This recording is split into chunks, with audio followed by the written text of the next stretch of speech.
Okay, that's nice to see. Good morning and welcome to our board meeting on Tuesday, January 27th. This is an important board meeting. We have two very, very important proclamations today.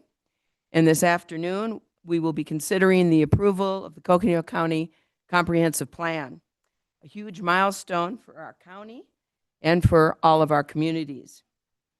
But first, before we begin, I want to provide a couple personal comments. First, to extend my deepest condolences and prayers to the Coconino County Coal Mine Mesa family of young Molly Boone, tragically taken from her family and her community. I also want to acknowledge the people of Minneapolis, my hometown, where the majority of my family still lives, for their resiliency and compassion, and extend my deepest sympathies to the family, friends, and communities of Renee Good and Alex Pretty. We can and we must do better. And I know we're going to be talking about that this afternoon with our comprehensive plan. I so appreciate Coconino County and our communities and the people here in Coconino County. So I want to thank you for being here. I want to thank you for being involved in your community and for caring about Coconino County. Our first order of business is the roll call, and my name is Patrice Horstman. I'm the chair of the board, and I am the supervisor for District 1, District 2. Good morning, everyone. My name is Jeronimo Vasquez. I'm supervisor for District 2 and current vice chair. Thank you for being here. District 3.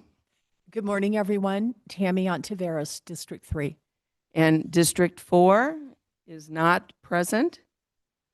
District 5 is not present. If in fact they do come on virtually, please let us know, Lindsay. And also before we get started, we do need to extend a very happy birthday to Lindsay Daly.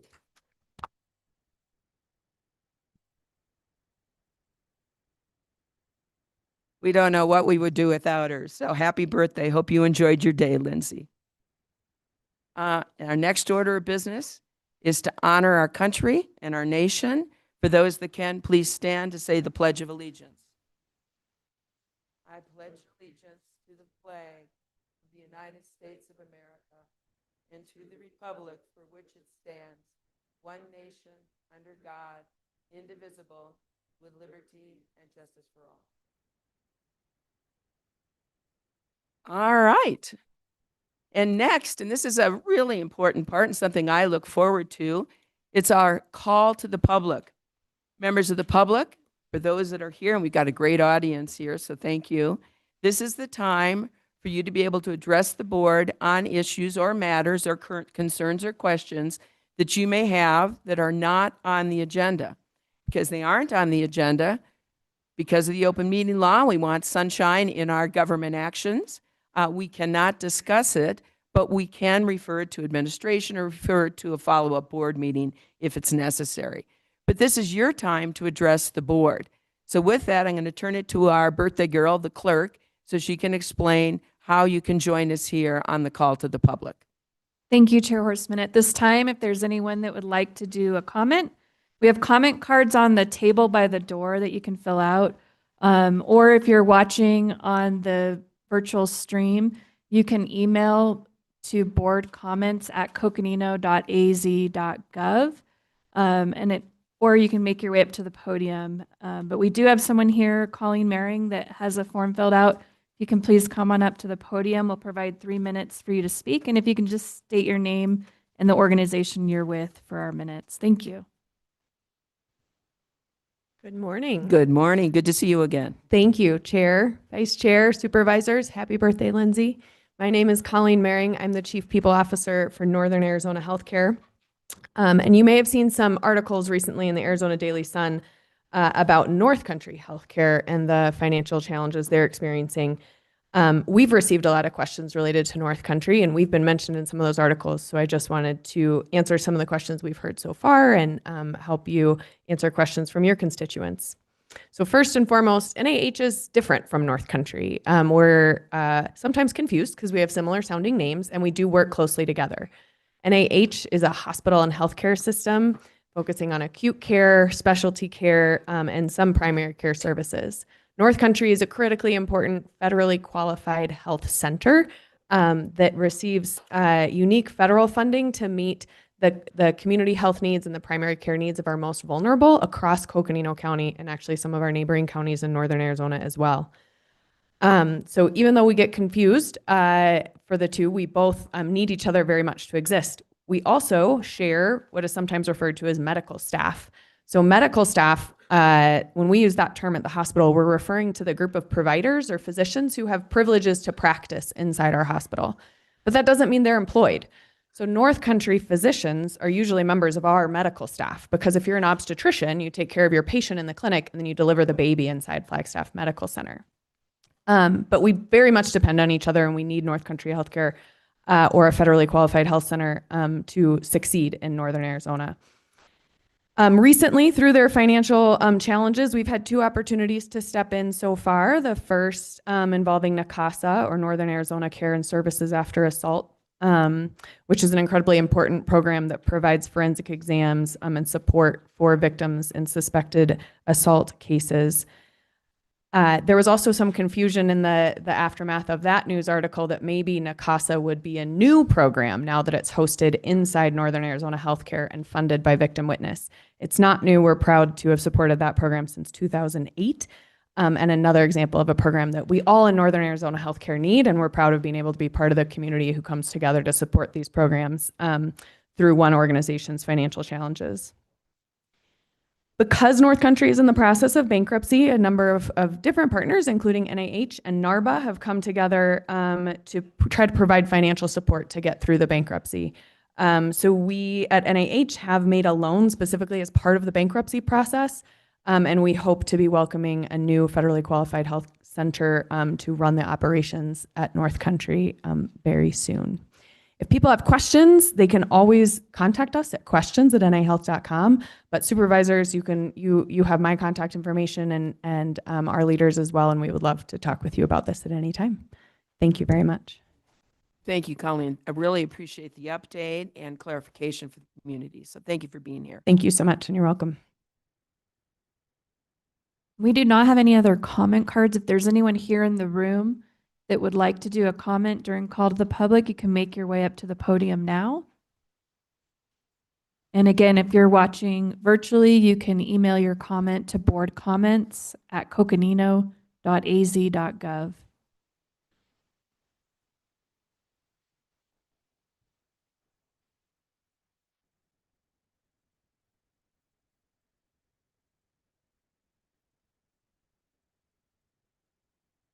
Now's the time, members of the public. We look forward to hearing from you.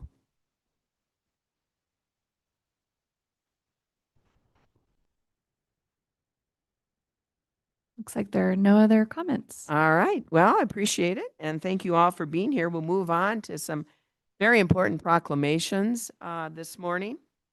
The first is, and by the way, we'll do the proclamations. We have two. And then after the proclamations, both are done. We'll go on the other side here and get some photos taken, if that's okay. So, all right, let's move to the first one. Consideration and possible action to approve a proclamation designating February 2026 as National Black History Month. I'm going to turn this over to Eric Peterson. Thank you very much, Madam Chair. Deputy County Manager Eric Peterson. I'm pleased to be joined today by Nikki Davis. Dr. Martin Tees may join us as well. We have the proclamation for the 100th National Black History Month. This year, on top of other celebrations in our country, we recognize the impact in the community of the African diaspora that exists throughout our country. It's our 100th celebration of Black History Month. The ADAC group is pleased to be a part of our county celebrations and plans to incorporate the history of the African diaspora in and throughout our time as we celebrate the county. They look back to the Green Book, and we think about the movie, but the Green Book was a living part of that. And Flagstaff and this community brought forward in our history to the African American community of the safe places to stop along the way on the pathway west in America. So with that, I'll turn it to Ms. Davis to read our proclamation recognizing the 100th National Black History Month. Good morning, Chair. Good morning. Thank you for having me. All right. All right. Coconino County proclamation designating February 2026 as 100th National. You may need to get a little Move in closer to the mic closer. since we're recording. Thank you so much. Okay, yes. All right. Coconino County proclamation designating February 2026 as 100th National Black History Month. Whereas the Coconino County Board of Supervisors joins citizens and local government across the country, in recognizing February 2026 as the 100th National Black History Month as recognized in the African diaspora, and whereas the 2026 theme for National Black History Month is a century of Black history commemorations, as stated by the Association for the Study of African American Life and History, intends to encourage board reflection on the intersection between Black history's work and Black people's work and their workplaces in all their iterations and key moments, themes, and events in Black history and culture across time and throughout the U.S., Africa, and the diaspora. And whereas Coconino County acknowledges the history, struggles, and achievements of the past, present, and future generations of our Black and African diaspora, bringing us to a time of reckoning, redemption, and hope for all people. And whereas National Black History Month is a time to reflect on the enduring legacy of African American leaders, visionaries, and everyday heroes who have fought for civil rights, social justice, education, economic empowerment, and the betterment of society as a whole. And whereas Coconino County embraces the many esteemed contributions of the Black and African people in our county's lumber and sawmill industries, and notably in the generations of entrepreneurs, educators, artists, authors, scientists, athletes, activists, community leaders, and public servants. And whereas the Coconino County Board of Supervisors supports and engages with the African Diaspora Committees in our cities and state in collaboration with the Coconino County African Diaspora Advisory Council and the Southside Community Association's Live Black Experience Project Community Coalition Partnership to involve its residents on issues that impacts our communities. And whereas we encourage all individuals to learn about, honor, and reflect on the role of Black and African Americans in shaping our shared history and to promote a deeper understanding and appreciation of Black and African culture, history, and achievements. And therefore, be it resolved that in the spirit of celebrating and honoring the vast contributions of all people of the African diaspora in our nation, county, and society, we do hereby recognize February 2026 as National Black History Month and call upon all residents to reflect on and embrace the diversity and strength of us. Thank you. Thank you very much.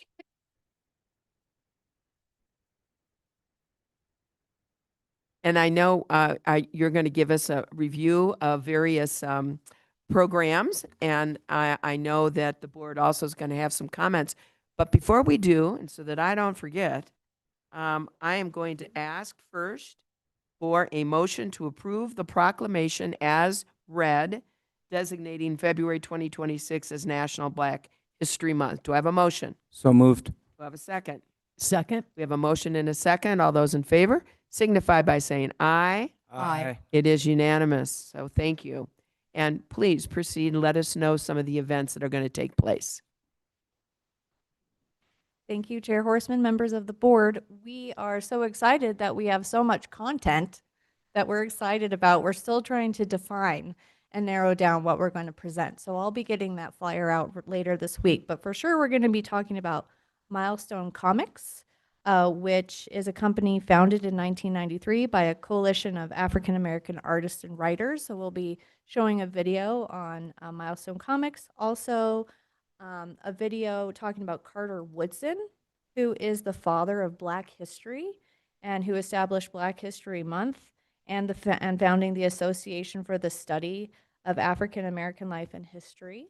And third, we're very excited that we'll have live presenter Margaret Hannigan, February 11th, talking about the history of African Americans in Northern Arizona. So that's going to be great, and probably a few more Zoom videos that we'll be putting together. So thank you. And thank you to Nikki Davis, who has been compiling all the information for Black History Month Lunch and Learn programming. Thank you. All right. And thank you very much. Really appreciate it. Sounds like it's going to be a lot of great activities. And I know that it gets out to the employees and to the board. So thank you. Appreciate that. And I'm going to ask for comments. Supervisor Vasquez. Yes, thank you. Today, Coconino County proudly recognizes February 26th as the 100th National Black History Month. For a century, Black History Month has reminded us that the stories, struggles, and triumphs of Black Americans are not only central to the American experience, but to the history of the world. Let us never forget that Black History Month is American history and world history, a legacy of resiliency, creativity, and leadership that continues to shape our communities and our shared future. On behalf of the Board of Supervisors, we honor this milestone and recommit ourselves to celebrating, teaching, and preserving Black history for generations to come. Thank you. Thank you, Supervisor Vasquez. Well said. Comments? Supervisor Ontiveros. And thank you, Vice Chair Vasquez, for those comments. And Ms. Davis, thank you for being here this morning and reading this proclamation. I did not know until I was reading through my board packet, getting ready for this hearing, that this was the 100th anniversary. So this is a very big milestone. And thank you for the work that you have put into this, for making this a celebration that will be worthy. And I very proudly stand in support of this proclamation. Thank you, Supervisor Ontiveros. And just comments as well. Yeah, happy 100th birthday. And so important, especially in today's times, that we acknowledge the incredible contributions that have been made to this country now and as we move forward. And also that we acknowledge the fight for racial equality continues. We all need to be soldiers in that fight as we move forward and commit ourselves, as we have here in Coconino County, to achieve our country's promise of justice, equality, and equal opportunity for all. So it continues. This is a great, important acknowledgement and recognition for all of us. So thank you for reading it. Really appreciate you being here. Look forward to the activities. So, all right. We're going to take a picture after, but we'll move forward. Number 2, another very, very important proclamation. Consideration and possible action to approve a proclamation designating January 27th, 2026 as Holocaust Remembrance Day. And with that, I'm going to turn this to Brian Harris. Thank you, Madam Chair, members of the board. Today we have 2 readers of the proclamation. We have Gary Perlmutter, former president of Lev Shalom Jewish Congregation, and Israel Kumar. He's our student rabbi at the Chabad Jewish Learning Center, and he's actually from Israel too. So, good. Yeah. Well, welcome. Appreciate you being here this morning. Please proceed. Good morning. I really appreciate this opportunity to stand before you. It always gives me pause here to reflect on our country, where we are today, and especially today. And it gives me pause because my mother, as I mentioned previously, my mother's a survivor of the Holocaust and was able to escape before the end of the war. And I just want to add before I read this too, that I think what's so present about this is that it really calls that we all need to remember, as we're members of a community, not just here in Flagstaff, not in Coconino County, but the state and in our nation. We have to learn to, we got to remember to care and respect everybody. I think that's key. And it's not just about anti-Semitism. There's a lot of isms, unfortunately, that still come and raise their head. I don't think it dominates everybody's minds, but it is there. We need to continue to remember and think about those as we move forward. So thank you for permitting me to make those comments. And remember, and I also want to add that I'm really proud to follow. And in the footsteps of the Declaration about remembering our Black History Month and our Black history. I think that's very, very important too. And it's, anyway, okay. There's a proclamation for Coconino County designating January 27th as International Holocaust Remembrance Day. Whereas on this International Day of Commemoration, we honor the 6 million Jewish victims of the Holocaust and millions of other innocent victims of Nazism and embrace the survivors and their descendants. And whereas January 27th, 2026 marks 81 years since 7,000 prisoners were liberated from Auschwitz-Birkenau camps on January 27th, 1945, a date that is now International Holocaust Remembrance Day. And whereas we honor the memory of the victims who perished in the Holocaust, we stand with the survivors and we recommit ourselves to ensuring that such atrocities never occur again, while those who lost their lives remind us to reinforce our duty to counter all forms of dehumanization and unimaginable suffering. And whereas we reject any form of Holocaust denial, anti-Semitism, and all forms of hate, reflect on the heinous acts of the Holocaust and affirm that never again will such an atrocity of murder and genocide threaten human dignity.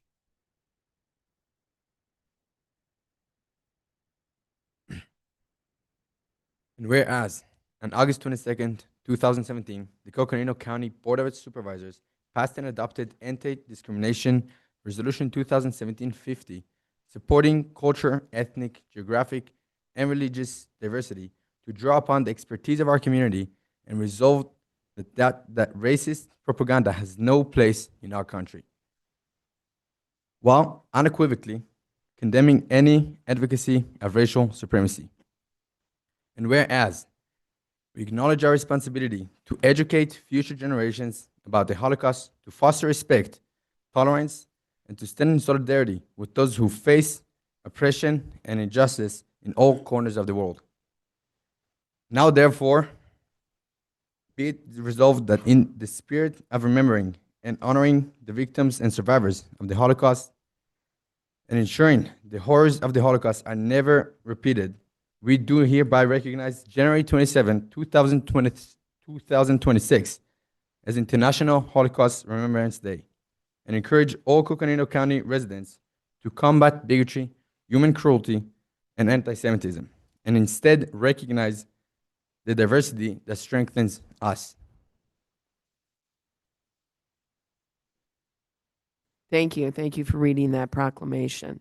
Members of the board, I know there'll be some events that we're going to hear about, and I know we're going to make some comments, but before we do, I'd entertain a motion declaring January 27th, today, 2026, as Holocaust Remembrance Day. Do I have a motion? So move. I have a motion. Do I have a second? Second. We have a motion and a second. All those in favor signify by saying aye. Aye. Aye. It is passed and it is so done. So thank you. And let us know some of the events that are important on this. So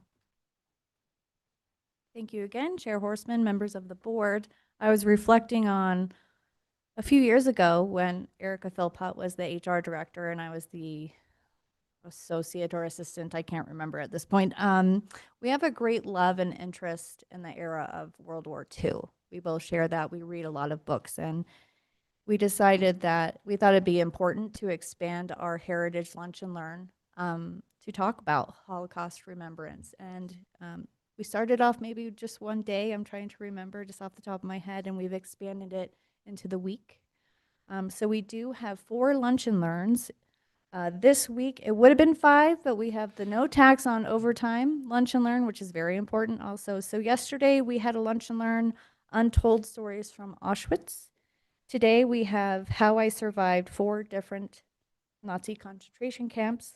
Wednesday, how 2 men escaped Auschwitz during World War II. And on Friday, the story of Karl Plaga, the German soldier who saved the Jews in Lithuania.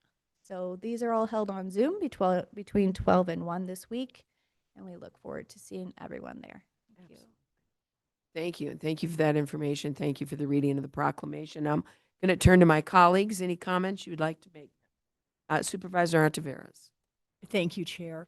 Let me begin by saying, Mr. Perlmutter, thank you for the comments that you made this morning and for interjecting your personal story regarding your mom being a Holocaust survivor. And I also am reminded that this was not that long ago that this happened. This year, we lost a friend who his family actually came over from Holland. And I remember him sharing how his father was also a prisoner in a camp. And it's not an easy thing. And my point is just that it's not that long ago. And I know I shared this at last year's proclamation, but I had the opportunity to actually tour Eastern Europe. I spent 3 weeks there. And this is going to Holocaust denial. That walking through those countries and seeing that, and actually walking through Auschwitz and Birkenau, there can be no denial of the Holocaust. And so thank you also for being here this morning and for reading this. I also very, very, very proud to be a supporter of this proclamation this morning. Thank you. Supervisor Vasquez. Yes, thank you. Thank you for bringing this proclamation. It's so important that we recognize Holocaust Remembrance Day and recognize what happened in the past. You know, as we honor the 6 million people who identified as Jewish and the millions of other victims who suffered under the horrors of the Holocaust, we remember those survivors whose courage and testimony continue to guide us, and we reaffirm our collective responsibility to confront hate, anti-Semitism, and discrimination in all forms. By designating this day, we commit ourselves to education, vigilance, and protection of human dignity. May remembrance strengthen our resolve to build a future rooted in justice, compassion, and unwavering defense of human rights for all. So thank you for this proclamation. I just had a couple comments as well. Thank you to my colleagues for your comments. You know, this reminds me of a very well-known poem that we see talked about a lot. First they came for the Jews, and I did not speak out because I was not a Jew. First, and then they came for the socialists. I did not speak out because I was not a socialist. And it goes on and on and on. And ends, of course, by saying, and then they came for me, and there was no one left to speak out for me. And I know we've all heard it. I know we've all seen it. I think what this reminds us is that it is important for us today that we all need to speak out for basic human rights and for the rule of law and for our Constitution. And when we see those basic human rights are being violated, we need to speak out. It is our responsibility as humans. It's our responsibility as Americans. So thank you for the proclamation. Important for us to remember and important for us to live every day. So thank you so much.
Hello, hello. Can we come back together?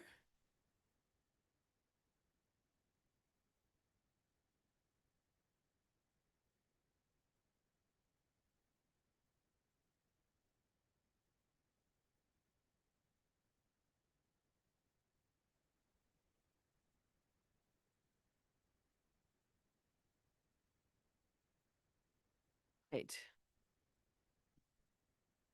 We're back from our photo ops, so that was great. We're moving on with our agenda, and this is the consent agenda portion. Members of the public, consent agendas are items that are mostly ministerial in nature, administrative in nature. They can be handled through one motion and one vote. These are items that are done as a group. They are not set out for individual discussion or vote. And so we have an opportunity as a board, if we would like to have an individual discussion on an item, to remove it from the consent agenda and to discuss it individually with an individual motion. With that, I turn to my colleagues to say, are there some items you would like to separate from the consent agenda? Madam Chair, Yes. I would like to separate items number 5 and 6, please. And 6? Anybody else? I would like to separate item number 12 and 15 and 32.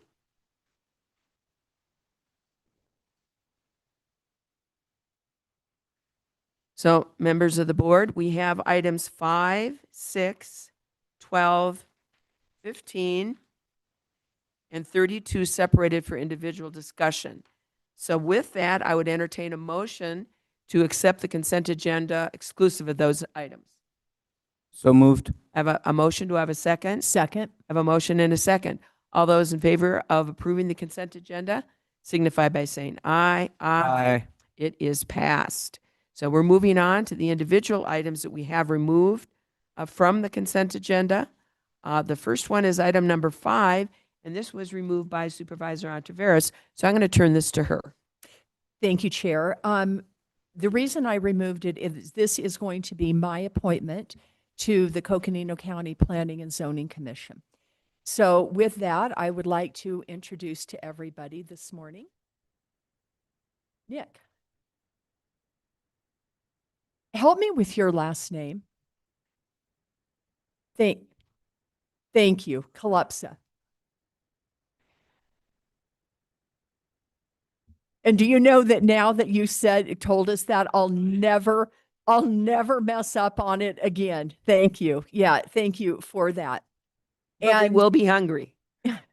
yeah, I would just like to give just a very brief introduction for Nick this morning. Nick graduated from ASU with a bachelor's in construction management.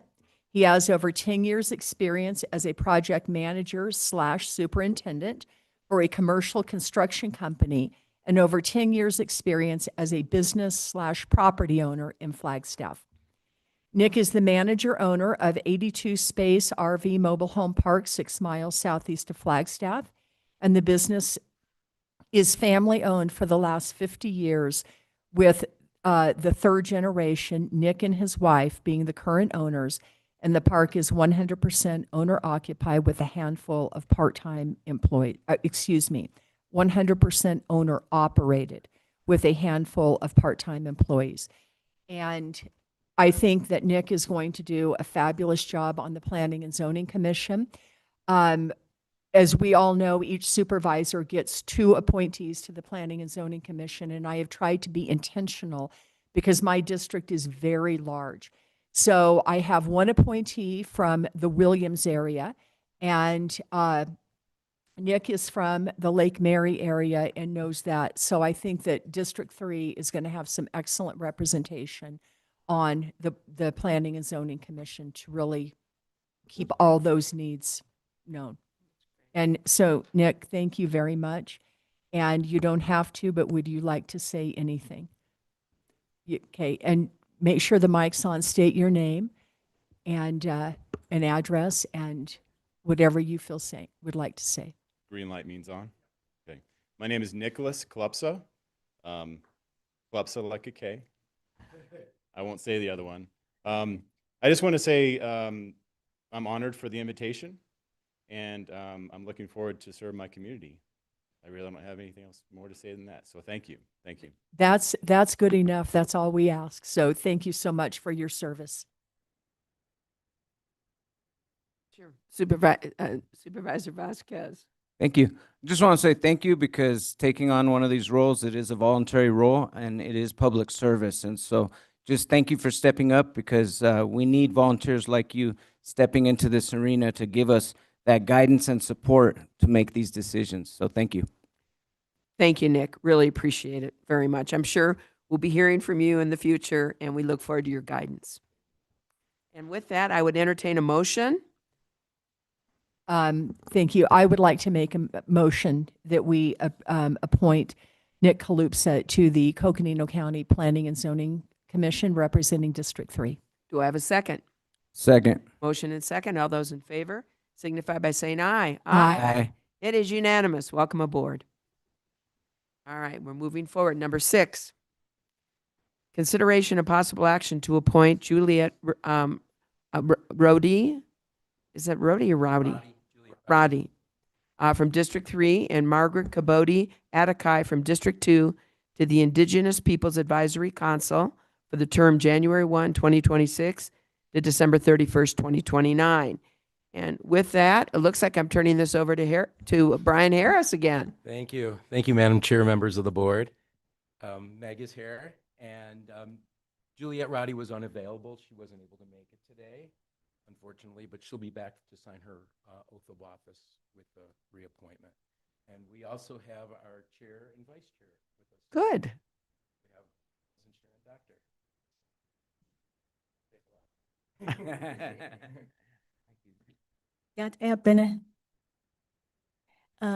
I'm Rose Tohi, and I am Tachini no Dai, Kalajini Bushishchin, Zo Deshinal Doshin Dishiche.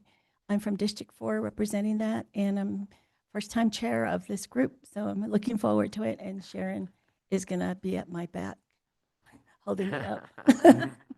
We're happy to be here with Meg and supporting her, and also Julie. I think maybe she's online. I don't know.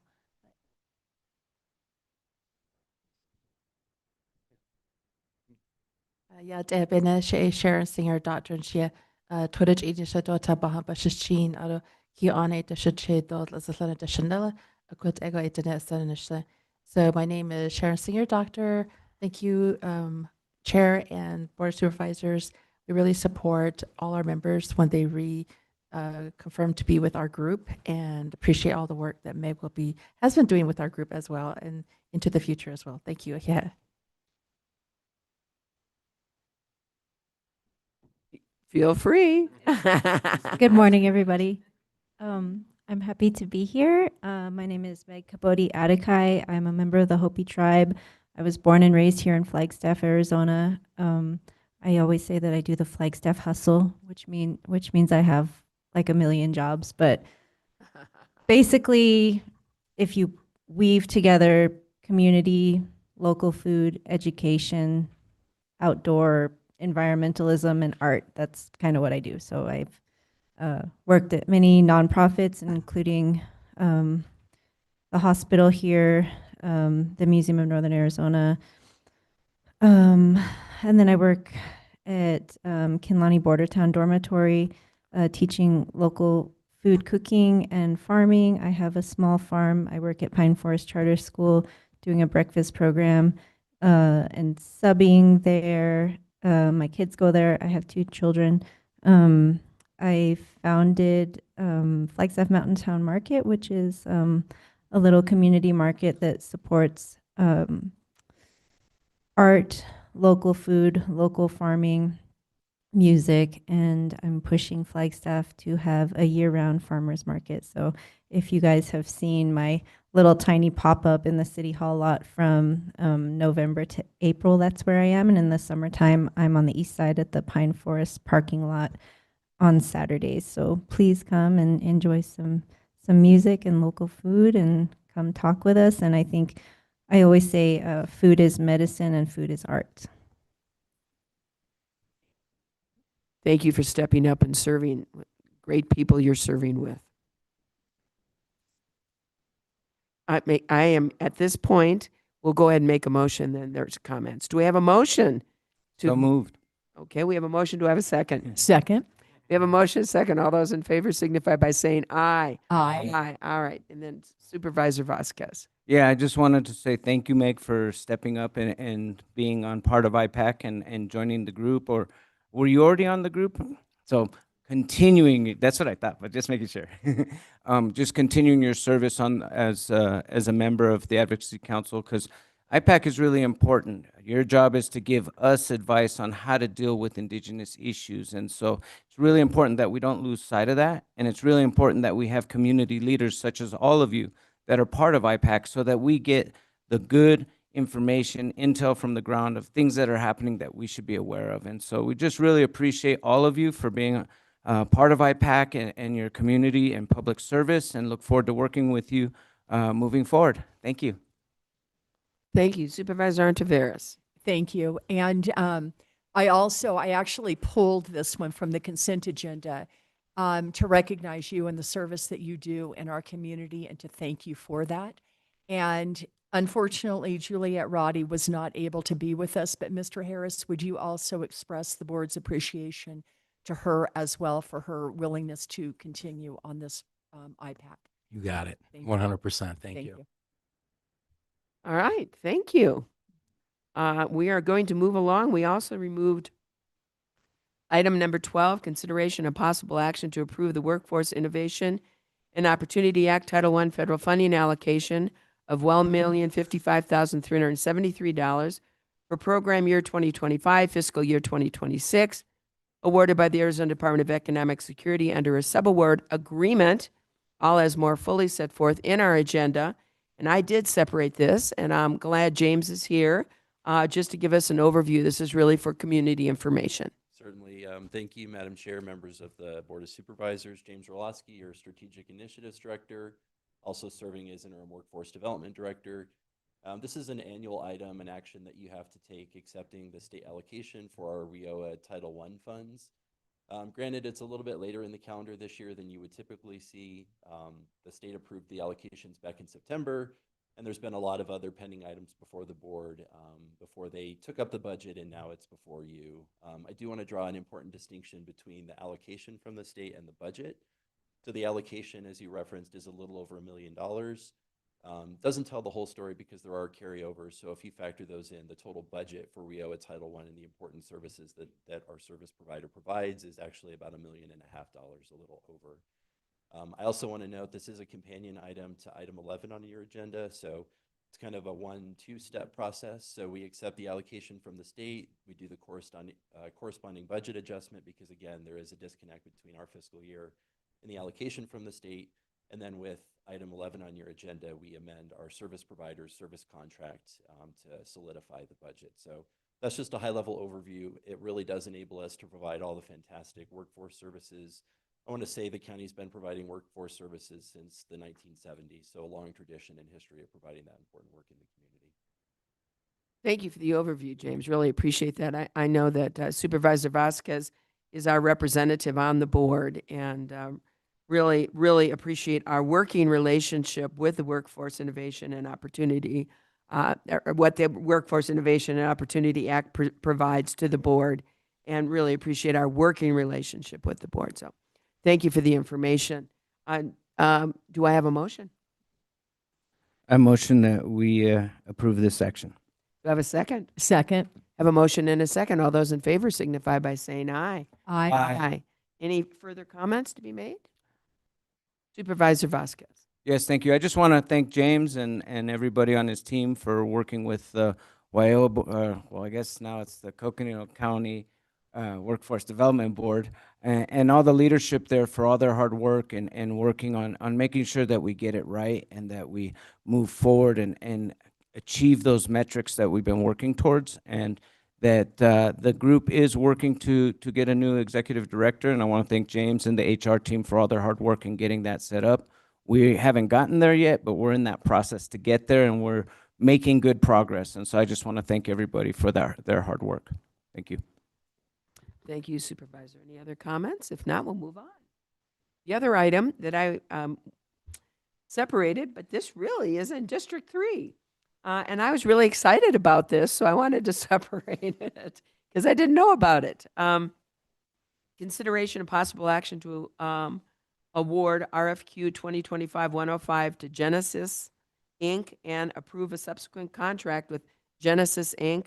for the installation of a mass notification acoustic siren system in the city of Sedona in an amount not to exceed $268,047.18 from the Emergency Operations Center Grant Program for fiscal year 2023 grant award.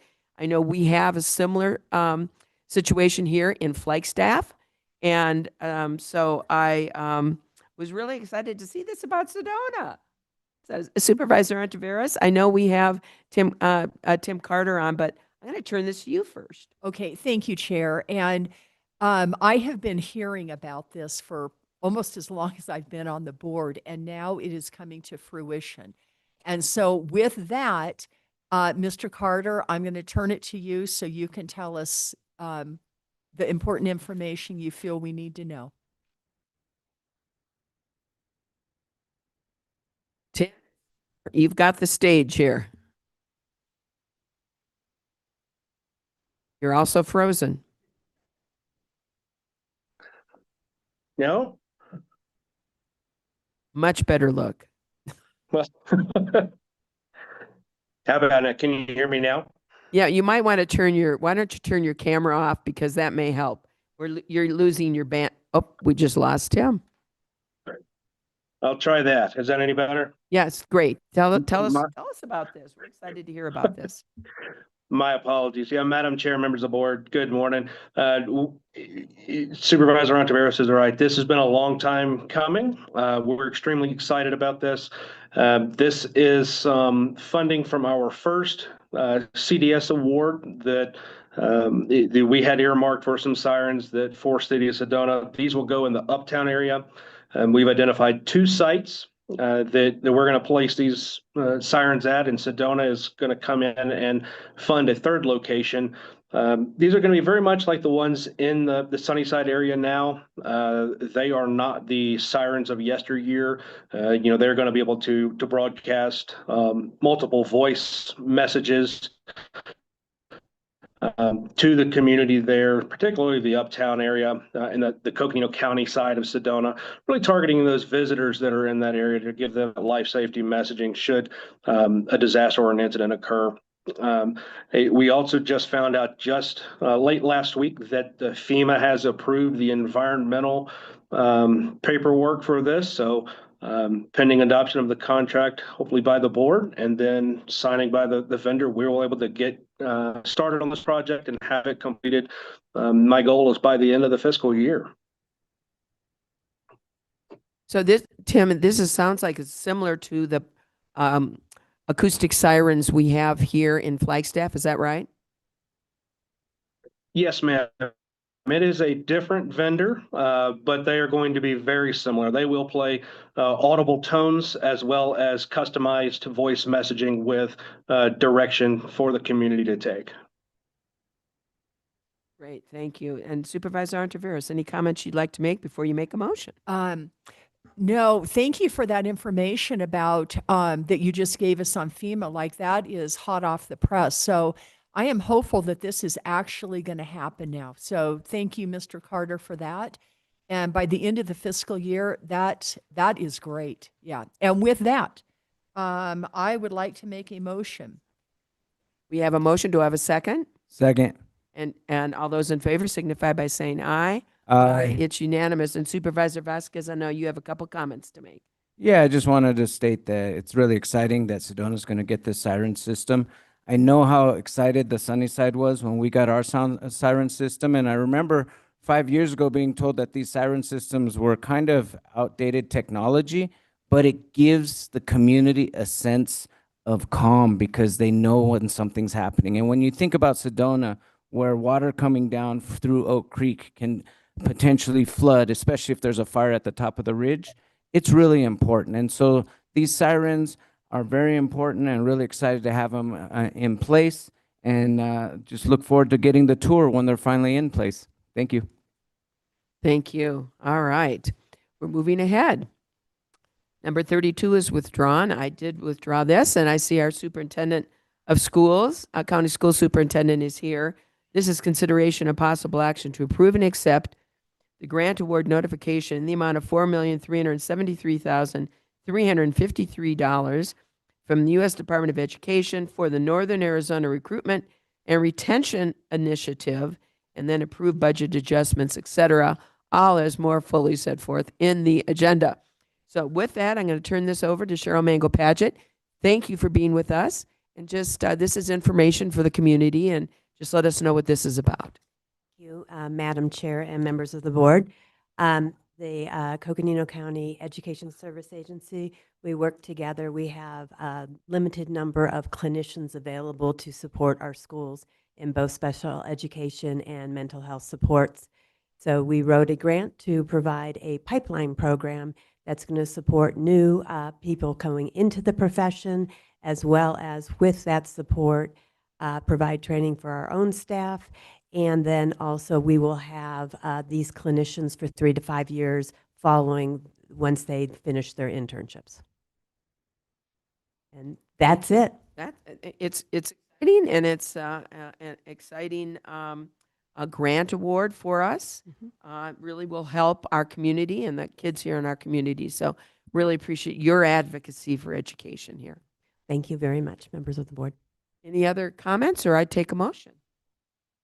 Well, so we don't forget, I'm going to go ahead and make a motion that we approve this. Have a motion. Do I have a second? Second. Motion and second. All those in favor signify by saying aye. Aye. Aye. It is done. With that, Supervisor Ontiveros.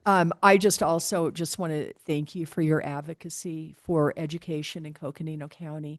It is noticed and it is appreciated. Thank you. Thank you very much.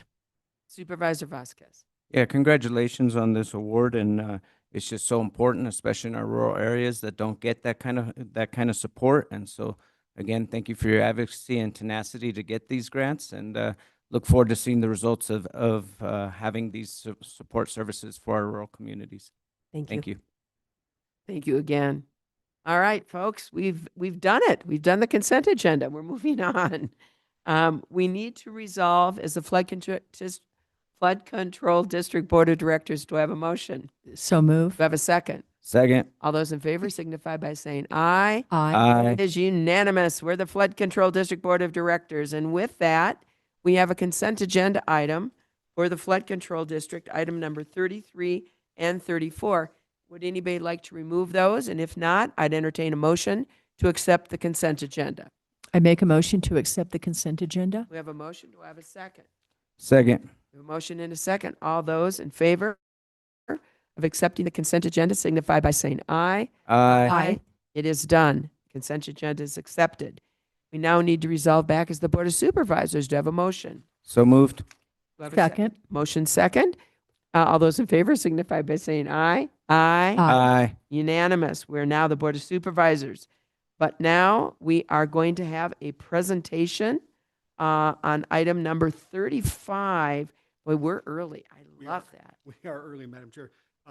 Cynthia and Nemeth, they are inbound to join us. They were planning to be here at 11:30, but if we can move down to the roundtable. We want to go through some of the discussion items, maybe the planning calendar, or we can move forward. I don't think we have presentations scheduled for the rest of the days. I think we have roundtable. How long is it going to take for them to get here? 10 minutes, I said. Okay, well then why don't we go ahead to the roundtable? And just get over early, huh? So see how efficient this board is. Thank Madam you, Chair? sir. Yep. Madam Chair, if we will, I know Keith Breckus is on his way down to give you a number 40 update on that item. I do have one item on workforce, which I was going to email you, and I will, but I can give that on number 42 if you I'm sorry. take an item of information for you under number 42 from the county manager's office about the workforce board. I can give that to you if you wish right now. Sure. Let's go to, it looks like what you're saying is, let's go to 42 next. Yes. Let's go to 42 now. Here we go.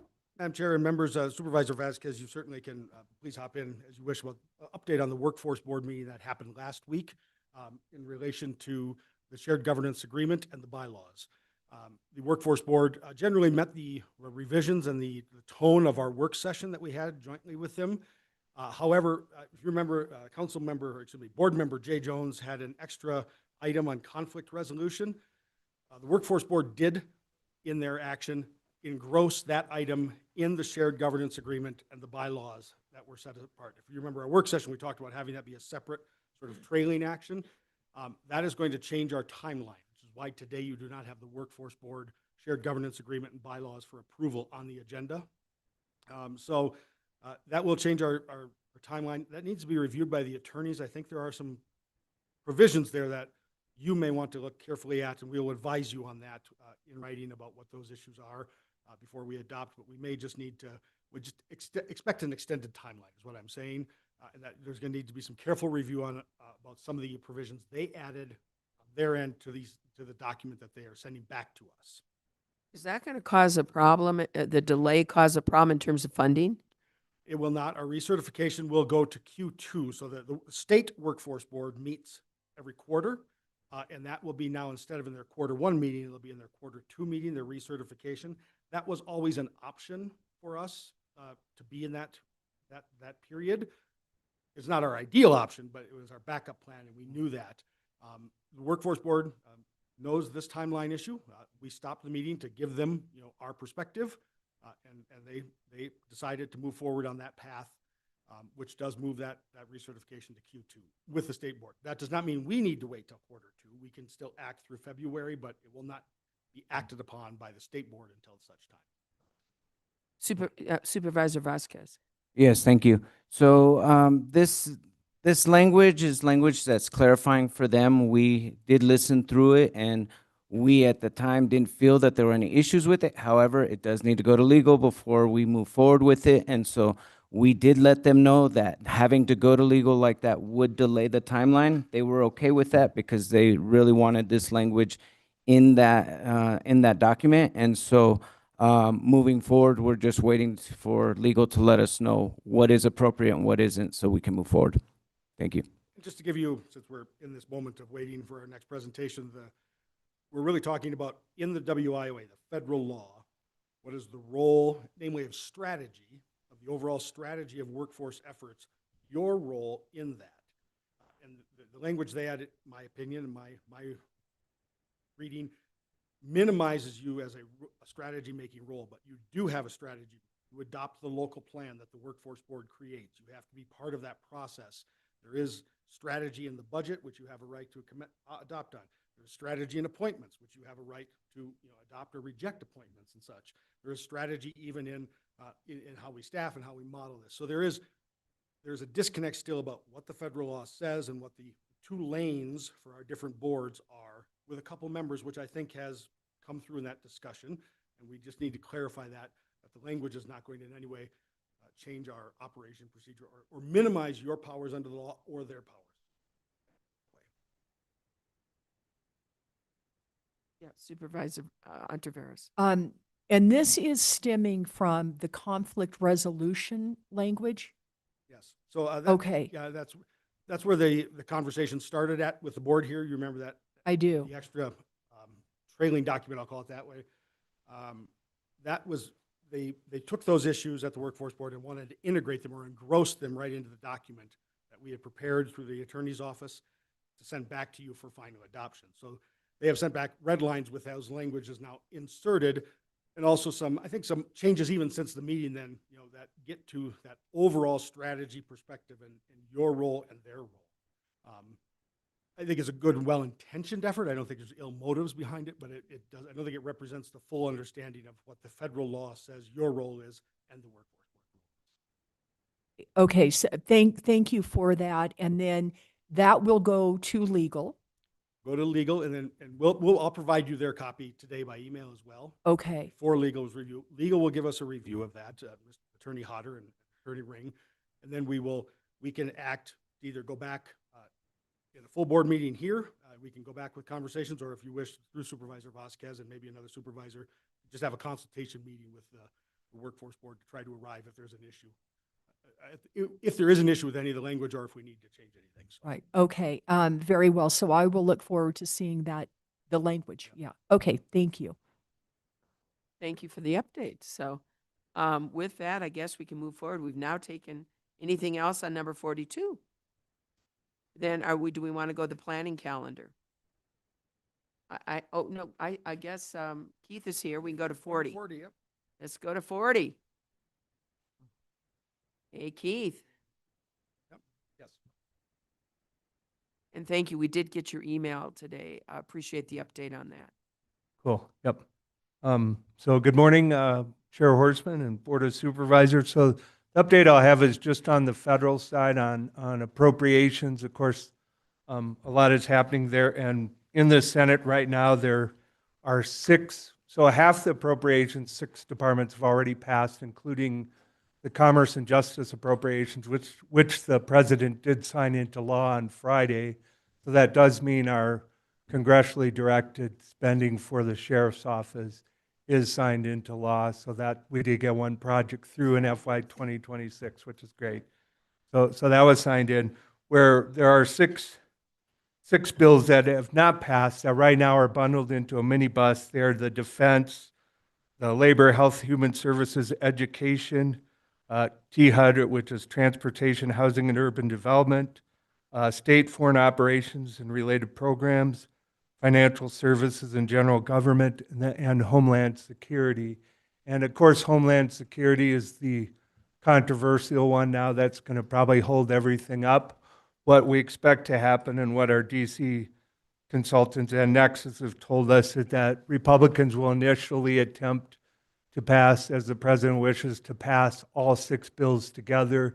It's very likely that the Democrats will oppose that and that they'll have the votes not, to filibuster, to oppose it, so that what'll then have to happen probably is that the Department of Homeland Security will be pulled out separately, most likely, and they'll pass the package for the other 5 departments and then work through a compromise for Homeland Security. What that might mean, because the Senate was out yesterday because of the snowstorm, they're in today, but because they have to go through this whole process, there's a reasonable chance that the government will shut down at the end of the week, but that the shutdown would probably be short-lived and that they would pass these appropriations potentially sometimes early next week. But in anticipation of a shutdown, we probably mentioned a few things that might impact the county. I don't think we'll have a situation like we did with the last shutdown where there'll be significant impacts because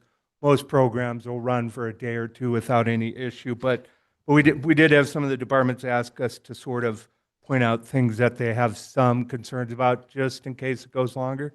So I'll outline those a little bit. In education, the area we're probably most concerned about is impact aid. $541 million in impact aid was already approved in the continuing resolution.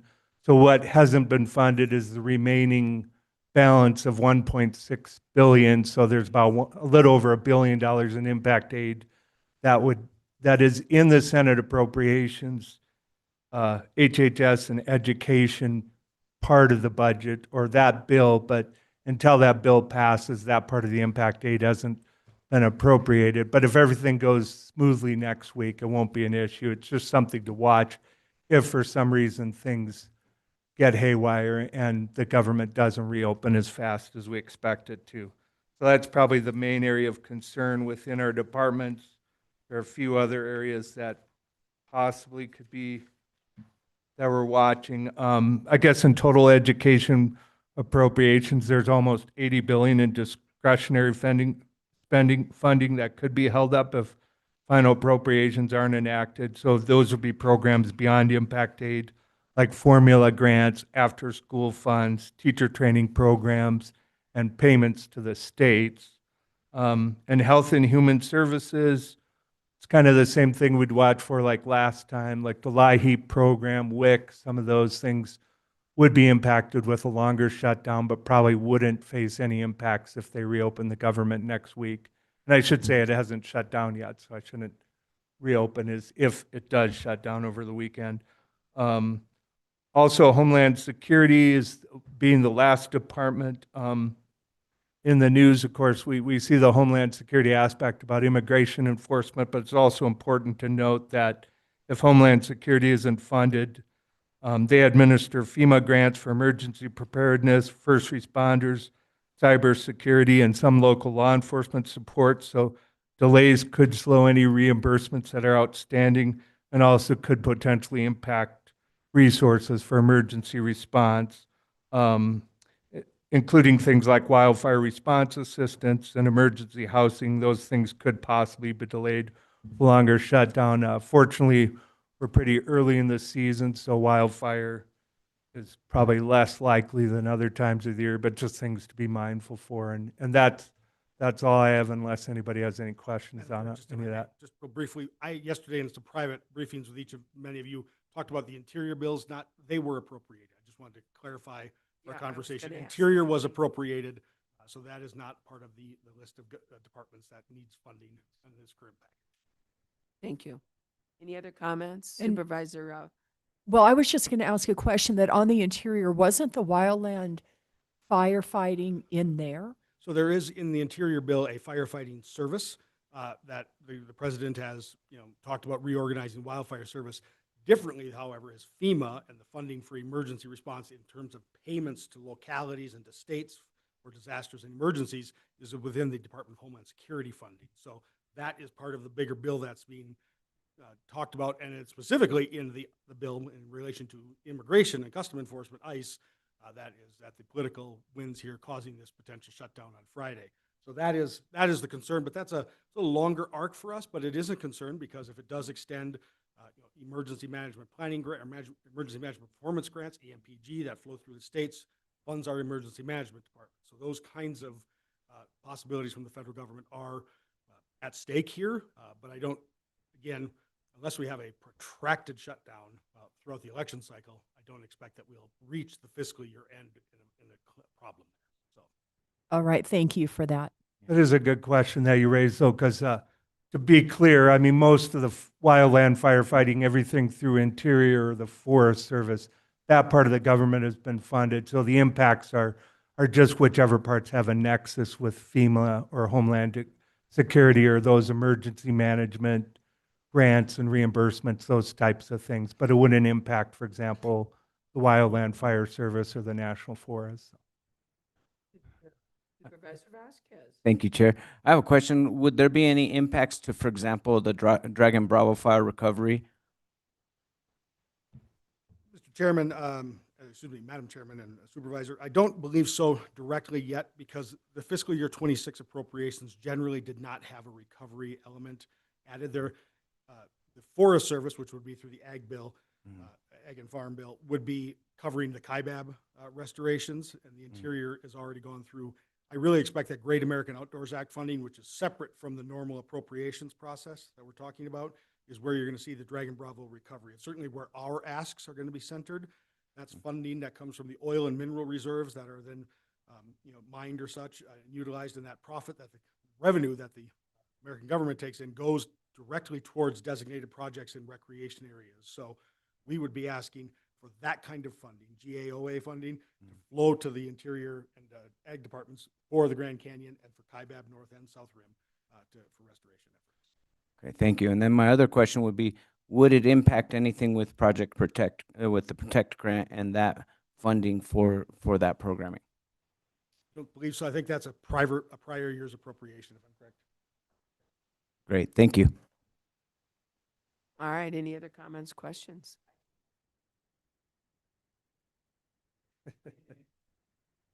All right, anything else? Anything you have else to offer? That's all I got for now. All right. See you this well, afternoon on CDS, so. I know, stay tuned. Fasten your seatbelt and stay tuned. So, all right, then I think they are not here yet. Madam Chair, we are prepared for planning calendar if you are. Well, I don't know if we're prepared, but we'll do it. So, Erica, are you?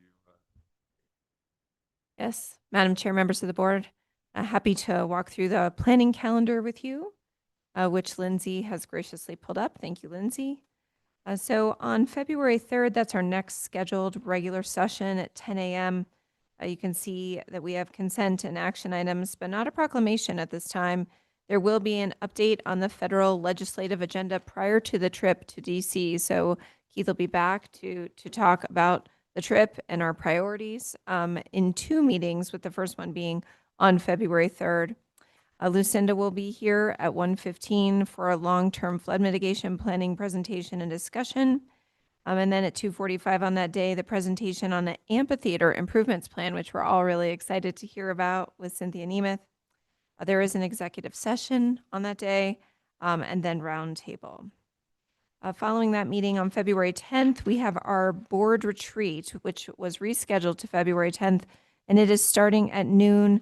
And then following that retreat, we will return here for the 6 p.m. regular session, which will only be consent. So we'll be able to do consent. So we'll plan to break around 5:30 from the retreat, and then come back here, take consent, and be done for the day, if that pleases the board. Then on February 12th, which is Thursday, there's the oath of office ceremony for attorneys at the courthouse, and that's from 11:30 to 1:30. And on February 13th, which is Friday, the Greater Flagstaff Chamber annual meeting with the Athena Awards and the Citizen of the Year Awards, and that is from 11:30 to 1:30, and there is a quorum posted at both of those events. February 16th is President's Holiday, and then February 17th, the day following the holiday, we have a regular session at 10 a.m. There is consent and action items, and we will be having a proclamation for the county's 135th anniversary. There will be sugar at that. That'll be very exciting to have a little bit, cupcakes. And 11 o'clock, we'll have that second update that I mentioned on the federal legislative agenda with Keith, and that final check-in prior to to everyone traveling to the NACO conference. We'll also have Rashida here for a presentation and update on the public fiduciary functions and known federal and state impacts on awards. We haven't heard from Rashida lately, so that'll be a really important check-in. Madam Chair and members, you've all asked about the One Big Beautiful Bill when that was first passed by the Congress. This will be sort of our first touch on that, because we'll start to see some of the state impacts and the state, how it's changing programs through the legislative process. And then fiduciary Szymanski is going to bring back how she's seen those things trickle down through the federal agencies and changing the workflows and practices, and making it a little more onerous for the fiduciary and what they have to do for the wards under the requirements of the law. Thank you, Eric.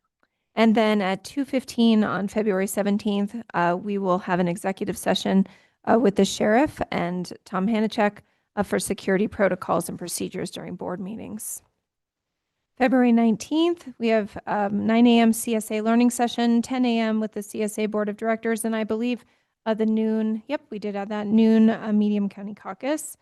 And then February 20th to the 26th, the Hill visits in DC. And part of the reason you see on February 17th, I should have mentioned, there's in red, no more work sessions allowed.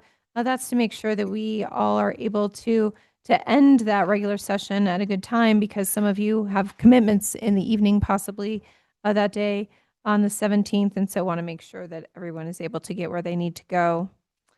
And then March 3rd, we will have consent and action items, including 2 proclamations, Women's History and Developmental Disabilities Day celebrations and months. And then also on the 3rd is the presentation for the building code kickoff with community development, and thanks to community development for moving to this day, because they were originally scheduled on February 10th, and they moved so we could have the retreat and be rescheduled then.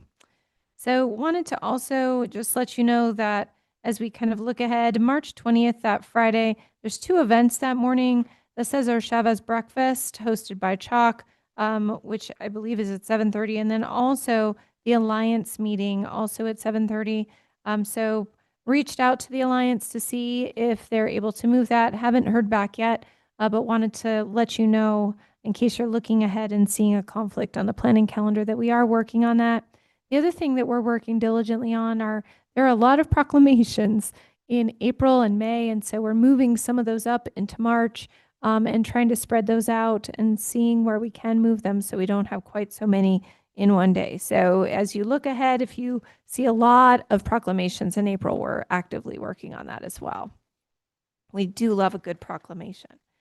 And I think I'll pause there unless the board needs me to go further. Okay, thanks. All right, seeing no questions, I also see that we have our Parks and Rec here in full force, so we can go back to our agenda item. And we are on item number, I want to make sure I've got this. Sorry, guys, got to find my 35. We are on item number 35, which is very exciting. This is not 35. What number are we on, guys? Oh, it is. Sorry. I just can't read. 35, presentation on the Herrenberg Wash Enhancement Project, a recently completed project funded in part by a grant from the Arizona Water Protection Fund and Coconino County Parks and Recreation in-kind contribution. And with us is Cynthia Nemeth. We're so lucky to have you here, and I see Liz is here, another of your members from Parks and Rec, and looking forward for Jeffrey, is that right? Jeffrey Gross. Jeffrey Gross. Good to see you, Jeffrey. So I'm going to have you take it away. This is exciting. By the way, Herrenberg used to be the mayor here. When I was a student at NAU, the mayor was Herrenberg. And I'm wondering if it's the same family. Well, now I'm wondering the same thing. So, and I can't remember the first name. But anyway, okay, sorry. Take it away. That's very interesting bit of information. Well, Madam Chair, members of the board, Cynthia Nemeth here, Parks and Recreation Director. I'm really just wanting, first of all, before you hear about the amazing accomplishment and work that's been done in this part of our county, I want to acknowledge the staff that really allowed this to happen. This was a 5-year grant, so it's a long project. And Liz Krug, our Assistant Director, she was the person who wrote the grant and administered the grant. She also did a lot of outreach around the fine work that was being done, as well as being very involved in leading her staff and recruiting volunteers. There was a lot of hands on the ground pulling weeds and just doing some of the tedious work. And then, of course, Jeffrey Gross, he's our Natural Resources Supervisor. He oversaw the project. He was the liaison to the contractor. He also provided educational programming out there under the umbrella of the Flagstaff Science Festival. And then he also provided good information when we did have volunteer projects and efforts out there. Also, Jessica Simmons, who is our wildlife planner, she brought a lot of perspective relative to wildlife and an ecological point of view. And also natural channel design. They were the contractor and they were just fantastic to work with. So staff attributes, I mean, they were passionate about this project. They're passionate generally about land stewardship, and this just goes to show their tenacity, because this grant was written twice. The first time we did not receive it, so they were like not going to give up. They rewrote it, or applied another time, and were successful the second time around.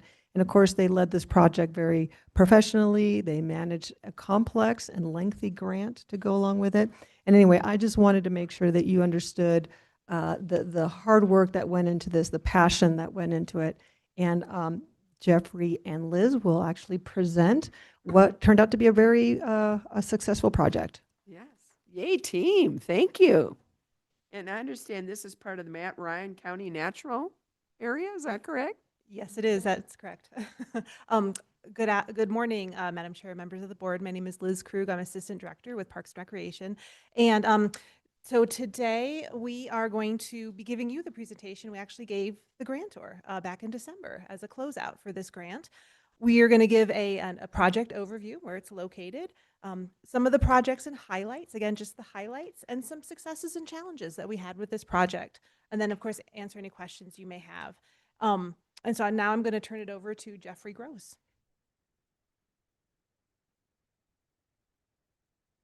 Madam Chair, members of the board, thank you for having us today. We're really excited to present this project, and we'll go on with the presentation here. Thank you. I don't know if it's, I'm Jeffrey Gross. I'm the Natural Resources Supervisor for the County Parks and Rec Department. And this project was at Herrenberg Wash, which is a part of the Matt Ryan Natural Area down at Pump House. So for those of you who don't know, it's kind of back by where the sewage treatment plant is. Just a brief history because you guys might be interested. This property was originally belonged to two entities. One was a fire district down there, and one was the KVID, the Improvement District. And they decided they didn't need them anymore, so they sold them to us for $5 back about 2000. When we got the properties, they had been used for material storage, like piles of asphalt. They had a bunch of extra electrical and just a bunch of trash. And they had been severely impacted by some choices for water management, I guess. So Winkachina Village was conceived and built into a development. It was meant to be a golf course. And one of the things that they did when they built this place was they put in a pond. This was a recreational pond at Herrenberg Wash that would serve for the golf community as, you know, one of their amenities. Well, they didn't, one, get a water permit for that pond, and two, when that went kaput and Kachina Village just turned into what it is today, which is not a golf course, some kids almost fell through the ice on that pond and drowned, so someone took a backhoe and breached that dam and drained out the pond. So what we were left with when we got there was this old pond that held a couple feet of water still because that was kind of where the bedrock was. And then a breached dam that was shedding material. But when they breached that dam, it caused the wetlands to start unzipping up. So it was getting a lot of erosion from water coming down, channelizing the wetland. So when a wetland channelizes, it dries out the surrounding area. So there was originally, you know, willow trees and things like this in the area. When that wetland got drained, it basically dried that out, and it was continuing to erode upstream. And places there was, I don't know, 6 feet of cut where the water just cut through. So that's what the challenge we were dealing with when we got the property and got this grant. So covered that. It's a tributary to Pump House Wash. So soils and things that start in Herrenberg end up down in Pump House Wash, Oak Creek. So the water quality was also an issue downstream. And it's located right at the confluence.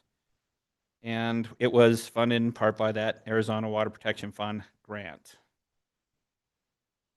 Goals were to repair the damage and protect the wetland resources, repair the head cuts and fill the deep incisions in the channel, improve the habitat, and then stabilize that dam breach, and then clean up all the trash that was left out there. As you guys, I'm sure know, these high elevation wetlands are extremely rare. So like Pump House Meadow out there isn't it, you know, it's like less than 1% of the entire state is wetlands, and especially these high elevation ones, and that's all spring fed. Herrenberg gets mostly runoff water, but like Griffith Springs is upstream of Herrenberg. So there's spring complexes upstream of that too. So protecting that wetland was a primary goal there. You can see here's a map of what we did, and you've got that in your packets. Project results and highlights. So we're going to talk about what we actually did on the ground, and then Liz will talk about public outreach. and then we'll talk about monitoring. So, like I said, we started out with these big holes and big channelized areas and upland vegetation on the sides, so there wasn't wetland stuff happening up there anymore. Water would rush through, get caught in that remaining pond, and then go downstream. So what the natural channel design came through and did, they engineered it, but we put in a lot of what are called one rock dams, which is misleading because it's not like one rock, which would be awesome, but it would be a really big rock. What you want to do is slow down the water and spread it out. And so one rock dam means a layer of rocks that are buried in the ground. And when I say rocks, they're about this big. Boulders, 1,000 pounds, 1,500, 2,000 pounds each. In this case, they were basalt. They would fill in the hole in the wetland first we scraped off the vegetation and put it in a pile. Then we filled in the hole, put the dams across, and then we took the pile of vegetation and they put it back because wetland vegetation is really resilient and all the rhizomes and roots and stuff will come back. So the engineers came in there and put in all those one rock dams. We got all the dirt on site so we didn't have to import anything from the old breach in the dam. They had really steep sides, so they were always sloughing off and unstable, so we laid those sides back to a stable slope. Took that dirt, put it where the dirt was missing, and then they put that coconut fiber woven mesh over everything, and we seeded things. So when those first storms came through, like the first monsoons and the first winter storms, all that work didn't get washed out. And then we had extremely good luck because we had some really good moisture years right after we did all this construction.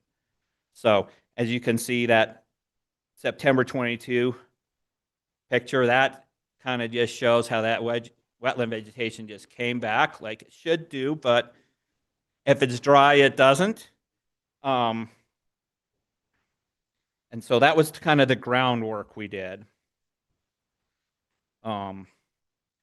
The other thing we had down there was a massive, and I mean massive, infestation of knapweed.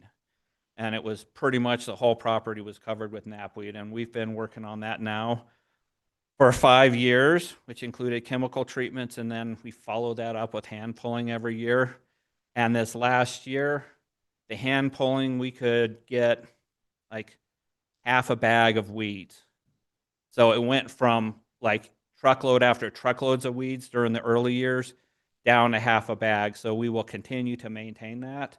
But that gives all that native vegetation a chance to come back, and no one really wants knapweed down there. And we also hauled off a bunch of debris and rubble and asphalt and things like that that were dumped down there. Liz? Thanks, Jeffrey. So one of the things about public outreach and engagement, which was really challenging about this project, is there was actual construction on the ground. So as Jeffrey mentioned, scraping off the sod was not done by hand. It was done by equipment. And so this area is really well loved in the Coconino Village community, and people walk there pretty much every day, maybe twice or 3 times a day with their kiddos and their dogs. So we really had, from an outreach and engagement point of view, a messaging of this area is closed because there's construction equipment in there. So we had pre, during, and post communication messaging about the construction, for example, and then what they would see on the ground after the construction. So we used our webpage, social media, we printed flyers, we shared it with partners, and we had events. As Jeffrey mentioned, we had multiple weed pulls, but we also had multiple years of field trips with the Flagstaff Festival of Science. And those were a really fun way to engage the community, not only people who live in Coconino Village, but people who are coming from broader area of Flagstaff or out of town. We would often get like numbers of 15 to 20 participants coming out there. And I think that's what that middle slide is, where people are walking in a line. People were really interested and engaged in it. But if they couldn't attend those events, we also created 2 interpretive panels that are at the trailhead, and they talk about the project, yes, but also about what people are going to see on the ground when they're there, and why why wetlands are important overall, and why this project was important. And then And then because weeds will continue to be an issue, we felt it was important to let people know how to identify the weeds and what they could do, yes, at the natural area at Herrenberg Wash, or even in their own backyard, of how they could help continue that good work in other areas in the county. And so next, Jeffrey's going to talk about the monitoring results.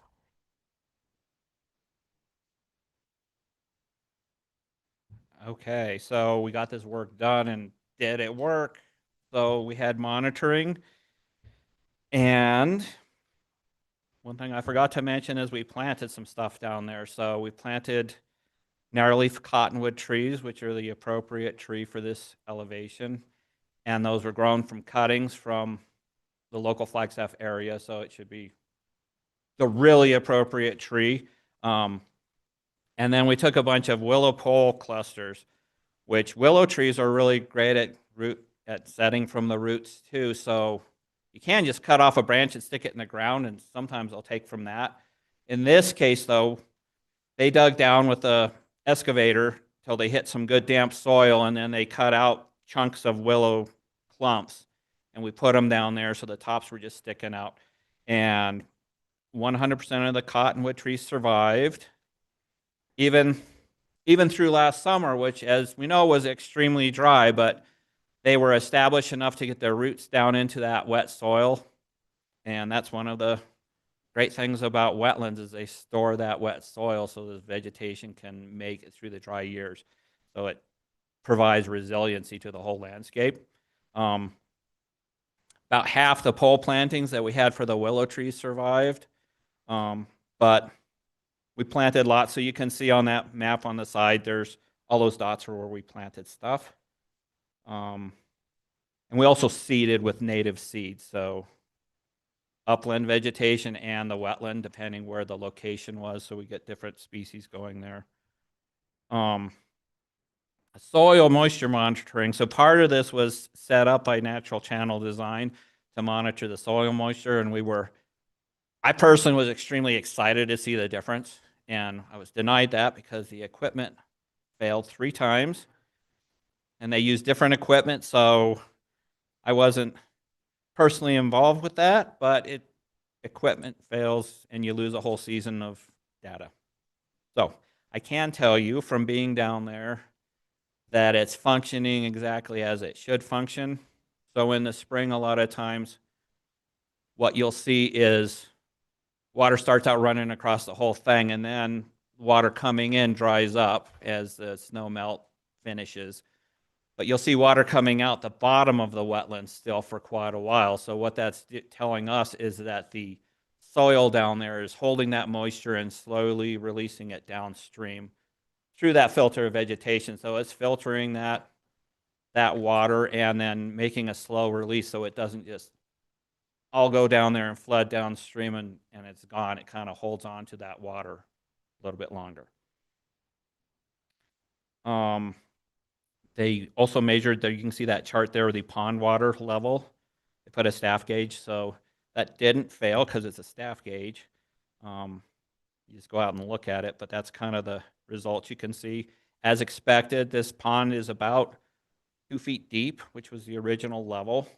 And it sometimes dries up in the summer usually, and then in the spring it gets full of water. I think there were successfully some ducks raised there. Not this last year because it was dry, but the year before that. But that's, snow melt and rains can fill up that pond.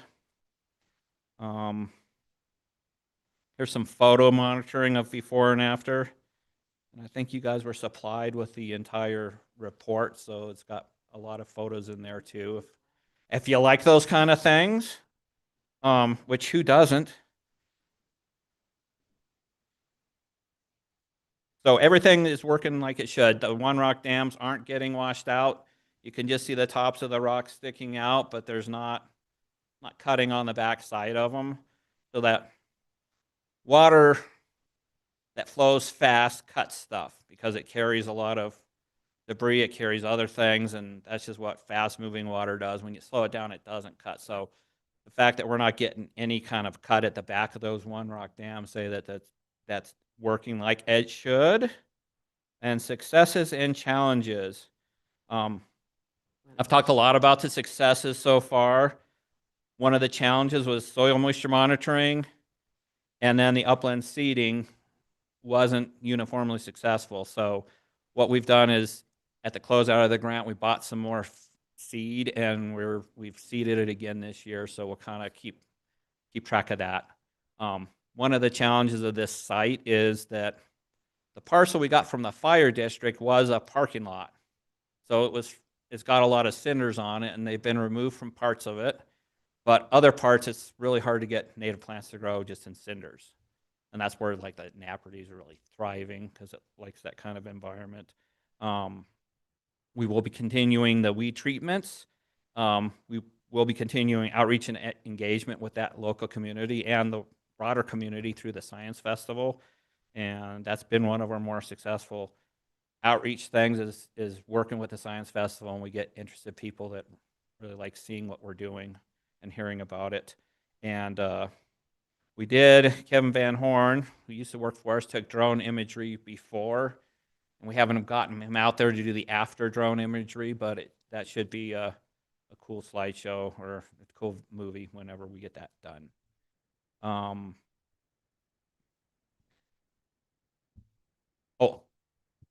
I just would like to say it's just been so fulfilling to come have this kind of trashed property. It had potential, but it was really in bad shape, and to be able to get this grant and bring it back to where it's this showpiece for what a functioning wetland should look like. So that's just, for me professionally, is really fulfilling to be able to do that kind of project. And I think it will benefit the community down there and downstream for years to come. Absolutely. So, are there any questions? The photos are great, and I know Supervisor Vasquez has been chomping at the bit to ask a question here, so. No, I just wanted to say the photos in our packet didn't do it justice. I didn't really realize how much the restoration had improved it until seeing it on the big screen. So congratulations, that's really impressive, that work. And, to see that there aren't any head cuts and the wetlands have returned in the way they have is really exciting. And so it's really cool, and I look forward to going down there and checking it out in person. Thank you. So Supervisor Ontiveros has some pretty cool things in her district. One, of course, is Fort Tuthill, and the second happens to be these wetlands. So Supervisor Ontiveros, you have some comments. Yeah, just comments. I have no questions because your presentation was excellent and understandable. So thank you for that. I think I know why you got such a good deal for $5 on the land, though. After you started describing what you picked up, yeah. And I can also see how seeing what it was to what it is now, how that would be like a dream come true.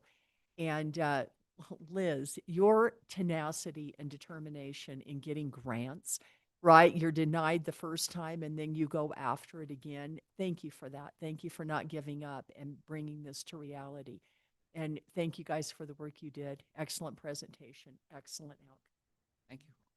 Yep, very impressive, and I'm anxious to get out there and see it as well. It's really a beautiful part of Coconino County and very, very special. So I loved all the photos, and I want to see those drone photos once you get those taken. That'd be really wonderful. For sure. So, just a little aside, Sylvan Herrenberg was in fact the mayor.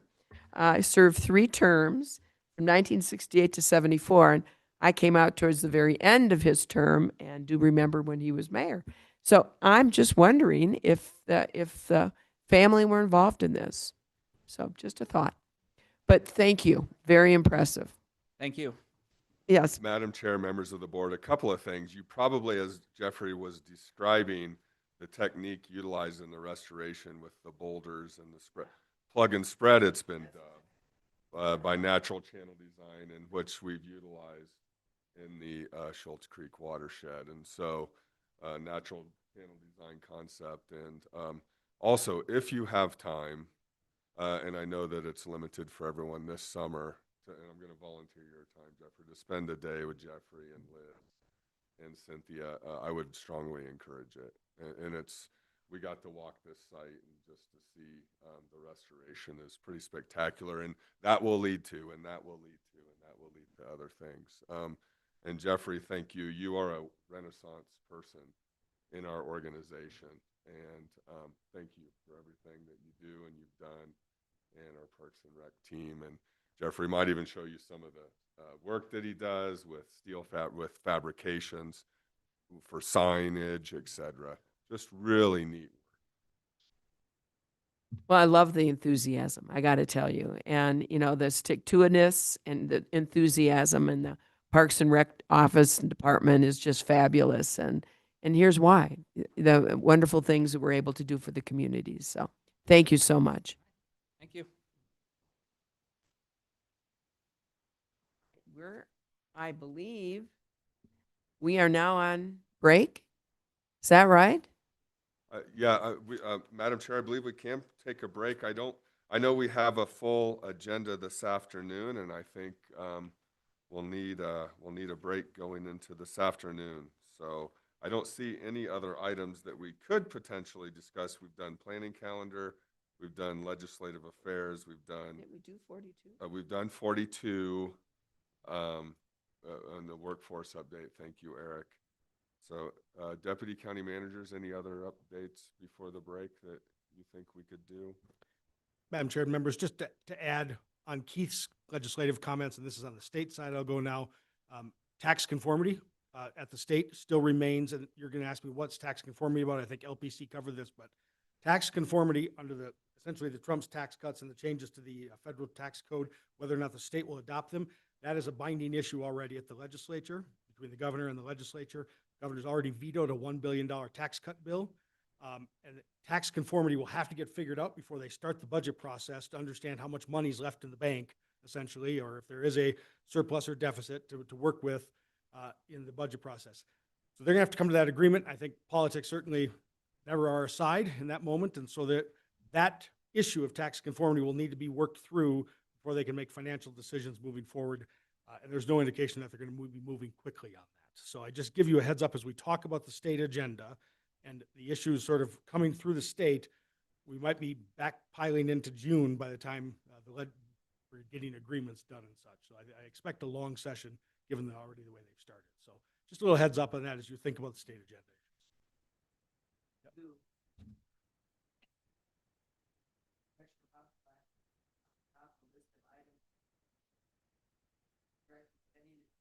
So it's up to you. We can certainly bring it up. We had departments ready to join us at that time in case you had questions for the departments about theirs. I can give you a heads up though about this list that you have. We wanted to bring this to you so that you could have a sense of this, understand any grant match requirements if we were to apply and receive these funds, and really get your sign off so that government affairs can engage on advocacy on these CDS requests. So we formalized this process a little bit, making sure they come to you as the board when Keith does present that, so that we know the expectation if we're to get these awards, what we would have to come up with on our side for that award, but then also that we understand that this is a request of the county. Again, and back to something I have asked to work with government affairs, making sure that the board, even if it's coming from an elected official or departments, is aware and signs off on these matters of policy to advocate for these items and such. We should wait then for the department heads. That sounds good. So, all right, we do have a full afternoon, and of course, I'm excited about it. Yes. Oh, one more Erica, what are thing. you excited Thank you, about? Madam Chair. I'm excited about the budget. Isn't everyone always excited about the budget? And so I just wanted to mention that we have a reserve and a hold on some calendars that Lindsay and I will be working to release because we do not have board budget meetings on April 15th, 16th, and 17th. Right now, that is held on your calendars. But we don't need those dates. And so we will be having board budget meetings the week of April 20th, that entire week, and then the following week on Monday through Thursday, so April 27th through 30th. And so just we will update the calendars and let you know. And then just also reiterating, we're going to be having our partners, our partner agency, our strategic partners come before those dates in April. You'll see that listed as budget partner presentations on the planning calendar And there's one of those on March 24th, and then the second one on April 7th. So we'll have some outside partners coming early, and then in April, just that full week and the next 4 days. Good, and I feel better about that. It's, I appreciate consolidating the time. You know, it's a very important process, but so many of us also have other things that we are obligated for. So really appreciate that, appreciate consolidating some of the time on that. Any other comments, questions? Otherwise, we're adjourned for lunch. We're back at 1:15. All right, thank you.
Other emails, and I don't know why we do that.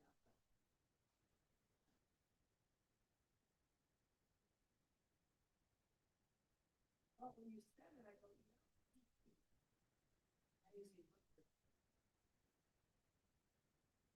well, we have 30 seconds. Okay, 30, oh, that's right. I was focused on 1 o'clock, and I don't know why. I know it's 1:15. Okay, so we can talk.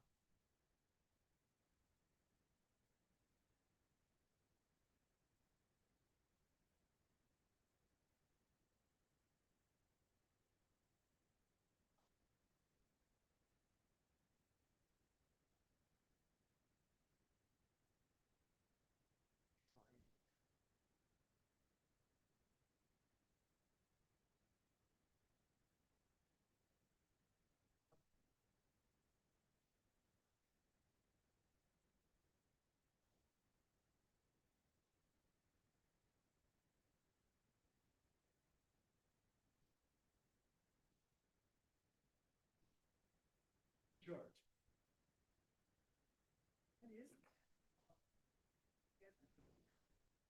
I took my oath.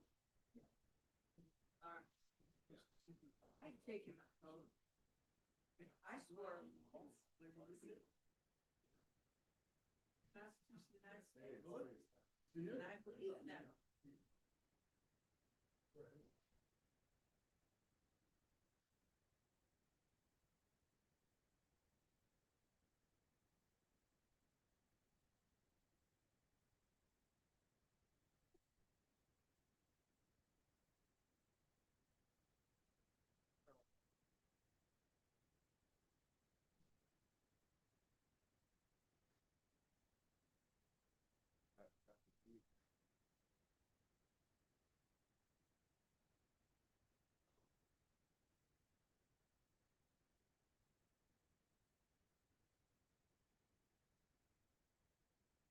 We're back. So hope everybody had a good lunch. And we have got a fun-filled and important afternoon.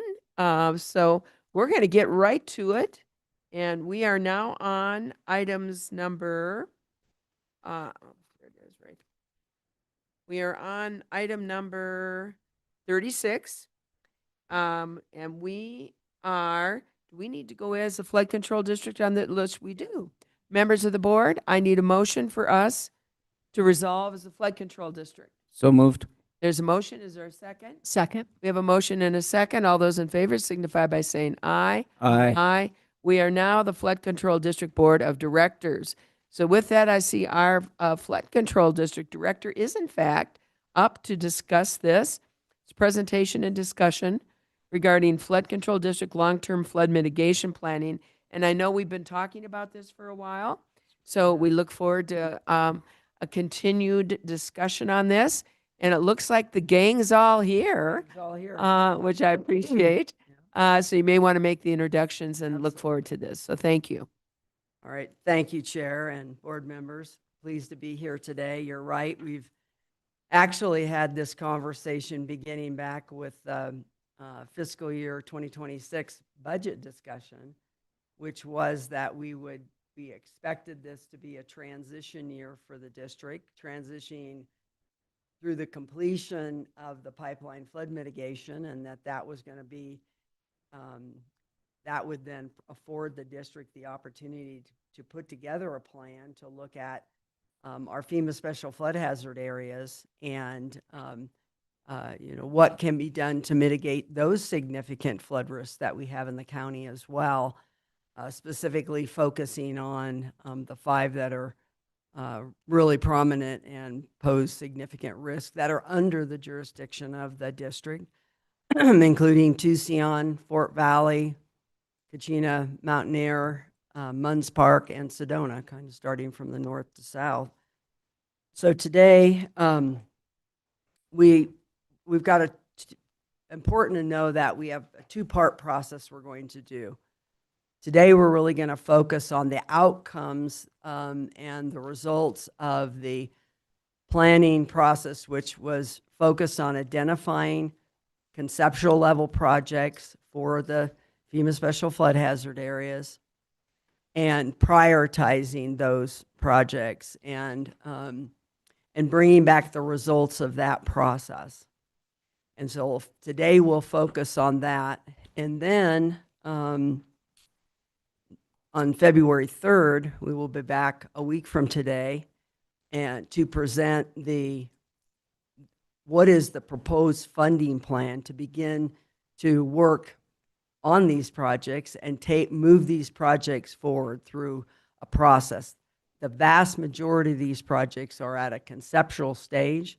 We've done no hardcore engineering yet, or feasibility, which would be the first level, would be the initial engineering feasibility phase. And so identifying, the funding that is available within the district and then, what the proposal is relative to those investments. And I want to thank you for taking the time to meet with me individually. I met with all 5 board members to go over both today and the discussion for next week, and got some good feedback, and I really appreciated your time, spending that time with me. And so we'll walk through these elements, and certainly feel free to interrupt with questions if you have questions. And then certainly at the end, we have time for questions and comments as well. So I'd like to introduce the project team. You're familiar with all of them. They've been here for prior meetings and updates, and we've got a phenomenal team. They all have pretty extensive histories with each of these areas. They were all involved in the initial engineering assessments that were done back in 2015, 2016 for most of these areas, although I want to remind you that at that time we did not include Tucson and Sedona for varying reasons. And so we incorporated those this time. So, but even in those areas, we have a lot of history and experience. And importantly, during that process, all the flood modeling was updated for those that went through that process. And then since then, we've also updated the flood modeling for some of the other areas as well. So, and as you know, I mean, all these areas now have current flood modeling using current standards of practice and technology. So we have very good information about what are the actual flood risks, and we have a lot of confidence in that information. And in all the cases, that's been shared with the community, and I think they have a reasonably good understanding about what the threats and issues are. So to introduce Chris Duza with Civil Tech Engineering, and he's going to be speaking to Fort Valley today. Kachina Mountaineers, Linda Potter with Atkins Realis. Of course, Chris is with Civil Tech Engineering, and you know Chris well from all the flood mitigation out in the flood area as well and other projects. Munns Park, Scott Ogden, who has been with us working on Munns Park and then also did the post-Schultz fire flood mitigation work for Jay Fuller, long history with us. And Rob Lyons, who's working on the Sedona projects and has a long history working with Sedona, the city of Sedona, on their efforts, stormwater efforts there.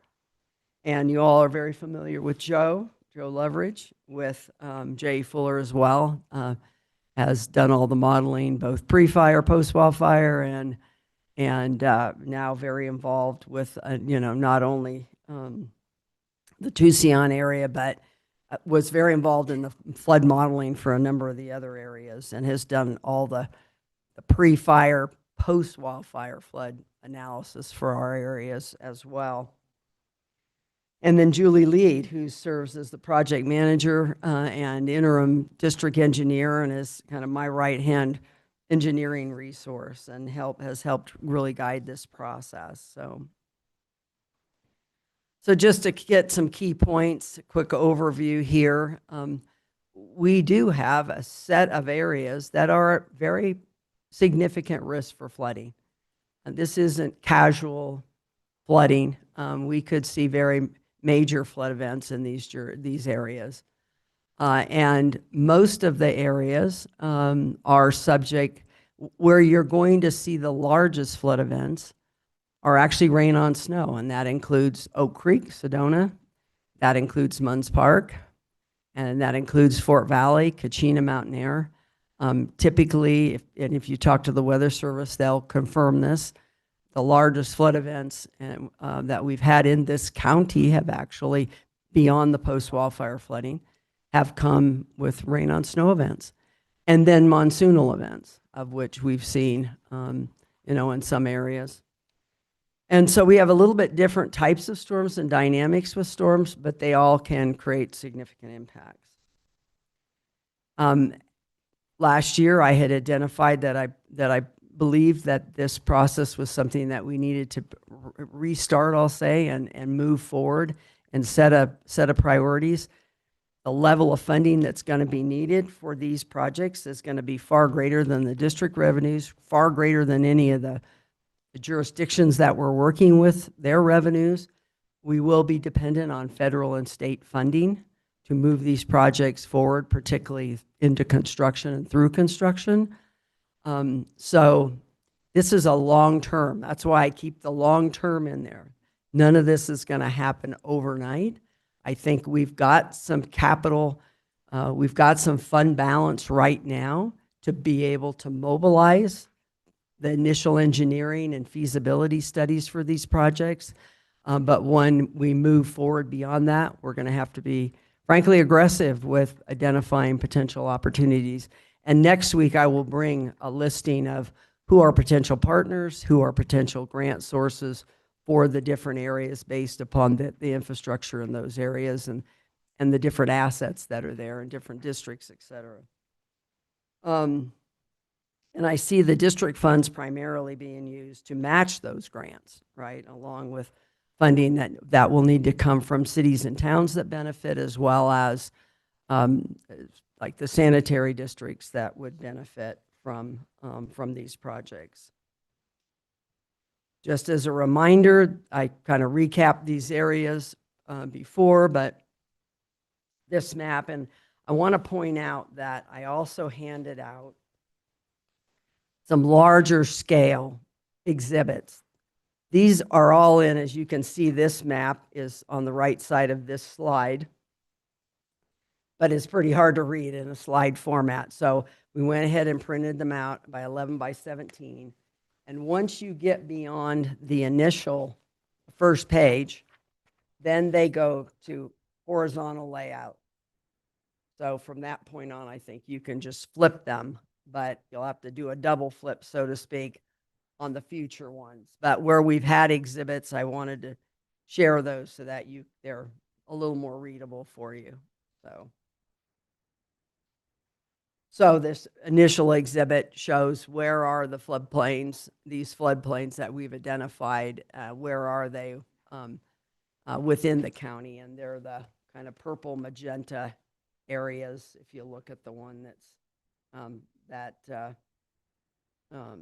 that's larger scale, you should be able to, hopefully you can see that. So some statistics, you've seen this slide before. This was in our initial presentation last June.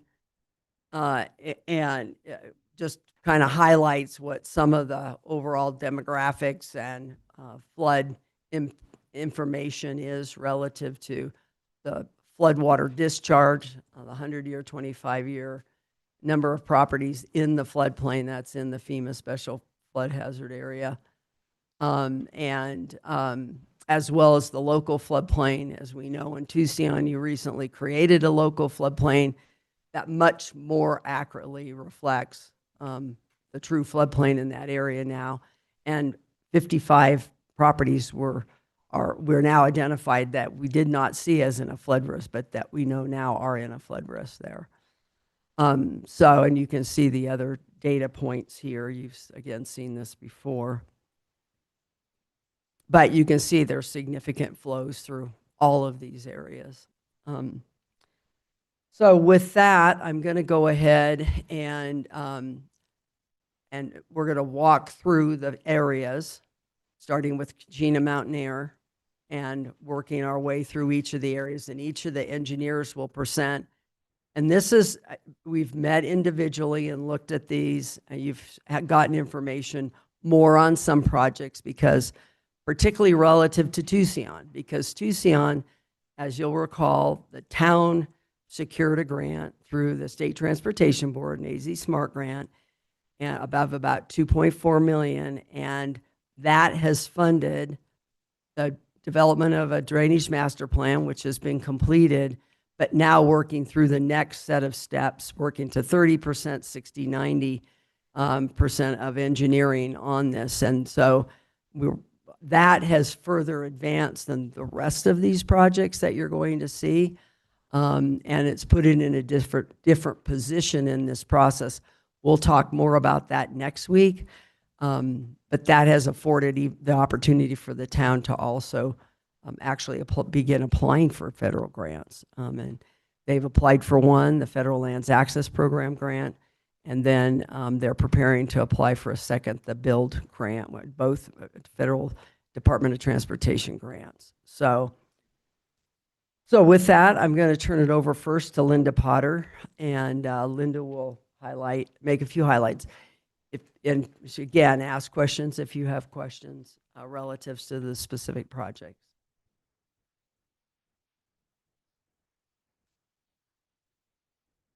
Thank you, Madam Chair and members of the board and district. So the first area we're going to talk about is Kachina Mountain Air.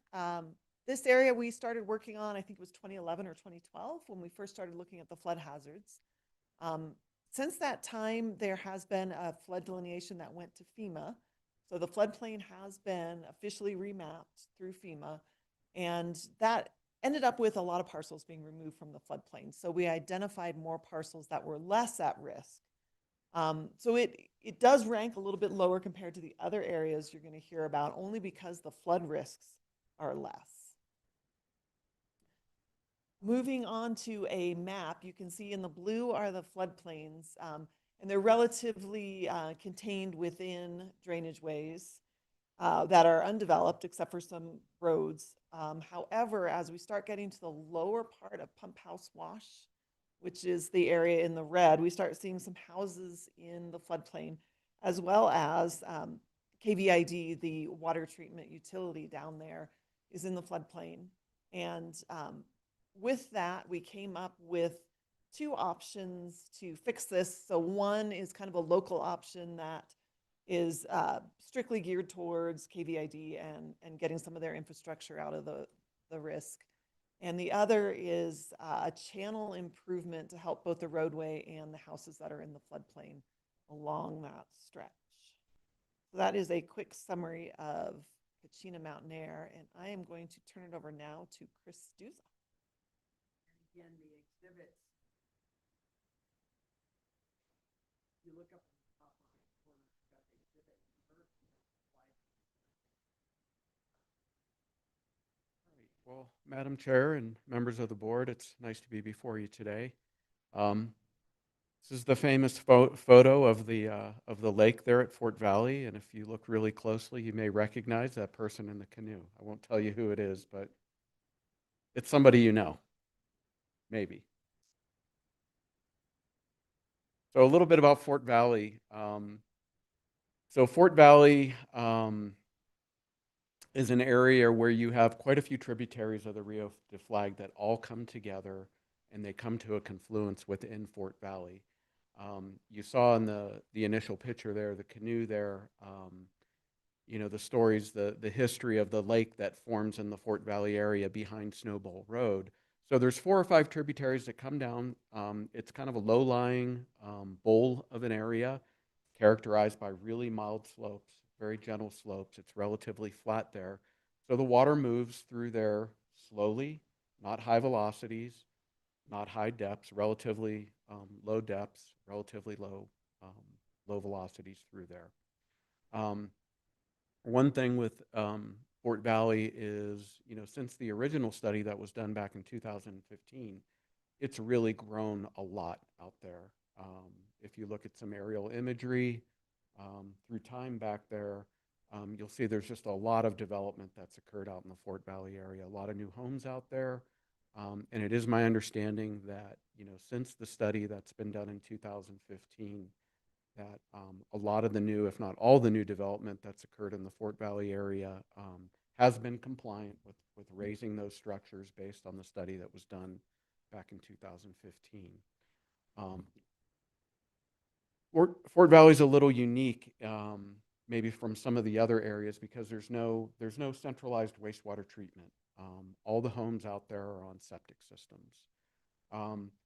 So being on septic systems, there's also a lot of shallow wells out there, or perched wells out there. The image that you see there is actually from the ADWR well registry. It's not necessarily that all those wells are currently active or being used, but there are a lot of wells in the area. There is a private water company out there that has some wells and serves some people out there, but the combination of septic systems and shallow wells in the area kind of creates a unique challenge for the Fort Valley area. So, so that's a little bit about Fort Valley. So the conceptual plan for Fort Valley, you can see there, what's in the blue is the existing FEMA floodplain. The results of the study that was done, the modeling in 2015, were very similar to the existing FEMA floodplain, so it wasn't remapped after the 2015 study. But the concepts that were developed, really to a large part, because it's so flat out in that area and it's so difficult to convey the water through all the private properties, it's really highly dependent on stormwater detention, trying to hold the water back before it gets to the residential area. And that's what you see indicated in those areas with green that are indicated as ponds. As far as the improvements through Fort Valley, again, because it's so flat and such little grade, trying to work with, it's going to be significant to work with all the private property owners out there. The flow paths cut through the private properties naturally. Whether it's a combination of open channels or storm drains remains to be seen. What's shown here in this concept are storm drains. We found that people typically prefer storm drains being, underground as opposed to open channels through their property.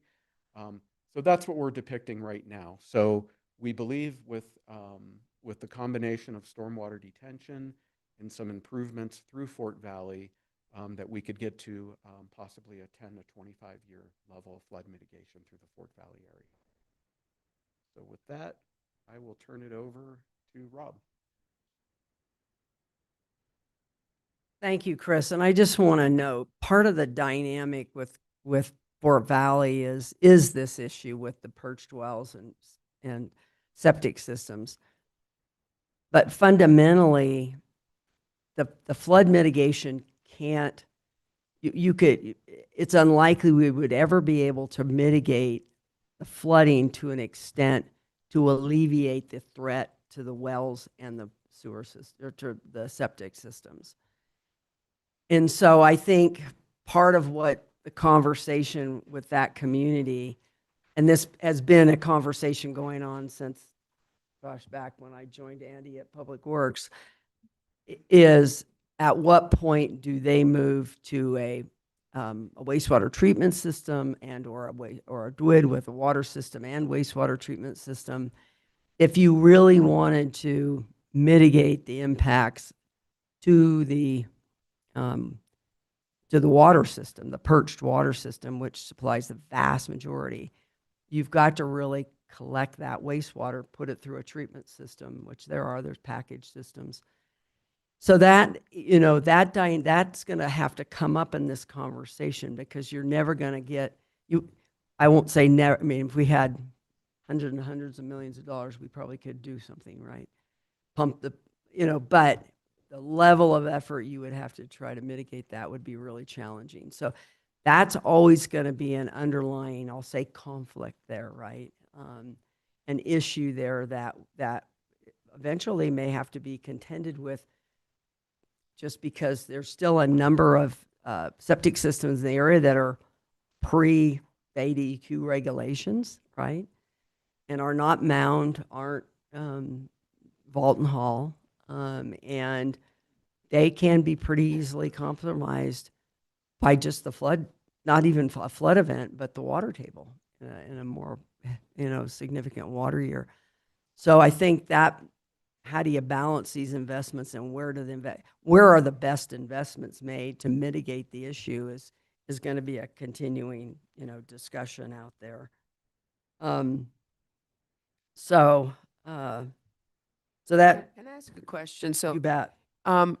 you're saying with the look at some of the, in Fort Valley, some of the storm drain and the detention, mitigating to what, a 10-year event? Is that right? And even mitigating to like a 10-year event, you're saying that the, all of the, of course, the perched aquifers and the septics that are out there are not safe, even on a 10-year event? Is that what you're saying, Lucinda? I think the level of mitigation that we would provide through a flood control Yes. project would be a 10 to a 25-year level of mitigation, where that would be able to be conveyed through the improved system. So beyond that, so say we mitigated to a 10-year event. So for any event that exceeded that, a 25-year, the area would still be subject to inundation. The septic systems, wells, whatever it may be, would still be potentially inundated. And I would add, until, we get out of the conceptual phase and get into really looking at the feasibility and what are the opportunities for mitigation, will determine, can we get to 10-year, 15, 20, 25, 30, whatever, right? The level of mitigation. And then what is actually going to what areas will actually get mitigated to that level, right? And so then you're able to do more of an assessment to see, okay, what's the remaining threat, right? What's the remaining threat to the area? Well, the reason I'm saying that is most of the, quote, threat to the area is in the low-lying flat area where that lake was at one time. And where you saw the photo with all of the wells, the amazing number of wells, which is where we've seen all of the growth in that area. So I guess my question is that if we can't mitigate it to the level where we can do good. I think the major risk in Fort Valley is the fact that if there is a flood there, that it can inundate those perched aquifers, those wells, the septic systems that are there, and contaminate the water supply out there. That is I think the major threat, right? So if we can't do anything to mitigate that threat, which is what I'm hearing you saying, that's a surprise to me. We have to do the feasibility to understand how much impact can we have, right? To understand really what is the extent of the mitigation. And frankly, there has been development in the lake area, but there's been a lot of development all throughout Fort Valley. It's been tremendous. Like, it was showing 30 to 40% increase since 2015. Yeah, but the major risk is in that low line. But a lot of those homes that developed more recently all went to Vaulton Hall. Yeah. So they're at they are not at that risk, or a much lower risk than a traditional septic that might still be in that area. But there is flood inundation because it's so flat. There's pretty extensive flood inundation throughout that area, right? So, and I think there's where you start looking at if you can do the detention upstream on the forest and reduce down the total volume coming into the area, not unlike Tucson, not unlike Munns Park, that then you start having a different conversation, right? It's a different dynamic that then starts to play out. You're reducing that area of inundation. So, Madam Chair, Lucinda, members of the board, I think what I'm hearing is, with the feasibility, looking at what can the flood control district, the county, others address through a flood control project and preventing the risk of that perched aquifer contamination versus, and I think what I heard Lucinda saying, versus what would the cost be of a centralized wastewater system, which we've seen. Right, which would have to come through a district process and have to be generated by the community, deciding that, okay, the best investment for us to make would be that, and it may be a combination of both, is the best set of investments that will, reduce the likelihood of having that kind of contamination, more extensive contamination. We tried to prevent that contamination over time through a permitting process, both with finished floor elevation, raising finished floor elevation of building height, but also Bolton Hall systems and systems that are more, Yeah. that are, So there have definitely been the newer development has a much lower level of risk, but there's still some level of risk, right? So moving on to Sedona. Sedona, the team met with the city, we've met both with the city manager and staff, and then we also spent a day down there with them, looking at the potential projects.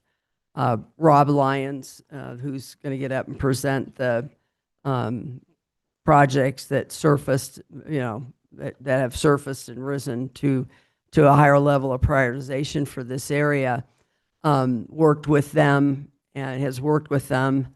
Linda has as well on the development. They have a drainage master plan for their community, and which primarily looks at managing drainage relative to roads and developments to some extent as well. And so we met with them and spent a fair amount of time with them to look at what are the potential projects working through that plan that they have developed for the area. And again, the Oak Creek flood area was all remapped. Linda's firm and Jay Fuller both worked on that together. And we've identified a couple of projects. The one is more of an opportunity for a potential partnership that deals with two properties that are at particular risk for flooding. And Rob will get into this a little bit more. Don't know what that might look like down the road, but there is some opportunity to potentially work with them to effectuate a plan that would have some benefits, not only to the flood area, limited benefits, but some benefit to the flood impacts in the area, particularly to the two bridges downstream that are there at Talakapaki, both the pedestrian bridge, which carries all the utilities now, and the traffic bridge, which obviously provides for access to Sedona, which is very critical.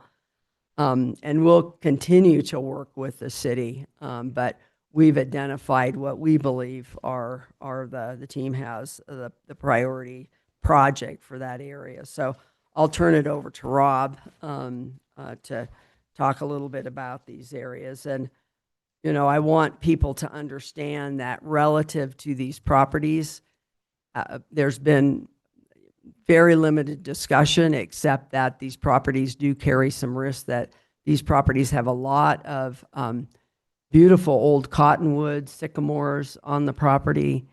There's unfortunately a lot of dead and down on these properties. There's a lot of concern by the city of a fire threat, particularly to Uptown and some of those areas there that are older wood stick construction. And so there's some other, and again, that dead and down, if it gets mobilized in a good sized flood event, which, you think about Tucson and Munns Park, you're talking 10,000 CFS, you're talking 30 to 50,000 CFS here in a 100-year flood. So you can mobilize a lot of material with that level of water, and you're probably going to lose those bridges. And so there are some benefits there to looking at these properties. So that would be more of a partnership opportunity to work with the city. So with that, I'll turn it over to Rob. Thank you, Madam Chair and board members. So I'll circle back to the Oak Creek properties that Lucinda was talking about at the end. I think we're going in order here of Doodlebug, Mystic Hills, and then Oak Creek properties. So just a couple of bullets on each of these. And let me step back a little bit. The city themselves undertook a stormwater master plan update. It was a 3-year project starting in 2020 and finishing in 2022. Out of that, that was a citywide, watershed-wide project to identify flood hazards as well as updated hydrology. Through that process, they identified a number of potential CIP projects. So Doodlebug was one of those, and Mystic Hills was one of those. So Doodlebug, some of the work was already done. Like Lucinda said, it's pretty high level preliminary analysis. So Doodlebug would be designed for the 25-year flood. That's the city's standard. They recognize in an urbanized, built-out city, it's hard to hit the 100-year flood. That's usually out of reach. For Doodlebug, it is within a FEMA special flood hazard area or a FEMA floodplain. Moving on to Oak Creek properties, I think Lucinda touched on everything we want to talk about there. Mystic Hills, same thing, 25-year flood. The city's biggest concern is they have a lift station. They call it the Mystic Hills lift station, and there's a wash that goes along it that is eroding their road, and they're getting concerned as the road erodes out in a really extreme event. It could affect the lift station as well. And there are some properties along there that are in a flood hazard.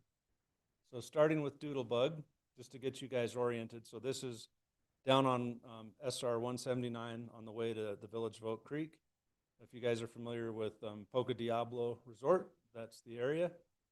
So there are 2 water courses that flow through this area that are named, particularly by FEMA, the Golf Course Creek, and then Memorial Park Wash.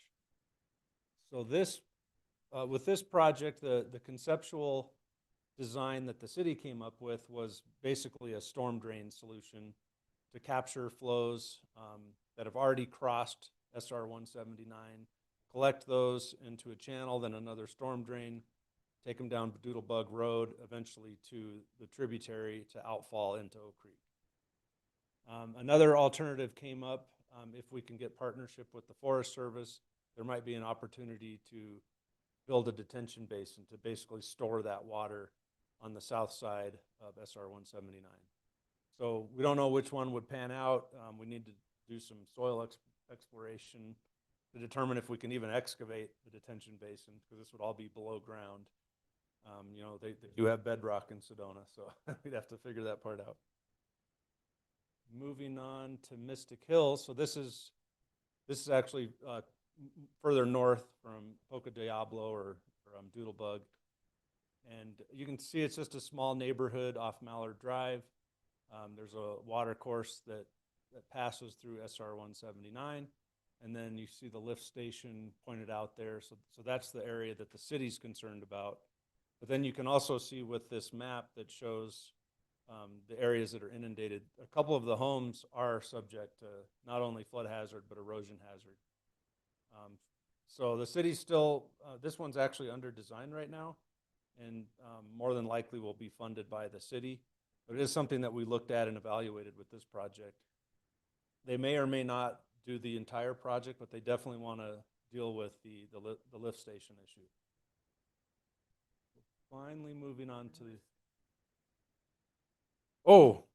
the lift station is for sewer, obviously, to pump effluent to the wastewater treatment plant. Is that what you mean? Yeah, and so it's pretty important. It feeds a force main, and if that goes down, then you've got all this sewage coming to one location and it has nowhere to go, which is a problem. It's a problem. Yeah, so typically this is considered critical infrastructure for any community. Oak Creek property, so here's basically a picture to go with what Lucinda was describing. So just to get you oriented, this is around Tlaquepaque. I presume you all are familiar with that area. What's shown here with the colors, you'll see the blue and the green. So those are the floodplain and the floodway. I won't go into too much detail on what that is, but basically the floodway is the area you want to preserve for the flood. Sometimes we allow development in the floodplain, or what we call the fringe. But the floodway you really want to preserve for the conveyance of the flow. And this is Oak Creek. This is a big water course. Right downstream of the yellow area, you'll see the first bridge, which is the pedestrian bridge that Lucinda was talking about. So we don't want the people to fall in, but more importantly, or as importantly, the utilities that are under that bridge, because there's a lot. There's sewer, there's water, gas, communications, I think power, pretty much everything is underneath that bridge. It wouldn't shut the whole city down if it got taken out, but a big part of the city would be disrupted. And then obviously the main bridge, that's the bridge that gets backed up all the way to the village of Oak Creek when people are coming up on the weekend. So we need those bridges. And like Lucinda said, this area right upstream is important.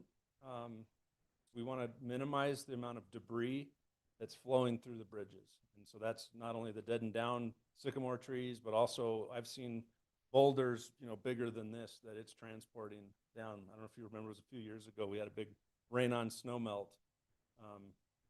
It didn't overtop the bridges or anything, but afterwards, when you went and looked in the channel, it was a completely different channel than what it had been before that flood. So it's pretty impressive.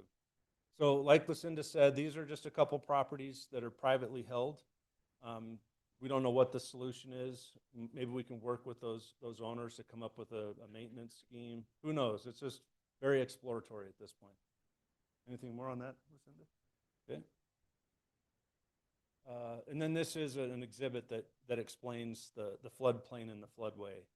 I know it's a lot to digest, but this is a cross-section view. So if you can imagine, if you're going to allow development, don't allow it in the channel. Put it in the fringes where it's not as hazardous. And then basically you establish through some modeling, how much will we allow them to encroach, developers or whatever, until we say enough is enough. We need to preserve this floodway. So that's what that's about. One other thing I'll say is, back to this slide, you really don't want people developing in the floodway. So that's another thing that the city might want to work with these property owners. It would be very difficult to get anything permitted there because it's so hazardous. And it would be, there may be an engineering solution, but it would be bloody expensive. We just want to make sure that that's preserved somehow. I think that's it. Thank you. Hey, Madam Chair, board members, thank you. Scott Ogden, J.E. Fuller. I'm going to give you an overview of the Munns Park area. Oops. So Munns Park is located south of Flagstaff here along I-17. You can see in the exhibit that I-17 splits the community into two parts, east and west. The watershed and the drainage that flows into Munns Park comes in from basically two paths, one from the west, one from the east. The watershed that feeds into Munns Park is almost split, almost in half, with half of it coming in from the west side, half of it coming in from the east. We also have some extra little features in here. We've got Odell Dam, which is in the east part upstream of where the golf course is. It's not listed in your brochure, but you see where the circle for the Pinewood breakout is, and that bulbous blue area down below there, that is where Odell Dam is, and that creates a lake, permanent lake up there.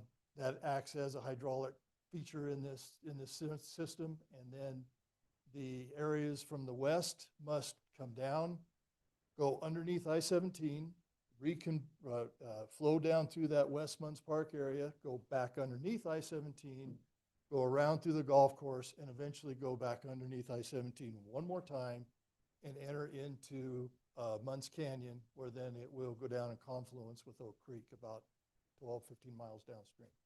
So very complicated, and it's got a lot of nuances to it, and there's a significant amount of volume of water that comes into this watershed, into this area, and unlike what we were talking about with the other areas, water gets very deep in here in some of these places. The velocities are not super high, but it gets very deep because of the ponding and the concentration all in this small bowl area. We have 3 projects that we're going to be talking about today that will be considered in this. We have what we're affectionately calling frog tank flood retarding structure. We have an I-17 outfall channel improvement, and then we have a Pinewood breakout levee, and I'll go deeper into each one of those. So frog tank, flood retarding structure. So when we talk about flood retarding structures, first of all, it's essentially a dam. But the difference between a flood retarding structure and a dam in technical terms is typically a dam stores water on a permanent basis. You always have water behind it. A flood retarding structure does just that. Water comes in, it accumulates, it attenuates the flood, and then all the water is evacuated. And when the flooding's gone, the water's gone. It doesn't hold water behind it permanently. In this particular instance, we're looking at a flood retarding structure that would be on that west tributary into Munns Park, upstream of the Munns Park area itself. We're looking at something that would be 25 to 30 foot tall dam structure, earthen dam more than likely, with a very, very large culvert outlet. We are seeing initial calcs would say we could see anywhere from 50 to 65% reduction in flows for the 100-year event. The benefits that's going to happen with this type of a project will be a significant, if not complete, elimination of I-17 overtopping downstream. So if we back up just to this slide here, you can see where I-17 thread goes up there, and the blue is the floodplain limits. So you can see on the northern edge of that western area, there is, it's blue, which means I-17 is overtopped there. And it's overtopped by anywhere between a foot and a half deep in a 100-year event. It's also overtopped where it then goes back to the east side again at that second location. And for any of you that are familiar with driving through there, that's kind of a sag. You know, the I-17 sags through there and comes up. That overtops again at that point with a 100-year event as well. So you've got these two locations that overtop in I-17. This structure has the potential to eliminate all of that overtopping and also significantly reduce the flood depths and flood extent on the west side and even some on the east side. And the other thing that it would do is it would allow us to relook at the I-17 outfall, which we're going to talk about here in a minute. Okay, so I-17 outfall is basically what happens is all that flow comes and convenes, and its last leg out of the Munns Park area is through this channel that goes underneath the I-17, these bridges. One of the projects that we looked at back in 2016 when we did the IEAs were to do an improvement here and basically make this more efficient, which would move water out faster, which would pond water less upstream, and it would give us the ability to get some depth reduction. We took that alternative to a few steps down the road, and we looked at impacts downstream and discovered that, yes, we help Munns Park by pushing more water out, but what happens is that extra water shows up now down in Oak Creek. And when it shows up down in Oak Creek, it created an adverse impact down there. So we decided at that point we can't do this. If we can do the frog tank FRS upstream, reduce the peak discharges before we get here, now we have the opportunity to improve this outlet as well for a nominal cost, additional cost, and effectuate a much better flood reduction for the west side as well. So it's kind of a double bang. Or east side, yes, sorry, I keep saying west side. The third project that we're looking at is more localized, and it is an area up where Pinewood Boulevard crosses the eastern tributary of Munns Park Wash. And currently there's a breakout at that bridge where the bridge crosses the wash in that location. The breakout then creates a floodplain that's downstream, and you can see in the exhibit that blue area that comes out through that side channel and goes down through there. And what we could do to mitigate that is we could go in and build a small little levee that would basically break or shut that breakout off, keep the water moving south in the wash where it's supposed to be, and then basically eliminate that floodplain on the left-hand side, which impacts, there's about 20 or so properties in there that would come out of the floodplain with this project. And the fix is pretty small. But it would be considered a levy, which carries certain regulatory standards with FEMA. So it's not just a simple fix, but it's a fix that could eliminate quite a few properties. And with that, I will turn this over to Joe Loveridge and Chris. Oh, Cindy, you're going to. Thank you, Scott. Catch up here. You know, it's interesting going through that with the potential mitigation. It's substantial. I mean, we're talking about a much higher degree of success, if you will, for mitigation than some of the others. So important to note. Is it what? As long as we get cooperation from the Forest Service. Well, or, you know, all of this is cooperation, the Forest Service, cooperation with private property owners. You know, it's, Right. we can't do it alone. That's right. Oh. Yeah, absolutely. So project highlights here, and this is a way to provide an update. You've certainly heard a number of updates over the last several months and the establishment of the local floodplain process. And,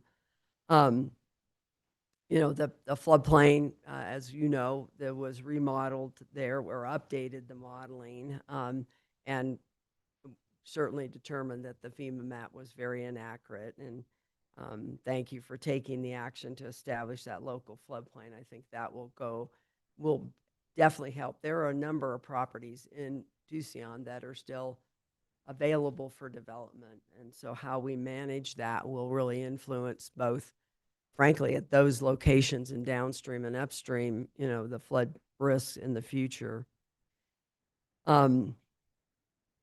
And then, of course, we had the flood event in 2023, and that really prompted, you know, the town and us to say, okay, we've got to look at what's occurring here and what really is the risk, looking at the modeling. And as I mentioned earlier, they applied for grants, about $2.4 million, and have now been in an engineering process there.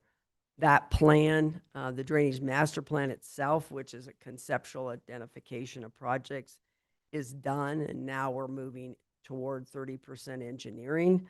And importantly, this last week, we did start conducting the geotechnical studies, both 2 weeks ago on Forest, 2 to 3 weeks ago. Actually right before Christmas, we did some geotechnical work on Forest at the flood retarding structure that you'll see Joe will explain here in a minute. And then, and for that, we should have some results within the next week or so. And then that's phase one of that geotechnical work. And then we also have started that geotechnical work within the town. We have now secured all the rights of entry from all the property owners. And there was some process there. But I think it was really important, and I think really sets the stage for moving forward now. And I think taking that time to have that level of communication with the property owners was really important and valuable, and will be valuable long term. So now we're scheduling the remainder of the work, including the utility locates, which are also fundamental. So this is, you know, fundamental not only to structure of the flood retarding structure on Forest, but also the engineering through town. As we know, there's significant impacts to State Route 64, and then also to the wastewater treatment and reclaimed water plant. And the reclaimed water plant is a really major asset in Tucson. It supplies up to 80, maybe even as high as 85% of the total water use in Tucson during the heavy visitation months. And so that plant not only, you know, is fundamental to water service, not just to servicing the wastewater as well. The town, as I mentioned, has applied for a Federal Department of Transportation Federal Lands Access Program grant plat, and then also is preparing to apply for a build grant, which is due the end of the month. close to the end of the month. There will need to be, there was no grant match required for the FLAMP grant.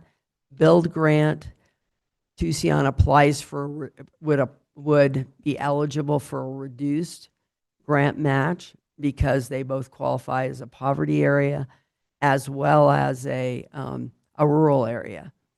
But we also know that to be competitive on a national level, so through FLAP, the money is allocated to a state level fund and then it's competed at the state level. Build is national competitive. So it's much more like what we went through with Protect, right? Where there'll be projects selected nationally. Now there's a much bigger fund than there was for Protect, but it's still a very competitive process, and certainly having a grant match will be important to contributing to that. And there's discussion going on, and I expect that the town will be identifying funding to support a match for that grant as well. So, and I will be coming back on the 3rd to discuss that with you as well and get your direction at that time. But again, this is nationally competitive, but the feedback we've gotten from a number of people at various levels, past FLAP employees, others, is that these projects are competitive because of the significance of the economic impact and the significance to the Grand Canyon National Park, which is still, it's the 3rd highest visitation in the country for a national park. So it's going to get a lot of attention, I think, but it's typical of build grants that you have to apply 2, 3, maybe even 4 times before you would secure funding. So it's important, though, that they start that process. So I really applaud the town for being proactive and taking this effort. So with that, I'm going to go ahead and turn it over to Joe that's going to speak to the projects here. Thank you, Madam Chair, members of the board. I'm going to take you through a couple slides.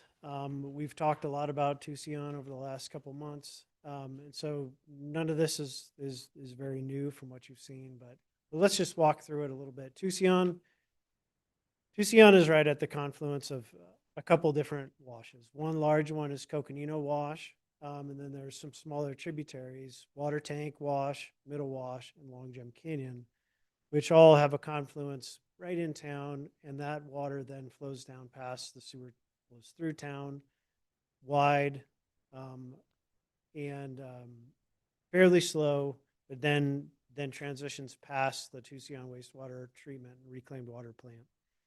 And so we've been working through with this drainage master plan, and this is data then that feeds into the IEA process with the county, is understanding what can we do. And so with the drainage master plan, we've come up with some on-forest measures that we can do and some in-town measures. Both of these have to work together. Like to your point about cooperation, there is a lot of cooperation that is needing to happen, that it is currently happening with the forest and private owners and the sewer treatment district. And so on forest, there's currently 4 primary, possibly 5 basins that make up our system. And the smaller ones are on Long Gem Canyon, Middle Wash, and Water Tank that you can see on the exhibit. And what these do is they reduce the discharge down from these smaller tributaries to a level then that is can be conveyed through storm drains through town down towards the treatment plant. Tucson Pines is on the main stem of Coconino Wash. It's a very large discharge, and like Scott mentioned for Frog Tank, it's a flood retarding structure. So this would be a large earthen embankment, lots of design that goes into it to make it work and permittable. It would have a primary outlet that goes through the dam structure and overflow spillway to handle any large events that's coming through there. What this basin does is it takes the discharge from Coconino Wash, reduces up to the 25-year event down to a level that we can actually convey underneath the ground with the storm drain system in Tucson. So these basins are really critical to the functionality of anything that we do within Tucson. So with Tucson Pines itself, there's a couple different things going on now. There's geotechnical investigation, preliminary geotechnical investigation that we've done to look at initially what does the rock look like underneath, what kind of soils are we dealing with, is it even feasible engineering wise to put this in place. So those steps are in process, and we're working through the design on that. So there will be more to come on that as we move forward. When we get into town, there's a couple things to think about here. Is I said with Tucson Pines, we're going to be able to convey, reduce the discharge down so that the 25-year event can be conveyed fully within a storm drain system through town. So anything larger than that, 50-year event, 100-year event, it's still going to be inundation through town, but up to the 25-year, you'd be able to see it contained. So the storm drain system that's proposed now, after a lot of iteration and working with alignments and best fit, working around utilities, is a 2-barrel storm drain system through town. 2 of the legs of that storm drain system pick up water tank, and they pick up middle wash. And they feed it all the way down along RP Drive to Long Gym Drive, and that dumps into a large concrete channel. That channel flows past the sewer treatment plant, and it has capacity for the 100-year event. So even though we aren't able to convey the entire 100-year for all of Coconino Wash through the storm drain system, by the time you do get down to the treatment plant, you can keep the treatment plant dry in the 100-year event. So you have full 100-year mitigation through that area. This requires some work on forests downstream of the treatment plant to have positive grades so that the water can drain out. And so right now, like was mentioned, the drainage master plan is finished up. Now we're in the design concept development of all these elements.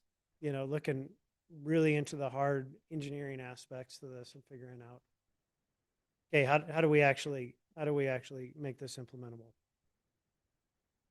And with that, I'm going to turn it back over to Linda to tie some of these things together. All right, thank you, Joe.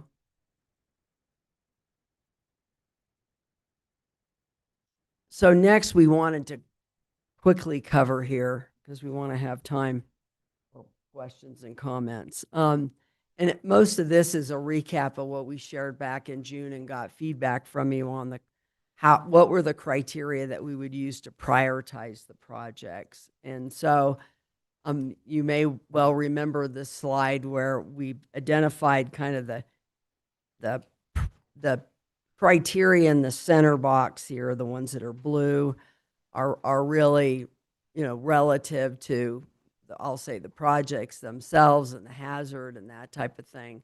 And then the magenta purple boxes on the outside are things that will very much influence the timing of a project, your ability to secure grants, the benefit cost analysis, which is fundamental to most grants, and land rights, which, we just worked through quite a process just getting the rights of entry in Tucson. So all of that will really play into what is how do you invest over time, and what does that look like, and what are your strategies for that?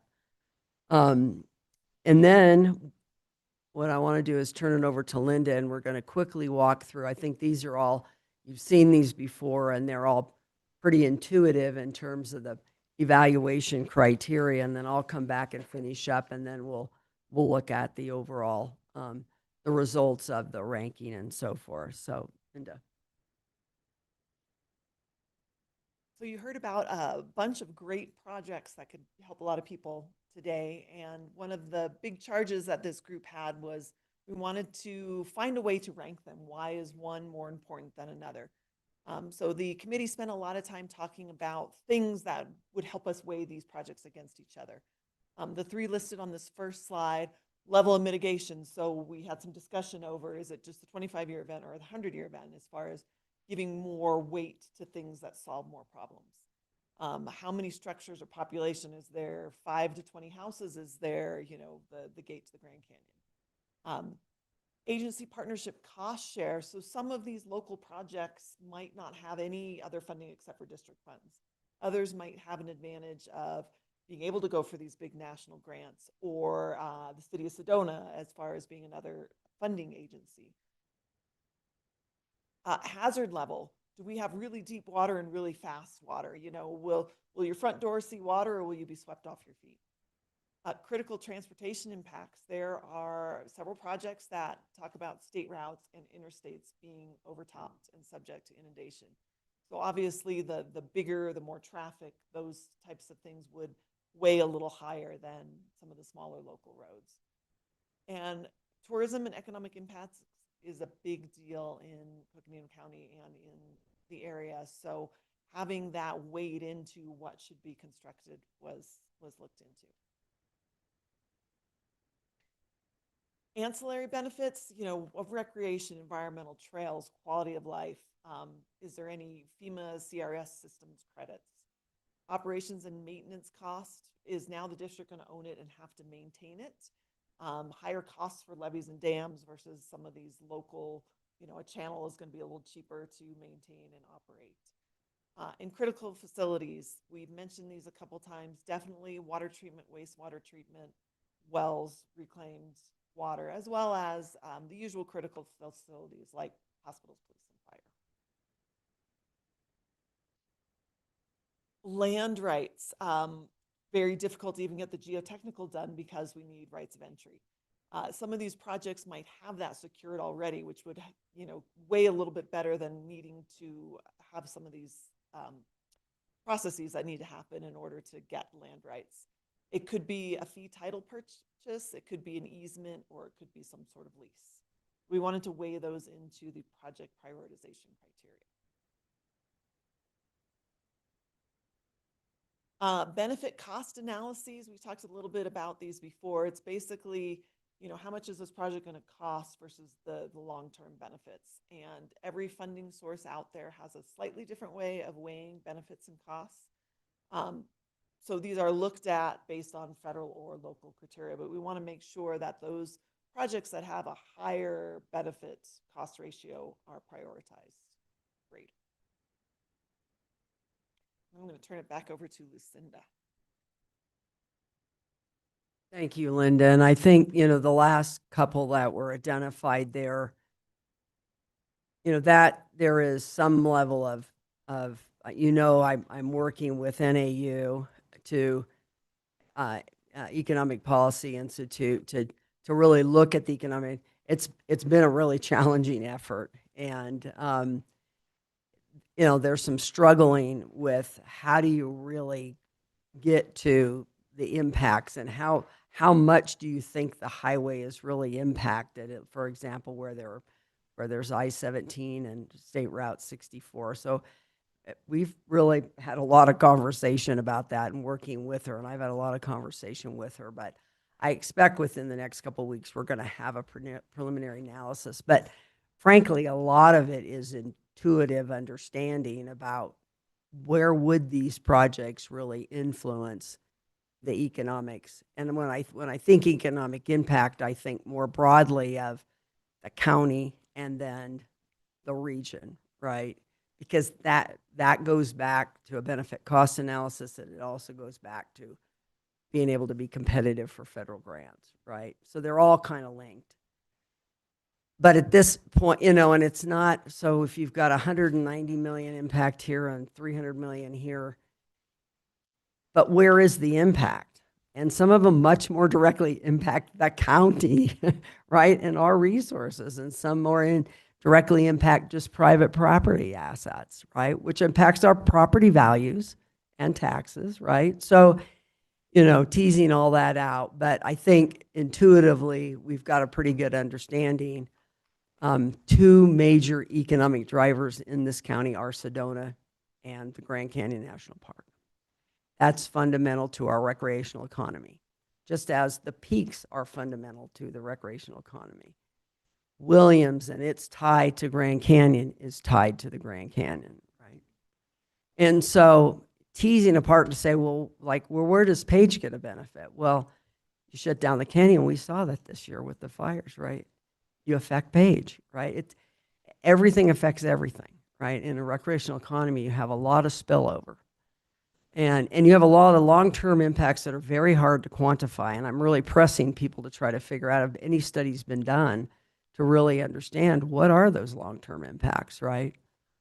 And we're going to play this out for North Rim, but to be honest, North Rim is a very, out of the scope of the economic impact of Grand Canyon, South Rim probably gets 90% of the visitation or more, right? So how do we frame all that? But it's important to keep, that's there, but we also looked at all these other criteria. So you can see here, these were the actual values that were assigned to each of these. And so for a lot of discussion went on for several weeks about how to assign the points and so forth. That's in your packet there. And then the next chart here now shows, I don't know if there's a way that we could move this over there. The next chart now shows the outcome of the team's effort. We all went through and assigned what we believed were the points to each of these criteria, and you can see the outcome. So the Tucson projects cumulatively ranked number 1 with 122 points. Munns Park, let's see if I can get that to go away. Munns Park came in number 2 with 100 points. So, I think in our thinking, relatively close. They're both significant impacts, different kinds of economic impacts, but significant impacts. Then you get to looking at Sedona. Now, with Sedona, the volume of water going through Oak Creek is so massive that mitigating Oak Creek there really is very, very little you could do. And I'll say it, what would you do? You would dam the canyon? Well, that's never going to happen in anybody's lifetime, right? That is a crown jewel of the world. It is, 4.5 million visitors come there every year. That's not going to happen. Now, there are things we can do to reduce some of the impacts, like a post-wildfire flooding and things like that. But, there is a dynamic there that we're not going to change materially like we potentially can in Tucson and like we potentially could in Munns Park, right? So you're looking at smaller scale projects, but still important to the overall drainage FEMA floodplain dynamic there. But not going to be a big mover like the other areas, just flat out, right? But that project Doodlebug, when you look at the opportunity, it's the relative cost, the opportunity to partner with the city, it came in number 3, and then the 2 project areas in Fort Valley came in 4 and 5, and then followed by the Kachina area, again, because there's such a limited impact there, and frankly, most of the impact is to KVID, it ranked much lower. So, so one could debate points in any given category, but I think what you're seeing here is we've got a set of projects that I think, particularly the top 2, that do warrant some investment, and then investment, it's different type of investment, and we'll talk about that next week, potentially different types of investments being made because we do have the funding, i.e. the town has the funding to do the vast majority of the engineering. There'll be some specialty engineering needed for the FRS, but we are in a more advanced position there right now. So it's a different type of thing. It's more like looking at grant match versus funding the engineering. But jump starting some of these projects this year and or next year is going to be the topic of conversation next week, right? And how do we take some of the fund balance we've accumulated and start applying that to investing in some of these projects. So, so I think then this just goes to the next week. But that, let's see if it, there we go. So certainly, we can answer any other questions that you have and would like to hear your input. And again, next week, relative to that, I will bring back you'll see a project status matrix that shows you where is the project in its process and what's funded at this stage, what is not funded. And then I'll also provide you with that long-term flood mitigation capital investment plan that I've laid out, looking at what are our revenue opportunities. I mean, what are the revenues that we expect over the next couple of years, and what am I recommending and the team's recommending in terms of investment over the next couple of years. And then also that grant matrix that shows you where are who are the potential partners, what are the potential grant sources that we and or the cities or towns would need to work together to pursue. So that'll be on the docket for next week. And again, I'm looking for direction next week. Are you comfortable with the plan? Not comfortable with that investment plan? And because we do have funding available now to, for example, potentially move forward with Munns Park and go into the feasibility study, which is for that FRS, which is fundamental to that plan, for example. So, and we have some grant opportunities that if we can have grant match for Tucson would be important to positioning that project competitively. So open to questions, comments. Thank you very much for your attention. I know it's a lot of information. It is a lot of information, and we really appreciate everyone that's here. Very thorough overview of our priorities, what we're looking for, and the potential mitigation projects. So I want to thank you all for your hard work on this. And obviously, Lucinda, you and your team as well for, bringing this forward. We as a board, as you all know, in the flood control district, have been dealing with emergency response, post-wildfire flooding.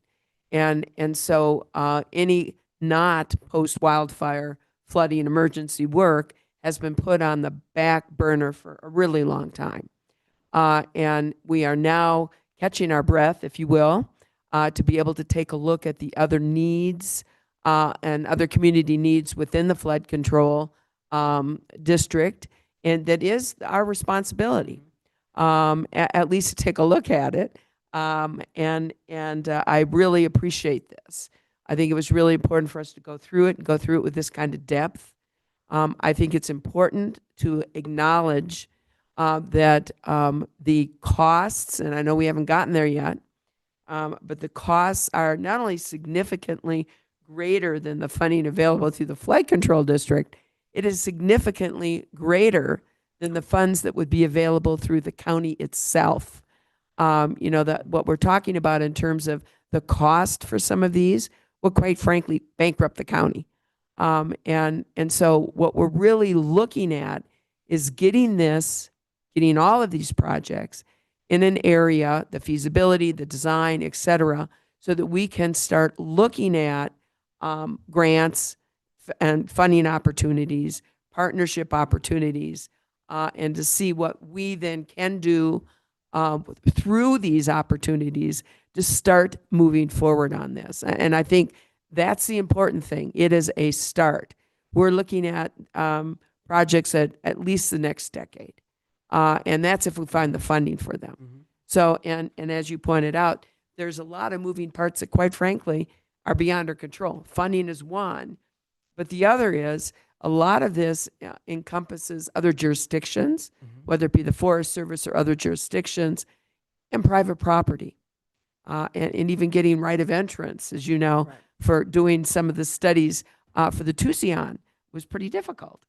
And so there's important for us to bring it. It's important for us to bring it to these communities let these communities know where we are, what we're doing, and why, get their feedback, and hopefully get their buy-in. And you know, as we move forward. So I think this is an important first step. And I really appreciate the leadership you're showing on moving this forward. So thank you, and thank all the experts that are here. Yes, Supervisor. One thing Vasquez. I didn't add that was really important that I failed to add, my bad, was that the projected investments that will come forward next week are in addition to the investments that we have been planning to make in forest restoration and continue to make into the future there. So I want you to be really understand that we're very conscious of we have to continue those investments. And over the next 2 years, we're looking at over $11 million going into forest restoration, both for Bill Williams Mountain and for Upper Rio. And so we're not stepping away from that, because we also know if we have one of those two disasters, we're going to have we're going to get sidelined on all this, and our economy is at significant risk once again, right? And I think that's it. There's a lot of investment in these projects. Absolutely. This is big time money. But when you look at what the long-term consequences could be to the area of some of these areas being flooded, there are a lot of long-term consequences broadly to the economy. And so when you start looking at those ramifications, and again, not just everything from tax revenues through property values, et cetera, personal property, everything, lives at risk. You know, again, that's where you get back to that benefit cost. And don't forget that there is a lot of financial benefit to this, to the county as well. We can't sustain this recreational economy. It's going to be really a challenge for this county. How our budget and what that's going to look like will be very different, right? And all the institutions in this county, and private, public, you know, will suffer from that. So, Supervisor Vasquez. Yes, thank you. First off, thank you for the presentations. It was very enlightening to see the different maps, see the different flooding areas, and I really appreciate getting the project scoring and ranking handout, because that's something that we've been asking for several years, and it's not the team's fault. We've been dealing with some emergencies over the last couple of years, so it's nice to finally be able to get away from emergency mode and actually focus in on what kind of projects we need. And it allows us to have some documentation when speaking with constituents about why we're prioritizing in which areas we are. So thank you for that, because for me, it's very clear the prioritization of these projects and where we need to go moving forward. So thank you. Supervisor Ontiveros. Thank you. Thank you, Lucinda, and thank you to all of the engineers that are sitting here and the work that you've done. And I'll just say that the private meetings that we had with Linda and Rob and Scott, that answered, I have no questions for this meeting. And I think that you have really set an excellent groundwork for the meeting that we'll have next week, which is going to be very interesting. And just one thing, when you came back and said, there was one thing I forgot to mention, that, you know, if we have a disaster, it all goes out the window. And I am glad, though, that all of the forest restoration projects are going to still continue, that they're not going to be sidelined as a result of this. And I have always thought, so Supervisor, he's going to go on and join us virtual here in just a minute. He is off to a meeting that his daughter is playing in her last game. So, but he will be on virtual here in just a minute. I know, I noticed that, but we aren't, since this is at this point informational only, are we okay to proceed?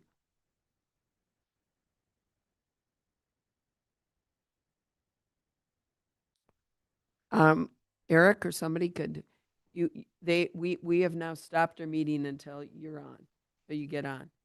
Oh, you better get on. can't forget that.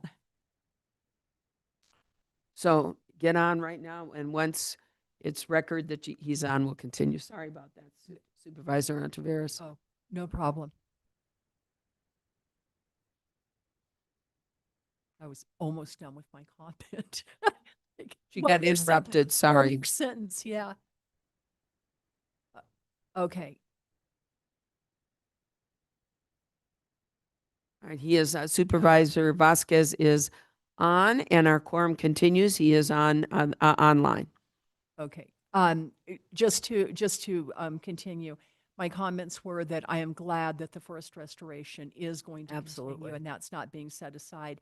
And I do understand that, yeah, we could have an emergency tomorrow, but getting this plan in, like, set and having a way forward, I think is the way to go. And so I appreciate all the work that's gone on that's going to allow us to make that plan. And very much looking forward to next week's meeting. Thank you. And back to forest restoration, I can tell you that Jay and I are pushing really hard right now. We're very close. We should be getting an agreement from the Forest Service relative to the Upper Rio, where they have some funding and we have funding that we'd allocated prior to get a project started there, and which they will actually manage that project. And so we're very close there. I think it's just we've got to do the final legal review, and we're close to bringing that back to the board. And then with Bill Williams Mountain, we've had a series of meetings with the Nature Conservancy and the Forest Service and getting that launched, and that should be coming. That agreement doesn't have to come back to the board. You already approved the overarching agreement with the Nature Conservancy for that set of projects. The individual project agreement to launch this set of projects, you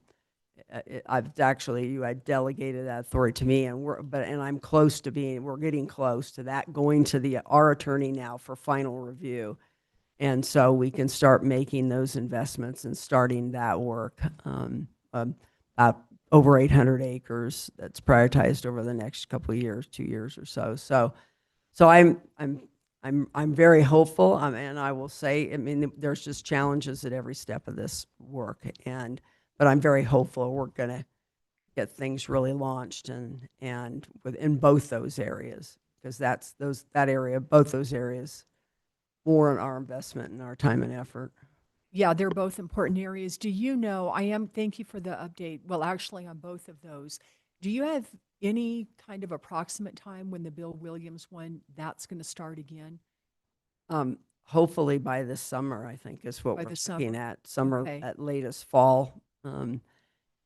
But we'll be back, Jay will be back, and we'll both be doing an update here pretty soon to update you. We want to try to get these processes a little bit further along Okay. and get those agreements moving forward, and then we can give you a timeline for when projects are going to start. But I can get you what we know right now in terms of what we're projecting. Okay. So I can provide that. Yeah, and fair enough, and it just goes to. And I'll do that next week. I'll bring that with me next week so Okay, you can see. Yeah.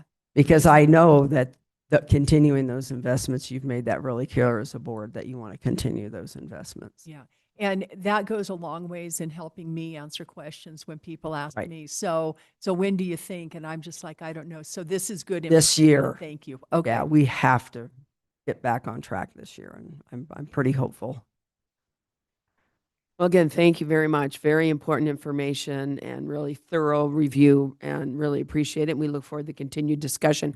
I have a feeling we'll be talking about this for a long time to come. Yeah. So thank you. Thank you for being with us. Thank you for your attention today and your commitment to public safety. That's really what this is all about. Absolutely. Absolutely.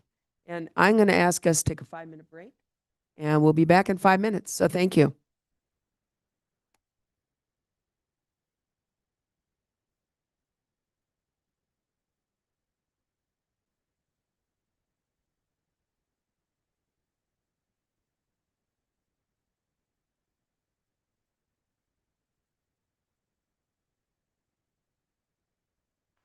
Thank you.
All right, we took a little break and we have a lot left to do.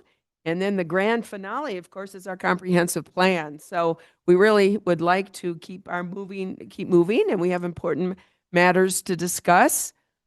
And I know that we have two of us here, Supervisor Ontiveros and myself. And I am going to ask for making sure we do have a quorum. So I am going to ask if our clerk can let us know if there are board members online here and taking part of our meeting online. Yes, Chair Horseman, Supervisor Vasquez is online. Supervisor Vasquez, if you can just unmute and let us know you're here. Present. Thank you very You're much. So welcome. we have our continuing quorum. It's unusual that we only have a three-person board today. So thank you, Supervisor Vasquez. If for some reason you do need to leave, that will in fact terminate the quorum. So we do need to know that if for some reason you do need to leave. So otherwise, we're expecting you are here and present and part of our board meeting today. So thank you. With that, we're moving along. And this is a presentation and discussion on pretrial services to provide an update on the current status and service level. And I know we are here with adult probation with Kara Singer, and we appreciate you being here. We know we've just started this discussion last year when you were newly on board. So it's great to have you here with a year of service and look forward to your presentation. So thank you.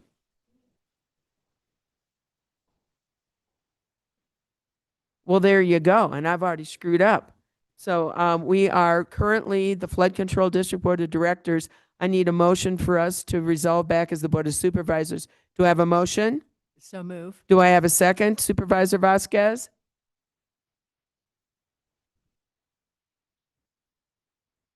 Supervisor Vasquez?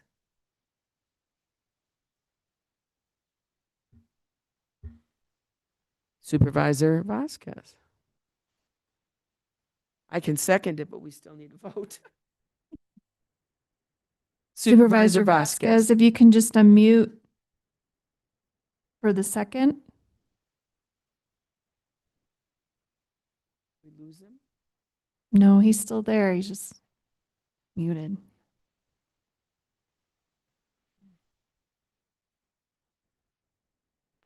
Supervisor Vasquez?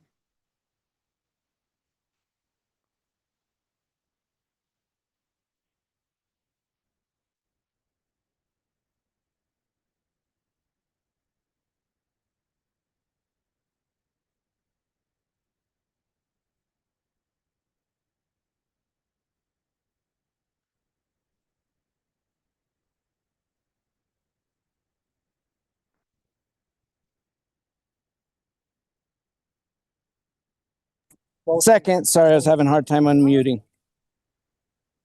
We have a motion, a second. All those in favor signify by saying aye. Aye. It is unanimous. Okay, we're moving forward and we are now the Board of Supervisors. So with that, it's good to hear you, Kara Singer. Thank you for joining us. We look forward to your presentation. Thank you very much, Madam Chair. I have brought Judge Reed with me today. As you may know, I report directly to presiding judge, and he'd like to make a few opening remarks before I start. Very good. Your reinforcements. Judge Reed, thank you for joining us. Thank you. Good afternoon, Chair Horseman, Vice Chair Vasquez, who's on the phone, Supervisor Ontiveros, members of the Board of Supervisors, and County Management. Thank you for letting me take a few moments of Kara's time to set the stage. I do have some prepared remarks because some things are intricate. I need to remember exactly what to say. So as we begin this work session, I want to express appreciation for the cooperative and understanding partnership between the Coconino County Board of Supervisors and the Adult Probation Department. The work of probation is often less visible than other parts of the criminal justice system, yet it is one of the most important drivers of what we call effective justice in our Coconino County courts. Effective justice is not measured solely by case dispositions or time served. It's measured by whether our interventions actually improve community safety and wellness. Adult probation sits at the center of that mission, delivering community-based supervision and services designed to hold individuals accountable while creating the conditions for sustained positive behavioral change. Excellence in every aspect of probation services, from investigation to supervision to treatment coordination, is essential if we are to achieve those outcomes for victims, defendants, families, and the broader community. The demands on our Coconino County criminal justice system have increased significantly. Felony cases charged in Coconino County Superior Court have consistently risen in the last 3 years following pandemic-related fluctuations, from a filing of 1,051 in FY 2023 to 1,205 in FY 2024 and 1,389 in FY 2025. At the same time, the number of individuals on probation has grown from 980 at the end of 2024, just a year ago at the end of December 2024, to 1,093 at the end of 2025, just a little bit less than a month ago. So adding 100 probationers to their caseload, all while operating with the same level of personnel. These numbers reflect not just workload, but complexity, more cases, more supervision, more assessments, and more coordination with treatment providers and community partners. Sustaining excellence under these conditions requires careful stewardship of resources, disciplined use of evidence-based practices, and a shared commitment to ensuring that quality does not erode under such pressure. Community-based criminal justice interventions, such as probation, offer substantial benefits for both accountability and rehabilitation when compared to incarceration. Probation holds individuals accountable through structured supervision, treatment requirements, restitution, and close judicial oversight, while allowing them to remain employed, connected to their families, and engaged in pro-social supports. The fiscal differences alone are significant. Probation costs roughly $1,400 per person per year, compared to approximately $43,000 per person per year for prison incarceration. But beyond costs, incarceration disrupts employment and long-term employability, deepens poverty, destabilizes families, and increases the likelihood that children of incarcerated parents will experience adverse outcomes, including a higher risk of later justice system involvement themselves. Research also shows that extended incarceration, particularly for lower risk individuals, can increase recidivism by exposing them to higher risk peer environments and weakening their community ties. In contrast, well-designed evidence-based community supervision targets criminogenic needs, supports behavioral change, and strengthens the very protective factors, employment, family stability, treatment, engagement, that reduce future offending and enhance long-term public safety. Another critical function supporting effective justice is the preparation of pre-sentence reports for felony sentencing hearings. These adult probation department investigations and reports provide the Superior Court with evidence-based assessments of risk level, criminogenic needs, and individual strengths to build upon, allowing the court to craft sentences that promote accountability while targeting the factors that are most likely to reduce recidivism. When probation is granted, those same assessments guide the deployment of supervision, strategies, and treatment resources that maximize positive change and protect community safety. In calendar year 2025, the Adult Probation Pretrial Services Unit prepared 805 pre-sentence reports, the highest number ever in our county's history. Under the leadership of Chief Adult Probation Officer Kara Singer, who assumed her role in January 2025, the department has undertaken a thoughtful assessment of its strengths and challenges and is actively refining operations to maximize effectiveness within our county's sequential intercept model. Her leadership and the professionalism of the adult probation team position us to meet these rising demands while continuing to deliver the kind of effective, evidence-based justice that our community expects and deserves. Thank you for having this work session today so that we can update you on this aspect of our adult probation services. Thank you. Thank you, Judge. Appreciate your comments. So I guess happy anniversary, huh? First year anniversary. So Yes, it just passed. Thank you.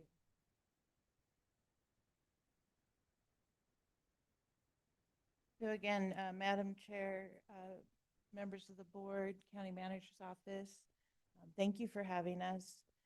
As you previously mentioned, we talked about coming back and doing a work session specifically to talk a little bit more about pretrial services. And so today is really meant to provide you with an update of where we're at. Before I get into that, I do want to acknowledge my team here with us. I have my Deputy Chief, Kevin Manny, is here, Division Manager Mary Walsh Navarro, who also oversees our pre-trial and pre-sentence division. And we have our new Senior Admin Manager, Nicole Harris, who's recently joined our team in November. So I wanted to welcome. And we also have our court leadership present with us today as well, just for extra support. So we, at the last year's budget presentation, we presented on where pretrial services was at. Is still very new in my role. It was my understanding that there had been a service reduction with pretrial services, and looking at how do we move the work forward and come back to prior restoration levels. During the so really our purpose for our work session today, sorry, I forgot, I'm the one that has to do this, right? So I want to follow up from our budget presentation, provide you a status update, explain why full services have not yet been restored, talk about some key operational and fiscal constraints, and really start beginning a forward-looking planning discussion based off my time here with the county, and starting from my time here a year ago in January.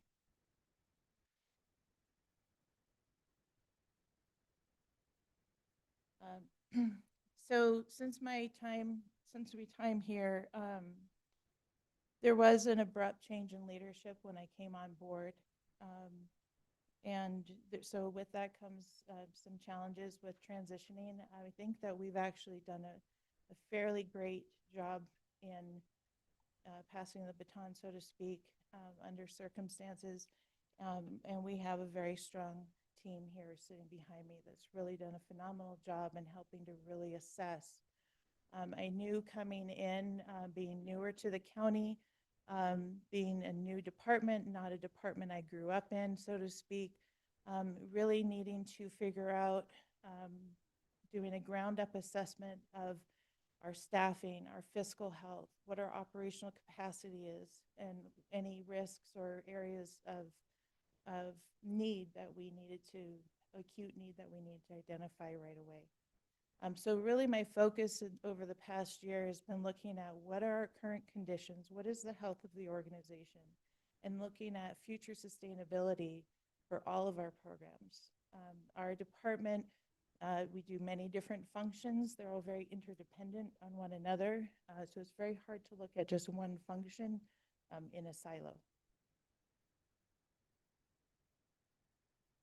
So I know this board is already aware of the value and benefits of pretrial services. I don't for even a second think I have to convince you why we need pretrial services. So I want to thank you for that. And that was a very nice and pleasant surprise, knowing already the board's fundamental understanding of why this is such a valuable service.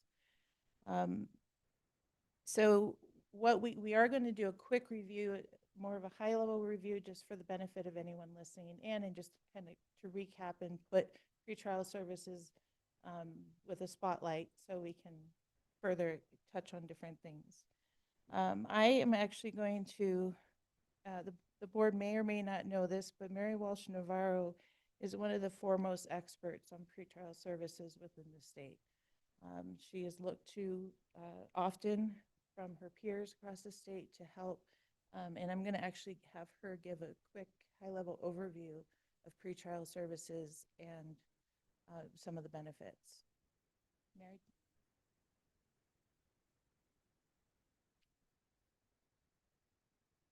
Madam Chair, members of the board, county leadership, court leadership, thank you for allowing me to provide this information. So I've actually worked in pretrial services for 36 years, but unfortunately, I've never become a public speaker, so I apologize for that upfront. So pretrial services really, as you have seen over the years, our primary goals that we provide to the board for our performance measures are making sure that defendants report to court and they stay law-abiding while they're on pretrial services. Our department in Coconino County has been around since the 1990s, and we have been one of the longer-standing departments in the state. We recently, well, I'm sorry, not recently, it's been quite a few years, but we started using the public safety assessment, as you can see on Kara's slide here. And our goal is to just make sure that we provide information to the judges so that they have one more tool to use when they're making the very important decision of whether a defendant stays in custody or out of custody. They have many things that they actually have to consider as part of their release decision-making process. And what we provide to them just gives them information as to whether or not this person is likely to come back for court and or likely to commit a new crime while they're on supervision. The tool has been validated across the country by the Laura and John Arnold Foundation. And we actually had the opportunity, which is not very common across the state, we actually had the opportunity to validate it locally. So it is something that's been proven to be effective in Coconino County, and something we hope that the judges value that we provide to them. I don't know, Judge. Okay. So that's our primary goal, is to provide the judges with information. If the defendant is released to us, we accept supervision, and then we assist them in making all of their court appearances. And one of the validated tools for supervision is providing text messages to them, which is something that we do. The information that we provide to the judges gives them an opportunity to understand who is a good risk to be released into the community. And so it also helps making sure that the right people stay in jail and the right people get released. When they're out of custody, they have a chance to maintain their employment if they have a job, they maintain their housing if they have that opportunity, any type of assistance programs that they're a part of. And it's been proven through time that anything over a few days in jail for a low-risk offender affects them for many years to come. So they are more likely to commit a new crime if they stay in jail for more than a few days, even up to 2 years after their release. So it's a cost savings for the county in the detention of defendants in the Coconino County Jail. It's also a cost saving for the individual because, like I said, if they're out of custody, they have a chance, to maintain their housing, their employment, and their social support group.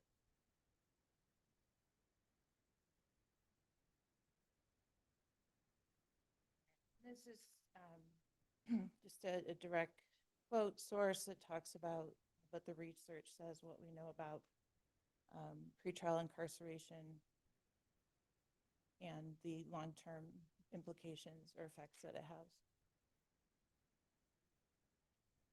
So to kind of hit on where we are today, we are providing public safety assessments to Superior Court when those are ordered and supervising those defendants released to pretrial services. We also provide a small amount of supervision for the Flagstaff Justice Court as a mental health caseload, which we provide that.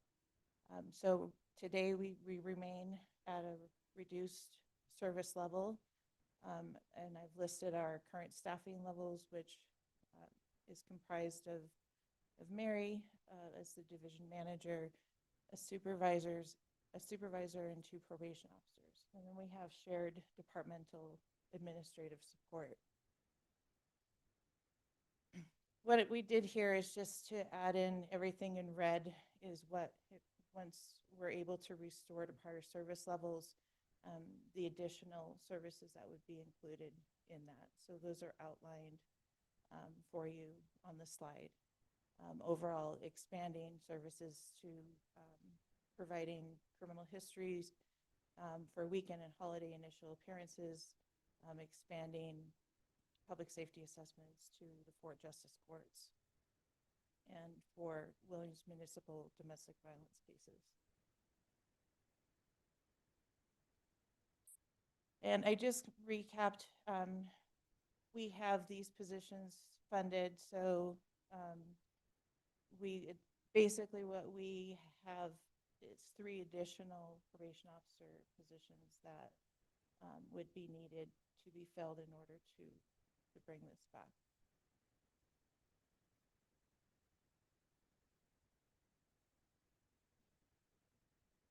So you'd be proposing 3 more positions to your current We already have those 3 positions budgeted, so we're not asking for additional positions. It would just be, we would need to get to the point where we're able to bring 3 additional people in, and I'll explain a little bit more. Okay, thanks. Yeah. So with that recap, I wanted to provide a little bit of fiscal context for you as well. Our pretrial services program is largely funded out of fees. There's a combination of fee accounts. And those fee accounts support multiple probation programs and functions. Some of them are FTEs for mandated functions, such as we have an intercounty and interstate compact functions that we have. We have an additional surveillance officer that is funded out of there in order to help support mandated functions. It also supports the pretrial services probation officer positions. And then there's some operating costs that are also coming out of fees to support mandated functions.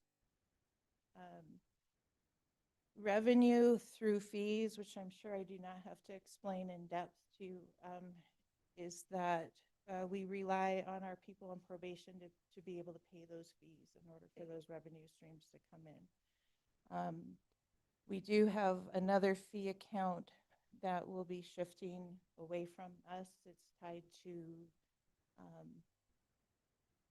deferred prosecution, which will be coming back under the county attorney's office and will not be something that's coming to us any longer. So overall, looking at the revenue through the fee accounts, it's not something that is necessarily a steady stream. Fiscally, our priority has been department-wide stability, and I'll get into that in just a little bit as far as some of the state implications or state pressures that affect everything.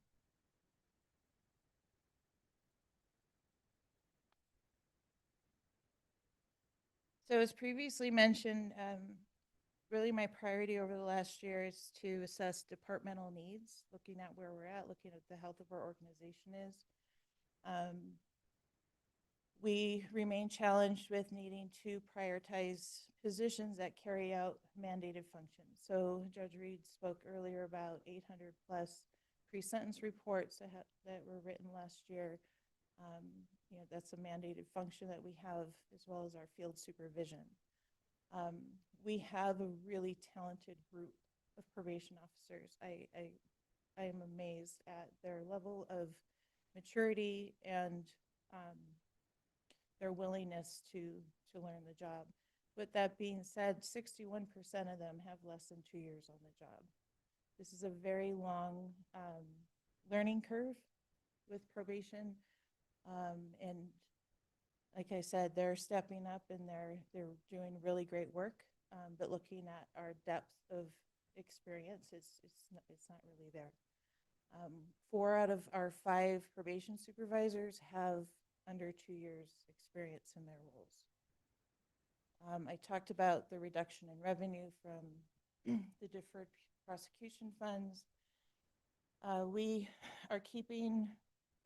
continue to have this statewide $10.4 million shortfall.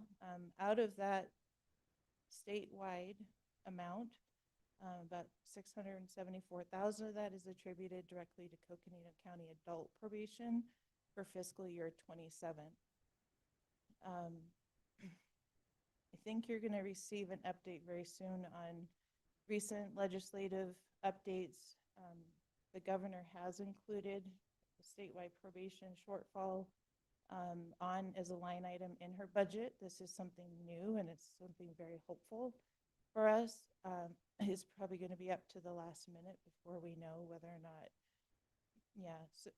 So we're kind of out of Band-Aids at the state level. Either it's going to be passed or it's not. And when we look at that, as hopeful as I want to be about it, also being very realistic that would definitely have a large implication on our local funds and our local fee accounts.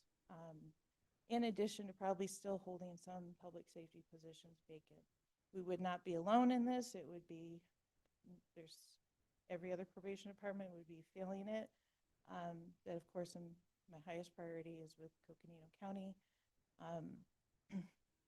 And so we've been looking at what contingency plans may be in order to mitigate the impact on case carrying positions.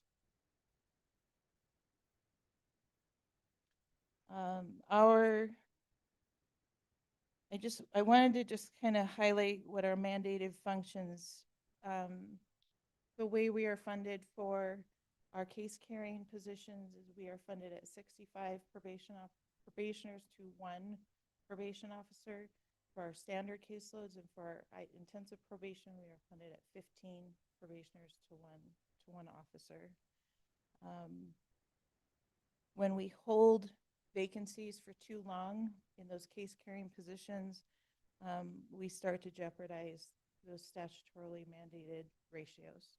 And it's something that requires and demands constant attention and good stewardship of our resources in order to stay in compliance and in the name of public safety. Also throughout 2025, we have some emerging needs and things that we need to be responsive to. We are starting to see more transferred youth coming to adult probation. This is a newer thing for this county. Adult probation historically has had very minimal, and it requires an appropriate response. Our department is very involved at the state level in looking at what best practices are and working with younger people. But it's definitely something that we're starting to experience more of, and looking at the degree and seriousness of the crimes that are coming through. We also have, from my assessment, looking at this and bringing my background in training, we do need to increase our best practices in working with our domestic violence caseloads and with our domestic violence supervision. We need additional staff training. I would like to look at additional domestic violence risk assessments, and we need to look at how we can bolster resources and treatment for this population. Sex offender treatment costs are another very real thing for us. We have a very large budget for sex offender treatment costs, and it's still in Coconino County, the cost to the client is pretty high and greater than other areas of the state that I'm familiar with. So looking at, we have one available provider. The services are provided remotely. This is something we need to work out. Sex offender population doesn't decrease, it only increases with lifetime probation and lengthy probation sentences. Again, trying to remain responsive and being proactive. We do have, as Judge Reed mentioned, very complex client needs. We anticipate more challenging to meet with ongoing economic pressures. We know health insurance premiums are rising, and looking at how do we still meet the needs of clients and trying to affect positive behavioral change and get them the treatment they need with the challenges that are going on. Drug testing resources, we are looking at needing to scale back the amount of availability for drug testing due to some of the revenue concerns for our drug testing provider, and we're needing to make some adjustments to how often people are able to go to drug test. Yes. Supervisor Ontiveros. Thank you, Chair. Thank you, Ms. Singer. On the previous slide, the department-wide assessment from 2025, you gave some stats that I thought were here, but I do want to write them down. Yep. What is the ratio of probationers to probation officers? So for standard probation, it's 65-1 for standard probation. And standard meaning Standard, violent? no, it can be Okay. violent. So standard, when we look at, when judges place people on probation, we use individualized risk-based assessments. And when people score high risk, high need, they typically are placed onto an intensive probation caseload. There's a lot that we can handle within the standard caseload. Within the standard caseload, we also have specialized units. So we have we have over 100 sex offender clients on standard probation, but with sex offender conditions and supervision. Our domestic violence caseload, for instance, is a standard caseload, but again, there's additional like treatment components and so forth. So standard is a wide variety of different types of offenses.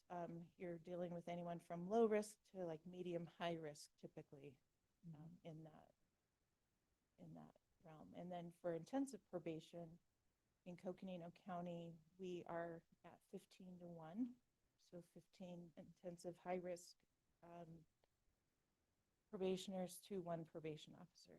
Okay, and so what are the current levels that Coconino County has right now on the standard? 65-1 is the maximum. Yeah, so we're funded right now at a capacity of 68-1 on average. These are numbers that are sent into the AOC that fluctuate month to month depending on population. When we have a vacancy, then we may have a supervisor that's covering those cases, or we are distributing out those cases for coverage purposes in order to meet that. So we just pulled numbers today. We're relatively within the realm of acceptable.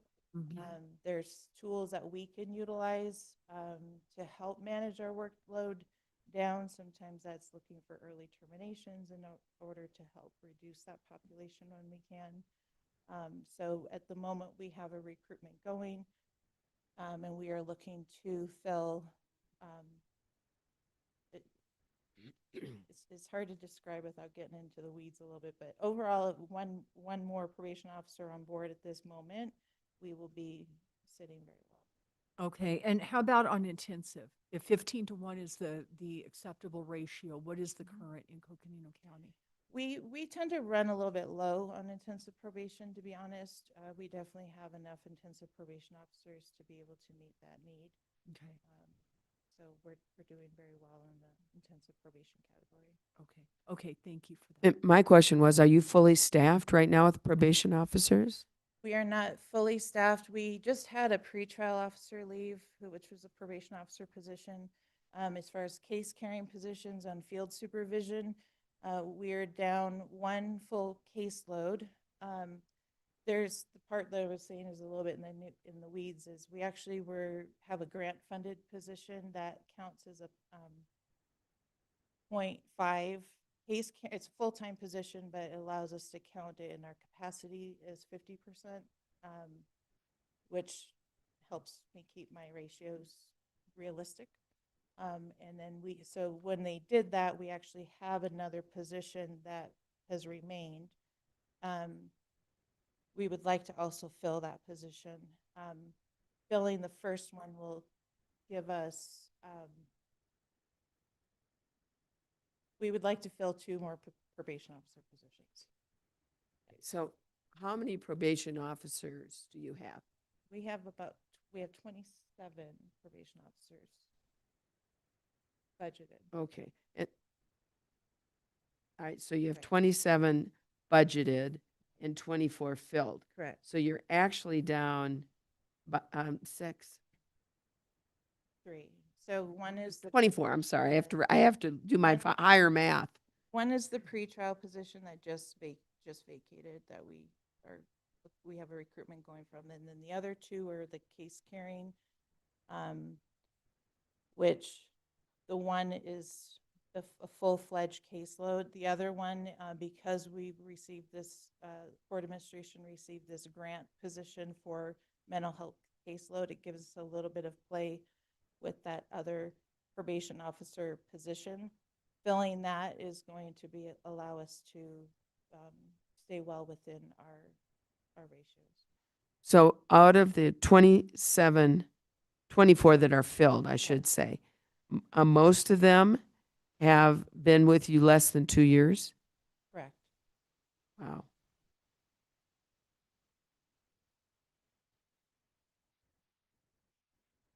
Okay, thanks. Sure.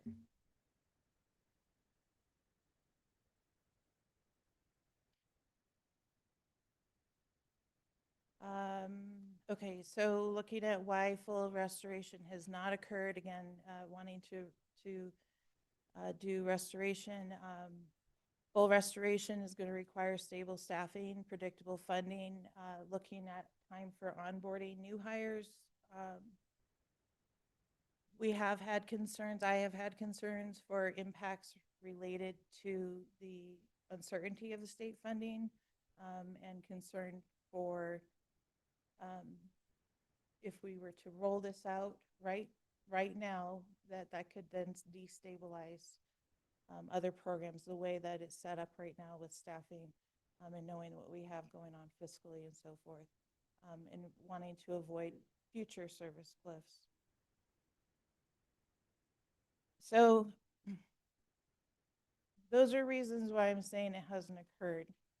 But again, it's more than just identifying why it's not happening, but what can we start doing now to address some of, like, what have we been doing over the last year to address some of those identified needs? So I wanted to give you kind of some of the things I'm very proud of and excited that our department has been able to lift over the last year, and it's been a collaborative effort.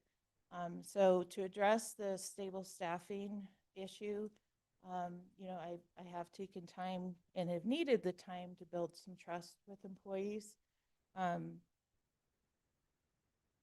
We have had ongoing recruitment to fill departures from retirements and resignations. We have had some resignations that I think sometimes go hand in hand with new leadership coming on board at times.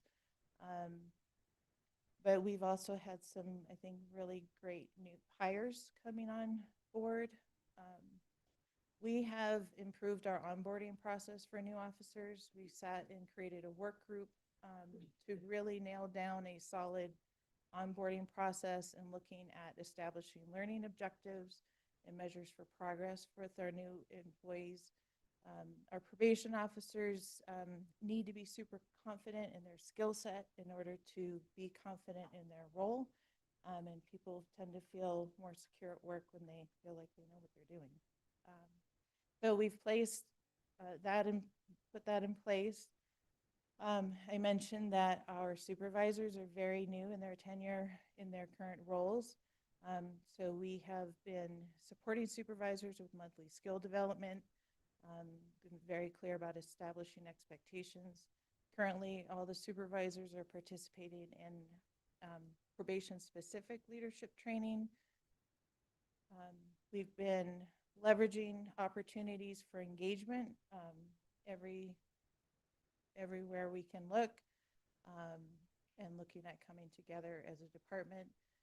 We've also had to take a really deep dive into administrative support and how we could better leverage that to improve workflow process. Our officers have a lot of windshield time in Coconino County, given the size of the county. So whatever we could pull off of them administrative task-wise, we've been putting that. And I'm going to knock on wood, but our page office is very well staffed. It's been historically a very big challenge to keep that office staffed. We have an excellent supervisor who has been taking charge and really doing a great job in supporting staff up there.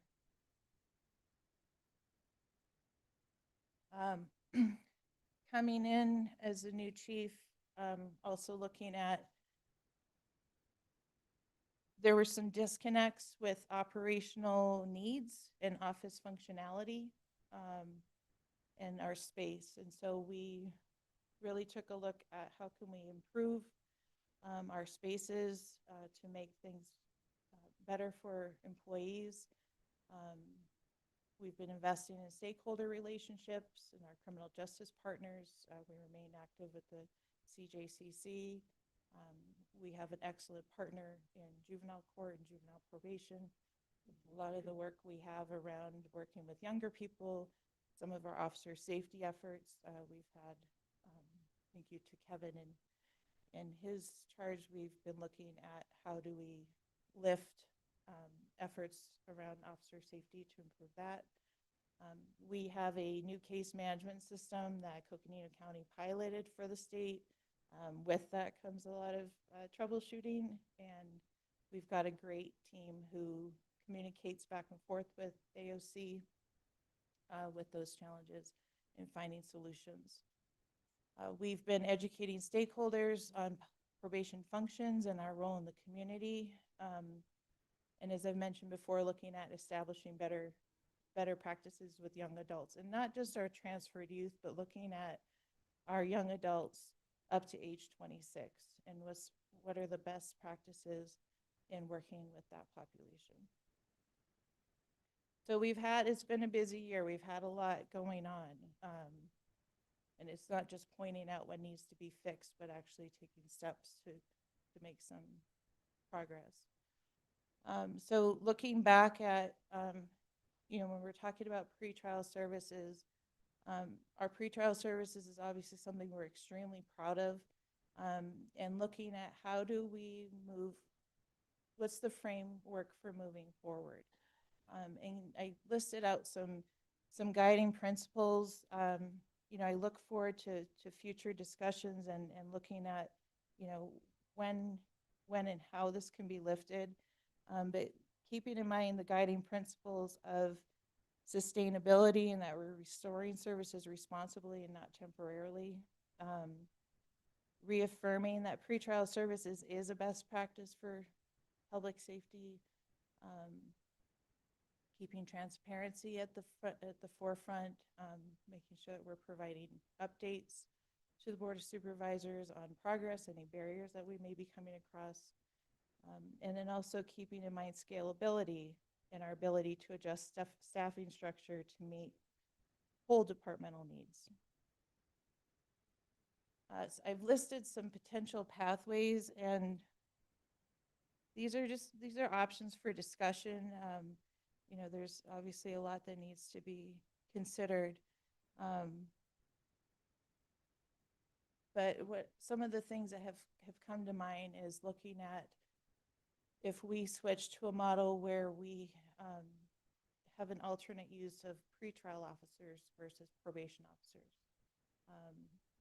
There's likely a cost savings with that. It delineates functions somewhat, where we're not pulling probation officers to meet mandated needs from the pretrial pool and so forth. So I think that's something that's definitely worth looking into. Looking at phased restoration, looking at alternative funding exploration, and really, we want to get back to where services were previously, but also not, I know there was discussion in the past about how does this expand even further, and not to lose sight of that as a future goal as well, and looking at what expansion could look like down the road. So those are some of that's where we've been in the last year. And looking forward, we have a little bit of kind of a waiting game for the moment. At my presentation last year, I was asked to pull together a list of funding sources for pretrial across Arizona, and I've listed that for you. I was quite challenged in being able to secure information for 2 of the smaller counties there, but overall I think it's a pretty good representation of various funding sources.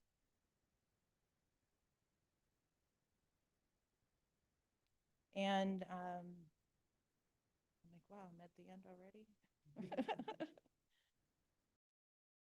So really just looking at next steps, you know, I think we really do need to use the budget development processes to refine what does staffing look like, what are funding projections, what do they look like. We'd like to come back to you with when we have better information as far as those things to be able to provide you options and timelines and, you know, what's possible versus what's not possible. But really, I want to keep the lines of communication open, and see where we can go from here. So. Well, thank you for your presentation and appreciate the update. And after a year of being at the helm, to being able to give your thoughtful review of where you are and where you're looking forward to going in the future. So really appreciate that. And you're correct. This board is very aware of the importance of the pretrial services, and have been supportive and understand that it is an essential part of the criminal justice system. And like you, we in the county are also very concerned about our budget, and very concerned about the state. And, you know, it's good news that the governor has put this in as a line item in the state budget. It'll be interesting to see how that goes forward. And I know this is something we will be talking about in great length during our whole budget process. Yes. And, you know, I know, and you noted that a lot of your services are fee-funded, and yet we know that fee-funded services are something we're trying to get away from, especially in the criminal justice system. So, you know, I think we need to continue to explore options and how we're able to do this moving forward. So, and like I said, I look forward to a more thorough discussion during the budget process. But in the meantime, thank you. Really appreciate that. Appreciate your staff. I know some of your probation officers, I know they're very hardworking. They're very committed to their jobs, and really appreciate everybody's commitment to here in Coconino County to serving our constituents. So thank you so much. Thank you. Anything, Supervisor Ontiveros? Not really beyond what you said. You laid it out very well. But I do appreciate the conversation that we've had today, because it said that an understanding heart has wisdom. And I did not fully realize some of the challenges that you were facing with the, you know, the newness of your probation officers and even the supervisors, like bumping up really close to that ratio, that mandated ratio, and trying to juggle some of that around. So this has been very educational for me. Thank you. And like you, wanting to keep the lines of communication open between adult probation and Board of Supervisors, likewise. So thank you. Wonderful, thank you. And thank you for your comments. I do want to reiterate that we do have an absolute excellent group of officers who are very bright and very capable. Thank you. Oh, Supervisor Vasquez. Thank you, Madam Chair.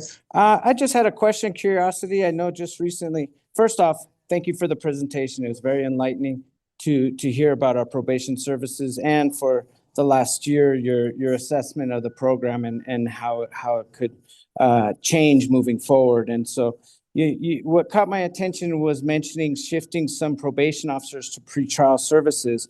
And my question is, if you were to do that, how would that change the probation officer's caseload? Because it seems to me if you were to do that, it would increase their caseload. And it seems like based on the presentation, we're trying to find ways to reduce their caseload. Thank you. Yeah, thank you for asking and allowing me to clarify.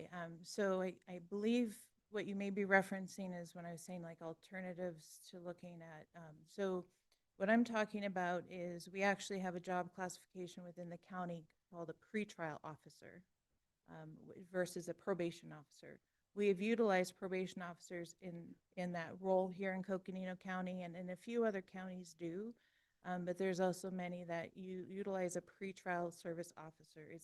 It's a little bit lower pay grade, but it would also provide a career path for individuals who, my understanding, if the education requirements wouldn't need to necessarily be at the same level for an educational waiver. For a probation officer, I have to receive that from the Chief Justice. I don't believe that's the case for pretrial officer. And then the pretrial officer is within a different retirement system than probation officer, so there's a bit of a cost savings with that as well. So it would be looking at preserving our probation officers and utilization of them in the probation mandated function roles, and not increasing, and looking at, can we utilize pretrial service officers in the pretrial function. Thank you for that clarification. My follow-up question then is, what would be necessary for someone that's a pretrial officer to become a probation officer? Like what kind of certification? You did mention it offer a career path, but what kind of things would be necessary to move from one grade to another? So the biggest thing is the degree requirement for probation officer, and also looking at relevant job experience in order for us to bring. So we try to hire people in at the probation officer 2 level, where they come with some background experience related to like case management and so forth. So, you know, some of the biggest time would allow for them to get experience within the criminal justice system, and if they didn't have a degree, that they would have an opportunity to earn a degree. And that's some of the bigger differences. And then also looking at some of our job functions and matching up their skill level with what some of those functions of probation officer are in the field or within pre-sentence versus pre-trial. Great, thank you for that. I really appreciate it and appreciate all the hard work that you and your team do. Thank you. Erica, you have some comments? Just wanted to add to that. So just to clarify a little bit, I don't know if everyone knows, but probation officer, and Kara can correct me if I'm wrong, is statutorily required to have a bachelor's degree. Correct. It cannot have an equivalent combination of years of experience substitute for a bachelor's degree. And that's why Kara was talking about a waiver. So if someone doesn't have a bachelor's degree, then she would need to seek out a waiver for them. So by having a pretrial services position, we could expand our applicant pool by having someone who does not have a degree or only has an associate's degree rather than a bachelor's, and then help them to attain that degree with tuition reimbursement and other programs, and then possibly get a waiver for them. So it gets them into the pipeline, and it also expands the applicant pool for something that is very unusual. We don't have very many positions that are statutorily required to have a bachelor's degree. Right. Yes, thank you for that. And I feel like it's important for me to mention it just right here, because we're talking about waivers for probation officers. We would have to be in a state of where we are out of compliance and out, like we don't fall in that realm where we would be eligible for that in the probation department. So we are okay in that realm. So just because we were talking about waivers, I wanted to make mention, but excellent.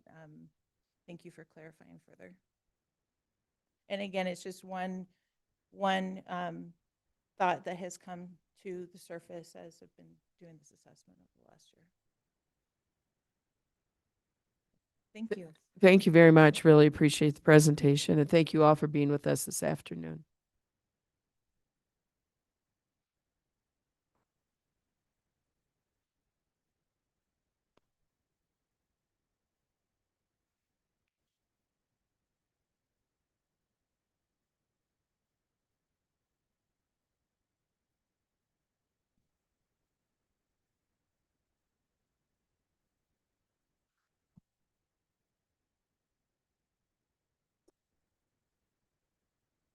We're on item 38, discussion of possible action to adopt a list of items for submission for the congressionally directed spending for fiscal year 2027.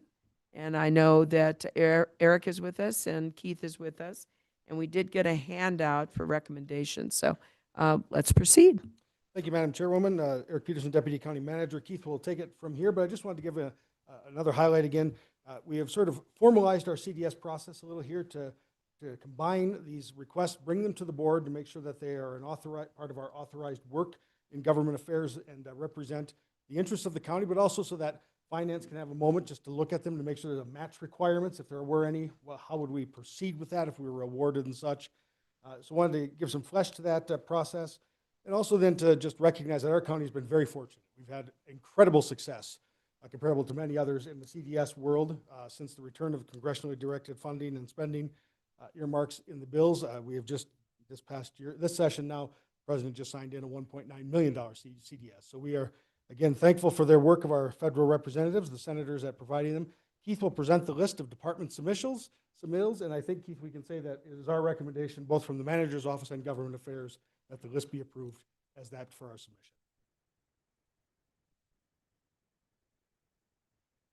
Good afternoon, Madam Chair and board members. So I will go over briefly the 5 projects, but if people have questions, I'm not the subject matter expert, so we do have the people from the departments here. We have somebody from the Sheriff's Office. We have Nate here from Public Works. We have Tara from Facilities, and I believe we have probably Helen online and Superintendent of Schools. So, so just briefly, I'll go over all 5 projects, and then if you want to separate out individual questions for the different departments, you can do that after I go over the 5 projects. So the first one is the East Belmont Traffic Interchange final design.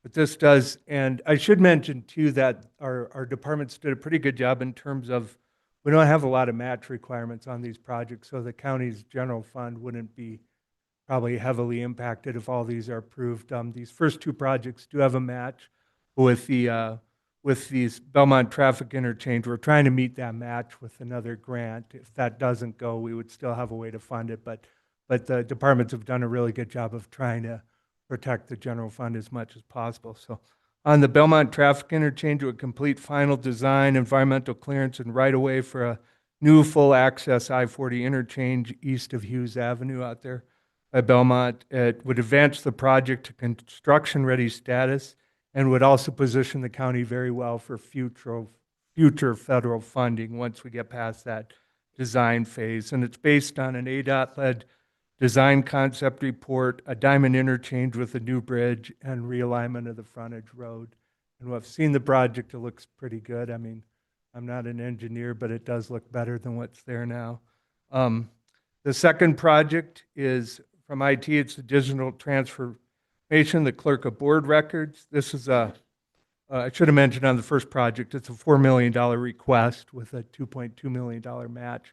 The second project, the digital transformation for the clerk of board's records, is by government standards a pretty inexpensive project. It's $150,000. The local match is 25%, so that's $37,500 for a total project cost of $187,500. This is one that was submitted last year and did not end up in the appropriations, so we will try it again. But it would digitize historic board records dating back to this 1891, improves public access and frees office space by digitalizing the records, and funds staffing for a 2-year document conversion into the county's on-base system.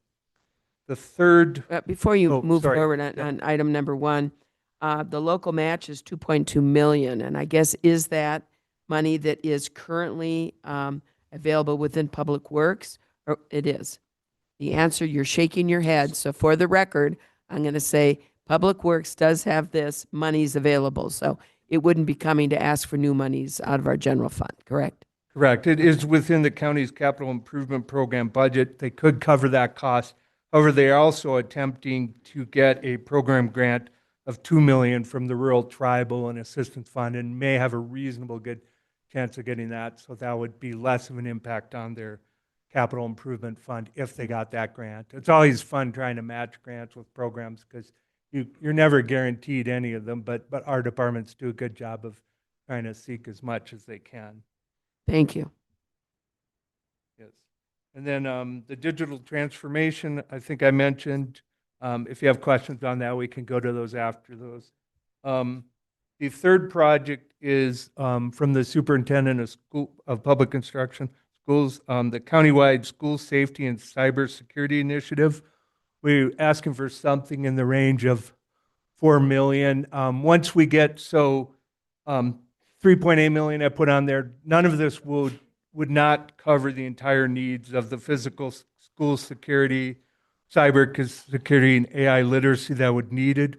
What we would do is probably it would fund maybe 2 or 3 districts. So what they would do is submit their needs, and then whatever amount of that we could cover with roughly $4 million would be what we'd look for. Because what we understand with congressionally directed spending projects is the sweet spot is between about 1 and 4 million. Those are the most likely to be funded.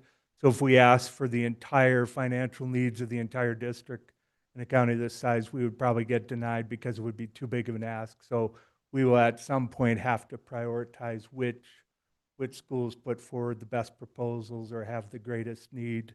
And if you have more questions on that, I'll let Cheryl answer those, but I'll go through the final 2 projects first, and then we could go back over that. Project number 4 for $1.525 million is the Page Adult Probation Facility renovation. It's a 1960s era facility. It would renovate that facility, include an open floor plan, new HVAC, electrical and data systems, and interior finishes, and give that facility a renovation. And somebody's here to answer if you have questions on that. The 5th and final project is the Sheriff's Office Search and Rescue Vehicle replacement. This project would maybe be roughly $600,000. They're going to get a better estimate in case that isn't right, but somewhere in that range probably. There's no local match on this one, as it is with the last 2 projects right before this. This would replace a 1980 Snowcat vehicle, which is that's been around 45 years, so it's probably near end of life. And with an all-terrain SHRP rescue vehicle. I believe the sheriff's office already has one, so this will be a second. But given the county's 18,600 square miles and search and rescue operations can come in bundles, I mean, they don't always choose to have a problem on different days. Sometimes to have the county have the capacity, it's probably good to have 2 available in case there's 2 incidents in the same day, which often could be the case because incidents are sometimes impacted by weather or other things where it's more likely for them to be clustered than to be spread out. That would improve maneuverability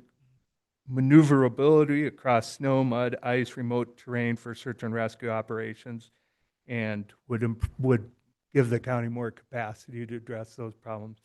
And with that, those are the 5 projects. Now I will. I want to just say that SHRP vehicle, we saw the pictures of it, but we haven't seen it yet. We need a tour of that SHRP. It's pretty amazing looking. All right. I mean, it is pretty amazing looking. So, Madam Chair, if I can, yes, just briefly, I wanted to highlight for the board. These requests, they've all come into government affairs and then have been vetted through with Nexus for feasibility and practicality with what we expect for the political scenarios that will arise with the appropriations for federal fiscal 27. So we've run them to ground in that regard. So that's why we were confident making the recommendation as you consider them. Very good. Yeah, and on that point too, we've identified specific funding buckets within each program that Nexus says they believe fit within those. They also did compliment the county departments of the board or us for spreading the requests out. We're not putting more than one request into any particular department or program, so we're not competing amongst ourselves. Each one is in a discrete funding bucket. And by the way, I have no problem with the recommendations as presented, and think all of these are very worthy projects. I think they would be very helpful to our constituents here in Coconino County and are of great need. So I have no problem with any of these, but as you say, it's going to somewhat depend on, what the priorities are with the powers that be, and quite frankly, whether the funding is going to be available for congressionally directed funds. So I have no problem with any of these. Supervisor Ontiveros. And likewise, I have no problem with any of these either. In fact, these have been on the horizon. Like every one of these has been on the horizon as a need that needs to be met. So I completely support this. Any other comments, members of the board? Sure. This is Supervisor Vasquez. I just wanted to say I also support all these efforts, and let's see if lightning can strike again. Thank you. We can always hope, fingers crossed. We have been very, very fortunate, and we've had very active senators and representatives that have really taken, that have championed Coconino County, and we hope that will continue.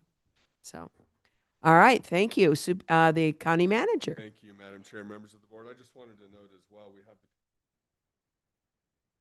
but we also are working directly with agencies on funding as well. And so we really need to look at our funding request portfolio and see that it's balanced. And I know we do that. Just wanted to note that as particularly as we prepare to work with our National Association of Counties and how we work to secure funding for our local communities. So we'll be sure to do that and really look at our entire funding request portfolio with congressionally directed funding, as well as the various grants that can become available, particularly in transportation and some of the other areas. So thank you.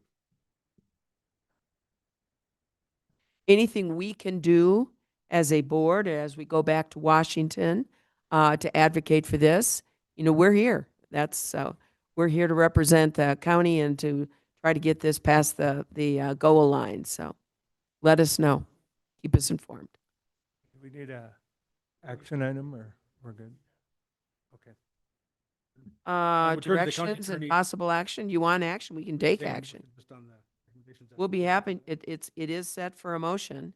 At this time, I would entertain a motion to adopt the list of items for submission for the congressionally directed spending for fiscal year 2027 as presented. Do I have a motion? So moved. I have a motion and a second by Supervisor Vasquez. All those in favor signify by saying aye. Aye. Aye. It is unanimous. So you've got your marching orders, and thank you very much. All right, so we have a 5-minute break, and we will start our public hearing on our comprehensive plan and the Flagstaff Regional Land Plan as a minor amendment to it. So 5-minute break, please.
Well, this is what we've all been waiting for. And it's wonderful that we are here after so much work and diligence and community outreach and community input. We are here, and it is now a little after 4 o'clock for the public hearing, consideration and possible adoption of Resolution 2026-02, amending Resolution 2025-63, and approving the Flagstaff Regional Land Use Plan 2045 as a minor amendment to Envision 2045, the Coconino County Comprehensive Plan, to be effective June 3rd, 2026. And with that, and to get us starting on this public hearing, we will first hear from our long-range planner, Melissa Shaw, who will present on the comprehensive plan and also the City of Flagstaff's comprehensive area plan. I don't know what you're calling yourself now, Sarah, but for Sarah Dector. So we're really pleased to have you here, Sarah, to join us with the board. And as always, Melissa, we look to you for guidance. Thank you, Chair Horstman, and good afternoon, supervisors. I'm honored to kick this off today, and for case number PZAM 25-003, adopting the Flagstaff Regional Land Use Plan as a minor amendment to the Coconino County Comprehensive Plan. This hearing represents over 3 years of meaningful collaboration with our city partners. And so I'd like to especially recognize Sarah Dector.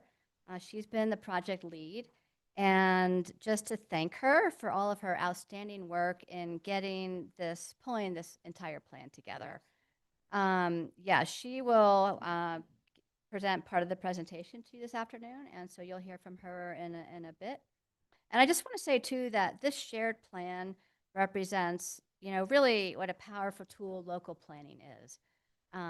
This is a unified vision, it's a unified city-county vision, and it represents work from not just the staff, but also from many, many people who have been involved in the process the whole way. So we'll just get going on the details of what the specifics are here. So this case number is the Flagstaff region, represents the Flagstaff Regional Land Use Plan boundary, which is the entirety of the Metro Plan boundary, which is a metropolitan planning organization for the greater Flagstaff region. It includes the city of Flagstaff and unincorporated county communities of Belmont, Kachina Village, Mountain Air, Donny Park, Timberline, Fernwood, Belmont's repeated there, and also portions of the parks and Fort Valley 180 corridor area plans.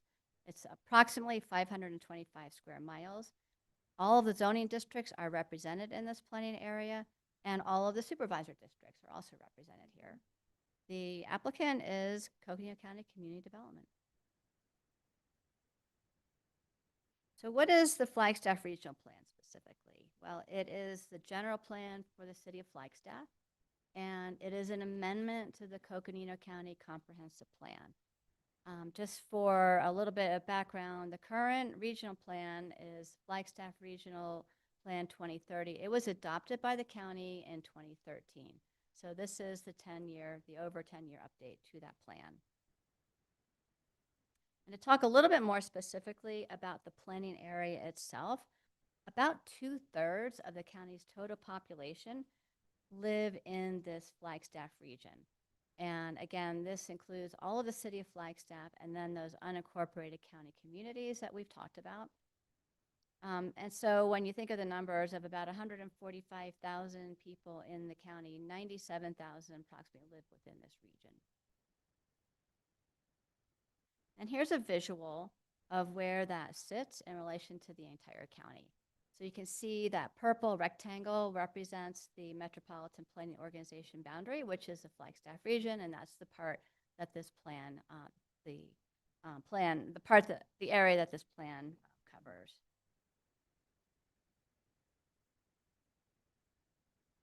We wanted to talk specifically about how the county uses this plan and why we use this plan.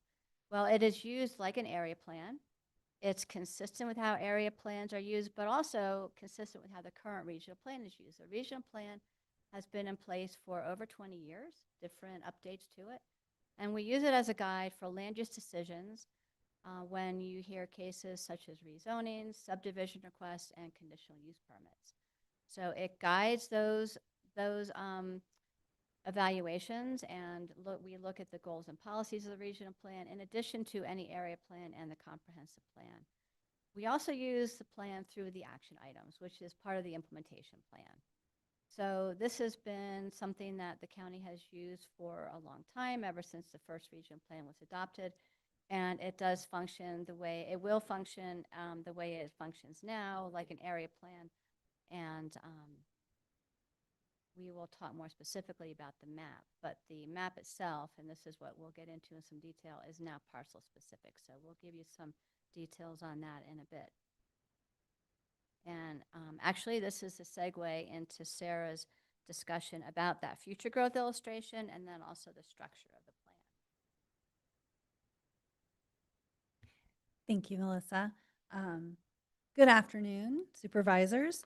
I know Melissa thanked me for my hard work on this, but I definitely have to be in the Mutual Admiration Society and thank her for, again, not only all the contributions of coordinating county input on this plan, but also working with the communities in Coconino County and making sure that we had good relationships with the major contributors throughout the county. So thank you very, very much. I'm going to talk a little bit about the future growth illustration, which is the land use map that you find in our regional plan. It is a little different than the one in the 2030 plan. A couple things about it is that it is parcel specific, so there's no more guessing. Is something in the activity center? Is something out of the activity center? It just touches it. It is parcel by parcel now, and it also has a flexible system for making sure that land use categories can be updated in an appropriate way for amendments. It also combines what appears on 3 different maps in the current regional plan into one map in terms of these categories. So where in the current plan you might have had to go to map 21, 22, and 25 to get this information, now all on one map, and that can guide you through the rest of the document. So we think that's an important piece of what you might see that is different.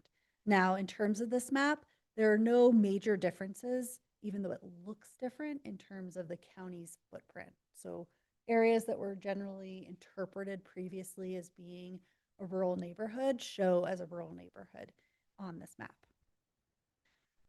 The core and complementary priorities, the goals and policies, the growth illustration, and action items are some of the required parts of the plan. In our current plan, the regional plan 2030, these are organized more similarly to the way the current comprehensive plan is organized. It has a chapter that's topical, it has some background information, and then it goes into maps and policies.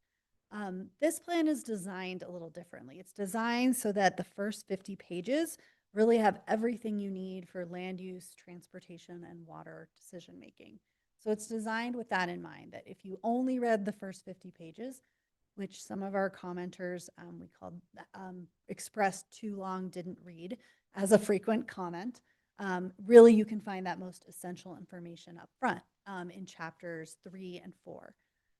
Chapters 5 through 11 have that background information you might have been used to seeing up front in the document. It's still there, it's still important, it's still explained why and what was the baseline considerations in setting all these goals and policies. It just appears a little later in the document, and it's more tied to the strategies and action items in the plan. And then with that, I will pass it back to Melissa to talk more explicitly and in greater detail about Chapter 3, which the county uses in its land use decisions.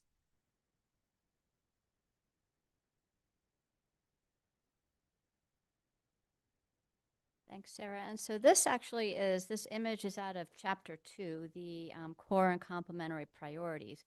And this sets the stage for how the goals and policies are organized in the plan.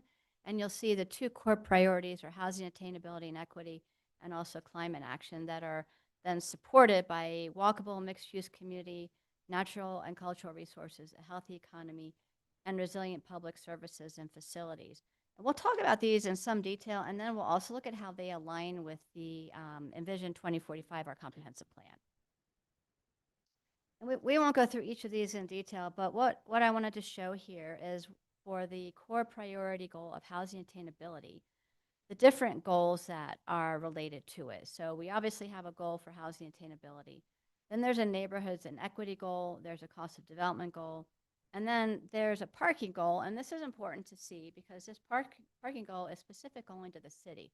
And you'll see this trend throughout the plan where there may be city-only goals or county-only goals to specifically identify different resources, different approaches, different vision to aspects of the plan that needed to be distinguished separately for each entity.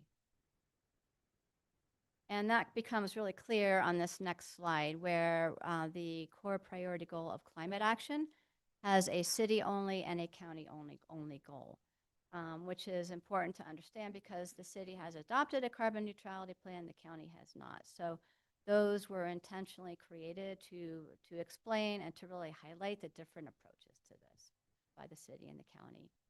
And then similarly, the complementary goal, energy goal, the growth management goal, there's a transit goal and multimodal transportation goal. Those all support this core priority goal of climate action.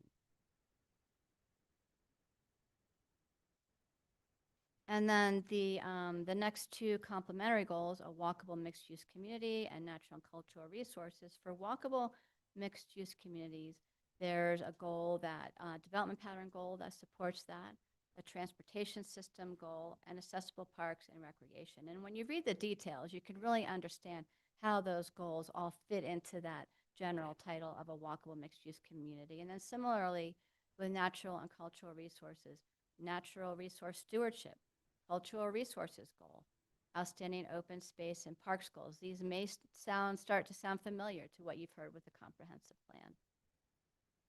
And then the last two complementary goals, healthy economy, those have the healthy economy goal, employment district goals, an airport goal, which is pretty specific to the city, but also does apply to the region, and then freight and rail goal.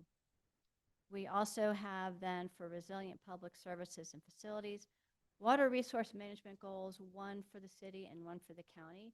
Important to remember that the city is a water service provider, the county is not.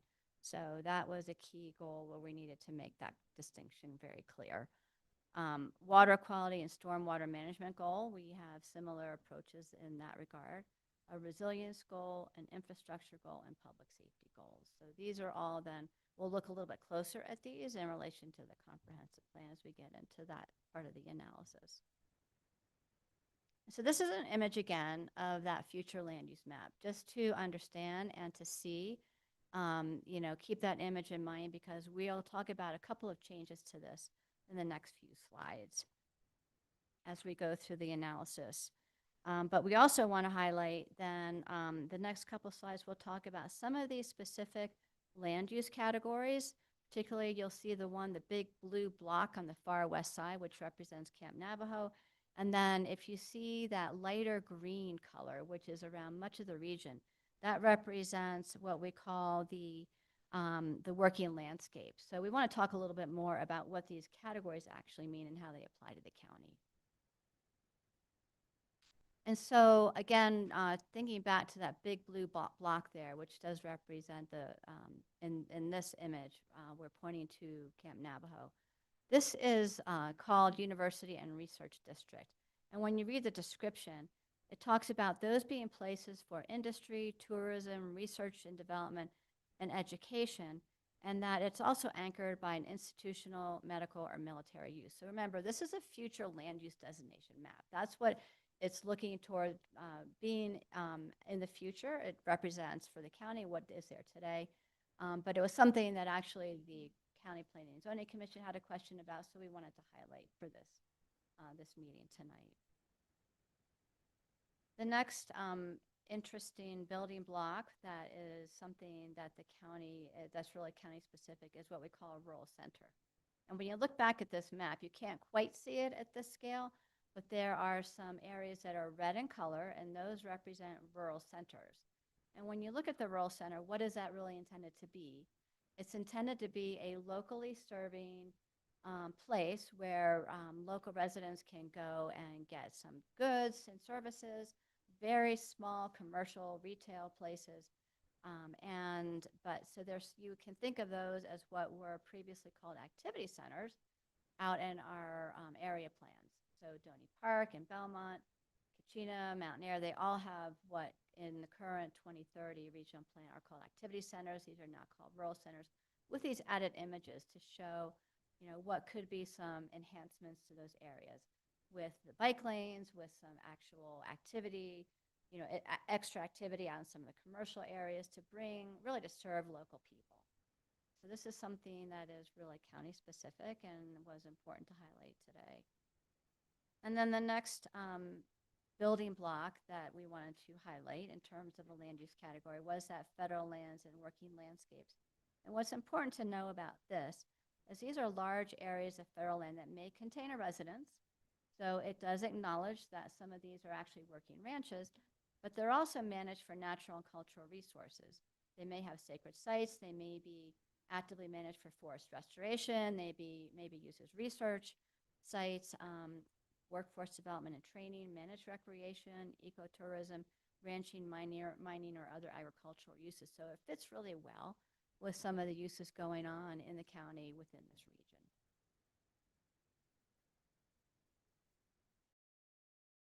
And so now, this is actually pretty exciting because since we just adopted the comprehensive plan in November, now as a minor amendment to the comprehensive plan, we get to look at how the regional plan conforms with the new goals and policies just adopted with the comprehensive plan. So this is something exciting for us as planners, which is kind of weird, but here we go. And these are in both the zoning code and the comprehensive plan. So there are minor amendment approval criteria. There are 8 of them. We'll just go through each of them. And the first one is that the amendment constitutes an overall improvement to the county. So the Flagstaff region is the county's major population center. It's changed and grown in the past 10 years pretty significantly. So this plan, the Flagstaff Regional Land Use Plan, responds to this. It's addressing future growth in the goals and policies and the future growth illustration. And so it improves the current 2013 plan. So the second approval criteria is that the amendment will not adversely impact a portion of the county or the existing character, whether it's visual, physical, environmental, or functional of the immediate area. So talking again about the future growth illustration, it's parcel specific. So it, for the most part, mirrors the existing zoning designations of the portion of the county portions of the region. So therefore, it's maintaining the existing character for the future. We did see in looking closer, both from a point that the Planning Commission made and also in further analysis, there are 4 changes that we've identified that we're recommending be approved if this is approved tonight to the future growth illustration. And so this table here on this slide gives the specific details about the parcel numbers, the county zoning, the current future growth illustration, what we're recommending a change to, and then who recommended it. And then we'll show specifically on the next slide what those changes are. So the top left block, change 1, with the peach colored star, which is on top of that yellow area, is the change that was recommended by the Planning and Zoning Commission. And this is suggesting changing that Schultz Pass Road group of parcels from suburban neighborhood to rural neighborhood. So it's a less dense change in this instance, and that was recommended by the Planning Commission. The other 3 are recommended by staff. The top right block is change 2, and that's in the Belmont area. And we're recommending that that rural neighborhood designation, the peach designation, be changed up to suburban neighborhood, which is consistent with the neighboring and the suburban density of what's happening out in Belmont. And interestingly, that is actually currently zoned commercial. That parcel is zoned commercial. So it's not changing any zoning designations, but it's looking to the future as being consistent with the neighboring suburban density of those neighborhoods in Belmont. And then moving down to the bottom left, that's also in the Belmont area. And that blue star overlaid with the peach colored area, that is recommending changing that from rural neighborhood to employment district. The reason for this is in South Belmont. The rest of that area is zoned for, rather, the future growth illustration is shown as employment district, and it is also zoned commercial. So we're recommending those changes in Belmont. And then the final change is on the bottom right. And this image is part of Raymond County Park. And so that red area with the green star over it, that is actually currently in the future growth illustration shown as a rural center. As part of the park, we're recommending that it be changed to Parks and Open Space to match the rest of the park's designation. And so the maps have been updated, and if you zoom in closely on this map, you can see that all of those changes have been made. So if this gets approved tonight, then we have the updated maps that we can simply replace. There are two of them on page 4-9 and 4-10 that would then be inserted into the plan with these exact updates. And then as well, the online interactive map version would also reflect those. We'll talk about timing in a bit, about how these actually would then be incorporated. And just continuing on with looking at our approval criteria. Approval criteria C is that the amendment is supported by Envision 2045 and other goals and policies. We'll look at this in some detail. This is where we will analyze the new goals and policies of the comprehensive plan to those of the regional plan. Criteria D is that the requested change benefits the county or a specific community. And again, this is the required 10-year update to the regional plan. It benefits county communities by bringing goals and policies into alignment with current conditions, and it meets all the statutory requirements of a general plan, which actually go beyond those required for a county. Criteria E is that conditions have changed substantially since the last update, and they may involve surrounding land uses. So yes, conditions have changed a lot within the region. Population has grown, traffic has changed. So we are addressing those with this update, in addition to addressing challenges like housing shortage and increased housing costs. Criteria F is that the subject property was misinterpreted or overlooked. That's not applicable to this update. And then criteria G is that the amendment will effectively help implement the plan's other goals or vision. And so we give you the vision, the region plan's vision, which I will go ahead and read it. As the region evolves, we commit to preserving our unique character, embracing our rich history, and safeguarding our precious natural resources. Through these efforts, we aim to foster a resilient community and vibrant economy where all residents have the opportunity to thrive. So looking at the comprehensive plan's 3 core planning priorities, they match really well. And we're looking at those again. The comprehensive plan's core planning priorities are to maintain the county's rural character and lifestyle by managing growth and development, to protect the natural environment, water quality and supply, and restore forest health, and to provide responsive public and emergency services and infrastructure to the county's diverse communities. And then finally, criteria H is that the site is appropriate for the proposed use. That's not applicable. That's for a really specific plan amendment. And so we'll just go back, and I'll move through this pretty quickly, but this is going back to approval criteria C, that the amendment is supported by Envision 2045 and other goals and policies of the plan. So if you remember, the comprehensive plan is organized into 3 value sections, and the first one being quality of rural lifestyle. So in the land use, growth, and development section of that, we have 2 goals that are in particular aligned with the regional plan's goals, and one is to maintain the county's varied cultures, rural character, and resilient lifestyle, and then also to conserve open space, working ranches, and unfragmented landscapes.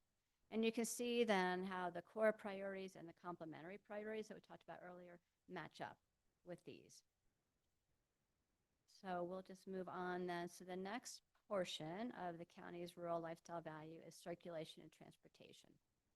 And the circulation goal to design, maintain, and manage a circulation network and transportation infrastructure that is safe, efficient, and complementary, and minimizing impacts to the environment, along with supporting active transportation facilities, multimodal circulation networks, and connections to support alternative modes of travel, nicely aligned with the regional plans, core transit priority goal, the multimodal transportation goal, and then the complementary transportation system goal. And then the last chapter in our rural lifestyle section is resilient economies and housing. And we have a goal to create resilient and vibrant county economies that supports diverse county communities, and then to provide a wide range of housing choices. And then you can see the core priority goal of housing attainability, and then the complementary goal of a healthy economy, they all match up.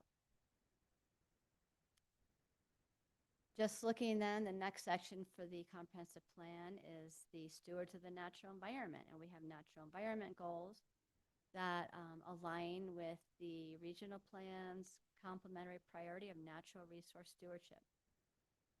As well, we have a natural environment value of parks, open space, trails, and recreation. And we have a complementary priority goal in the regional plan, having accessible parks, recreation, and open space. So at any time, we can stop and read the details if you want, but we'll just go ahead and keep moving on to the last few of these and talk about the, so in the comprehensive plan, we have a chapter, sustainability, resilience, energy, and climate. And you can see the 3 goals there. And one is to increase energy efficiency and the use of renewable energy that the county mitigates and is resilient and is adaptive to climate change, and to increase food security and access throughout Coconino County. Well, the core priority goal of climate action that was specific to the county only is that the county supports and advances the goals and policies designed to address and respond to climate change. And then we do have another core priority energy goal, and that's to really looking at diversifying and supporting renewable energy sources and systems so that we have energy that is reliable and secure. And then for water resources, this is one of the places where we needed to identify a separate goal for the county, not being a water provider. Our county goal is to maintain a sustainable water supply that protects the natural environment and ecological systems for future generations. And in the regional plan, the goal for the county is to balance water demand and supply for social and economic well-being while supporting sustainable region hydrology and meeting ecosystem needs. And then the last portion of the comprehensive plan is our diverse communities and services section. And the first chapter in there is community services and public safety. And you can see that there are 4 goals that we've highlighted that address education, emergency services, fire protection and safety, and then emergency preparedness. And the regional plan's complementary priority goal of infrastructure and public safety align with those. And then the last chapter in the comprehensive plan is the diverse cultures and community character, and the goal to maintain or preserve the county's historical, cultural, and architectural heritage matches up with the complementary cultural resource goal in the regional plan to maintain an enduring and unique sense of place that celebrates diverse ecosystems and community heritage. And so that kind of wraps up the analysis of the minor amendment criteria for the comprehensive plan and how the regional plan fits into those. And so now we'll just talk about a couple of the details then as far as where the plan is in the approval process. So the Flagstaff City Council approved the Flagstaff Regional Land Use Plan on October 9th, 2025. Next, for the city, it is approved and adopted. It is not effective. It won't be effective until it's presented to city residents for a vote and ratification, and that vote is scheduled for May 19th, 2026. If it's ratified, then that will be when it takes effect for the city of Flagstaff. And just as a reminder, county residents who live outside of the city will not vote on this plan. That's set out by Arizona state statutes. It's just a difference in how cities and counties must move forward with final approval of these. So this is just an outline of the schedule, and then we'll talk a bit more about how, if the regional plan is adopted by the county, how that will match up then with these dates. wanted to talk a bit about public comment because the Flagstaff Regional Land Use Plan was developed with extensive and robust public outreach. It was remarkable, and it was unique and very special. When you look at the number of meetings, the number of people that attended, the number of comments that were received, it really was fantastic. And then in addition to that, the Regional Plan Committee had 3 or 4 county residents on it, including the co-chair, who is now a planning and zoning commissioner, another member who is now another planning. So we have 2 planning and zoning commissioners who served on the Regional Plan Committee. And there were 2 or 3 other residents, I don't remember the exact number, who served on the committee as well. So the county was well represented in the entire public outreach process. And I do have to give credit to Sarah because she really went above and beyond and making sure that there was multiple opportunities for people to be involved the whole way through. And if I can just make a comment on that, it's unfortunate that not everybody who will be covered by the Flagstaff Regional Plan is able to vote. On the other hand, it's not that they didn't have input.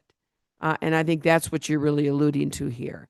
There was tremendous public outreach and input from the greater Flagstaff area. And certainly the Coconino County also, as part of our comprehensive plan outreach, did the same. So kudos to both of you on that. And I think there was really a lot of community involvement and input on this. So I feel really good about this. So thank you. Supervisor Ontiveros. You're fine. Thank you, Chair. And thank you, Ms. Shaw. And going back, we're at one of the bullet points on the City of Flagstaff approval dates, final ratification, adoption. That third bullet point, and this is going to Chair Horstman's comments, that Coconino County residents who live outside the City of Flagstaff will not vote on the plan. And I will just disclose that I did have a meeting with you and Mr. McNeely on Friday in preparation for this meeting to make sure that I fully understood what was going on, and I asked that question. And it is something that is set out in state statute. Do you happen to have the chapter and verse? Oh, here it goes our attorney. I see her going right now. Yeah. And I'm asking this, I could honestly see myself getting asked this question. And when I do, because this was one of the biggest questions that came to me, which is, I live in the boundaries of this plan, but I don't have a say on whether or not it's adopted. It is set out in state statute. That's a fact. And our legal counsel is. And that would be, yeah, thank you. But I'm pretty sure it's ARS 11, is it 604, 605? I'm scrolling. I'll find it in just a second. It's it's ARS 11-804 and 805. Okay. That's the county's comprehensive plan adoption statute, and it talks about adopting the area plans in there too, I believe. And for the city, Sarah just looked it up. It's ARS 9-461. Did I read that?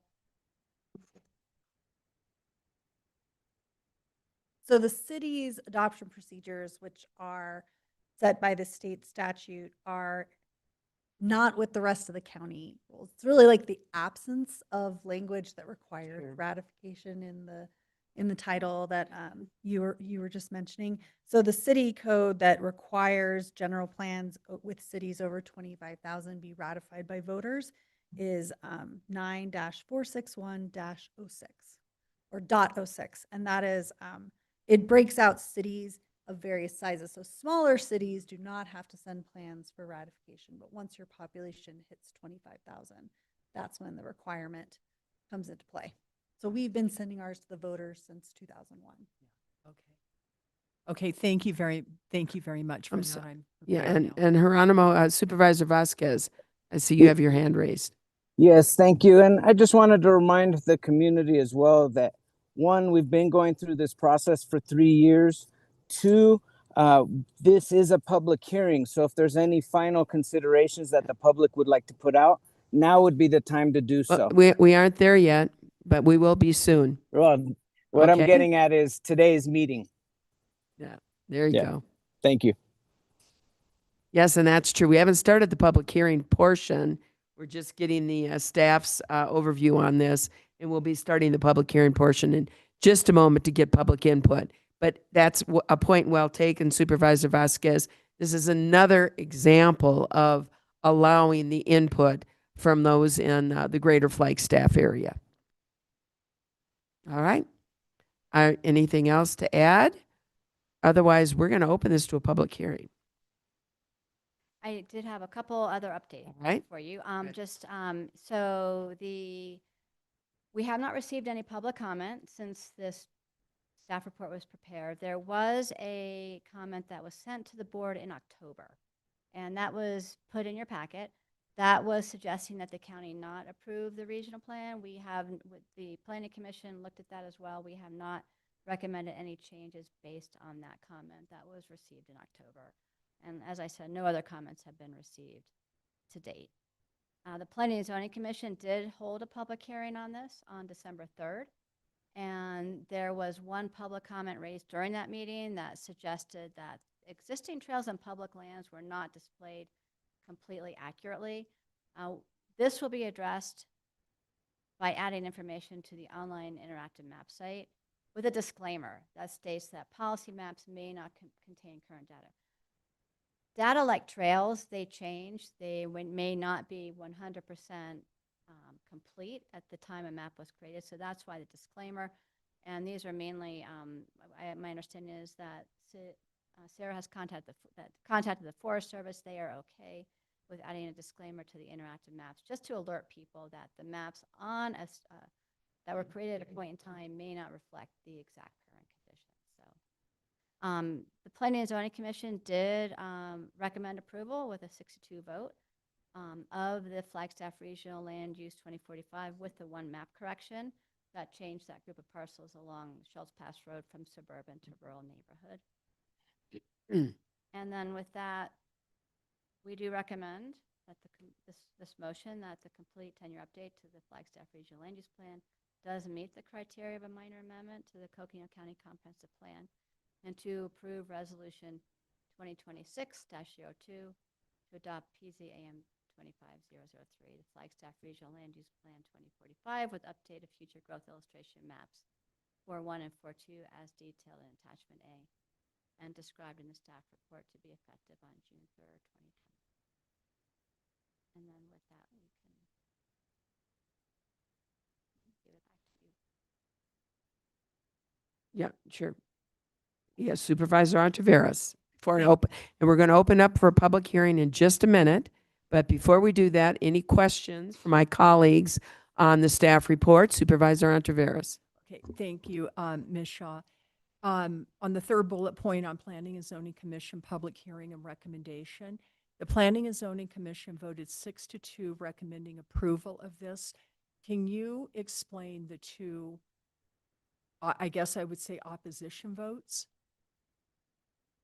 I might not be using the right word, but it was a 6-2 vote, 6 in favor and 2 opposed. Can you state the reasons for the opposition? The two commissioners that voted against recommending approval did not specifically say why they were not recommending approval. It did follow with talking about the comment that was received, and there was some discussion about addressing facilities such as nuclear energy. So, and how the plan is silent. The comprehensive plan is also silent on addressing nuclear energy. So while there wasn't a specific statement as to why the two commissioners did not vote for the plan, it did follow on that discussion. So I don't know exactly, though. That wasn't stated during the hearing. Okay, thank you for that. I just, this is a big decision. These are 10-year plans, and I just like to be sure that I cross the T's and dot the I's to the best that I can. So thank you for that.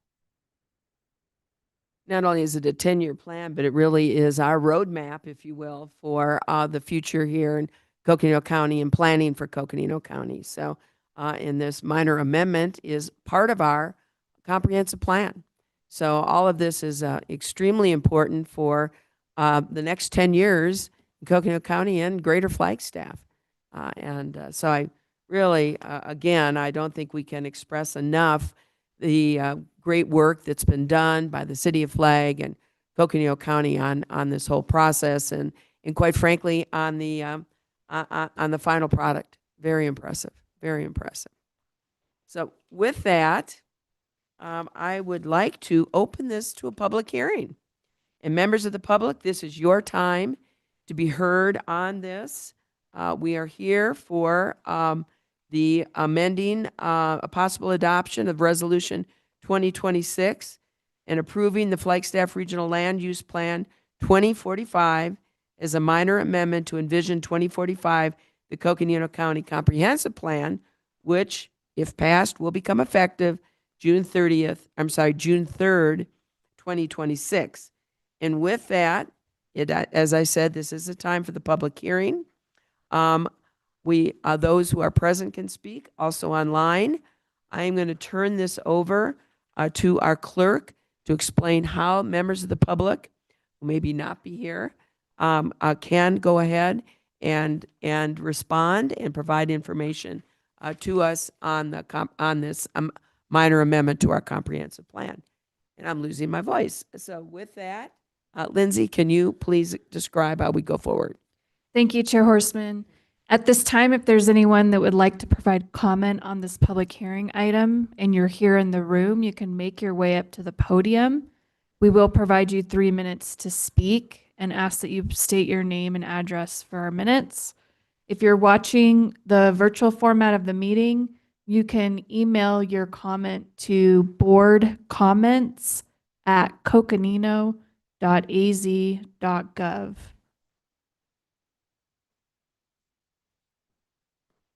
And this is very important, so we really hope we hear from members of the public. Although we've been hearing from members for a long time.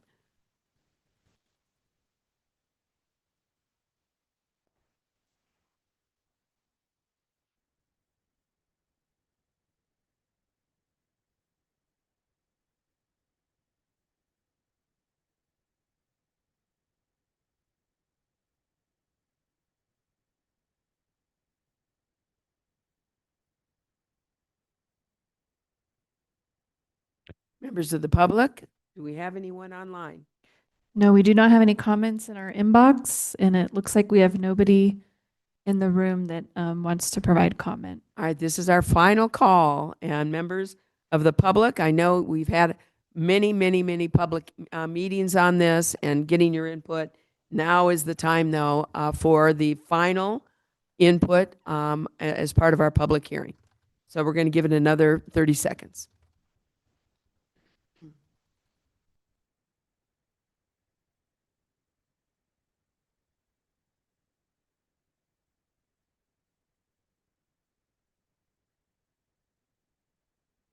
Chair, there are no comments in our inbox and nobody at the podium to speak. All right. Well, with that, I will close the public hearing.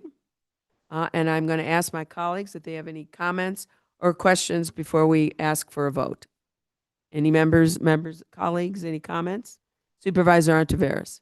Thank you, Chair Horstman. I have to concur with your comments that a job well done. This has been years in the making.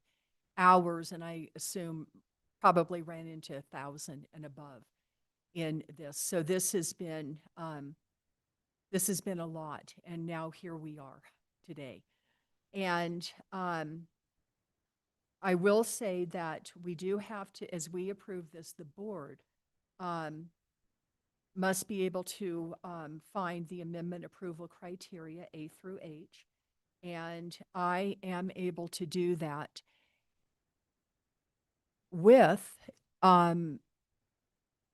there being a delineation between city only and county only on the climate action where it's there.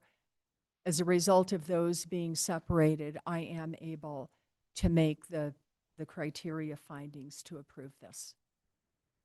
Thank you. And I also can make the criteria findings to approve this. And again, as stated, job well done. And I think this is going to be an excellent guide for Coconino County and the city of Flagstaff and Greater Flagstaff moving forward as we work together as communities to build an even better Coconino County and a better Greater Flagstaff. So again, job well done, great document. And I also can make the criteria for the minor amendment to the Coconino County Comprehensive Plan. Supervisor Vasquez. Yes, thank you. Thank you for this public hearing tonight, giving us all the presentations. I do find all the findings to show that we can move forward and approve this recommended motion. And I too agree that it's really important that we delineate things that are relevant specifically for the city of Flagstaff, but aren't applicable for the rural areas. And so with that, I support this amendment as well. Thank you. With that, is there a motion?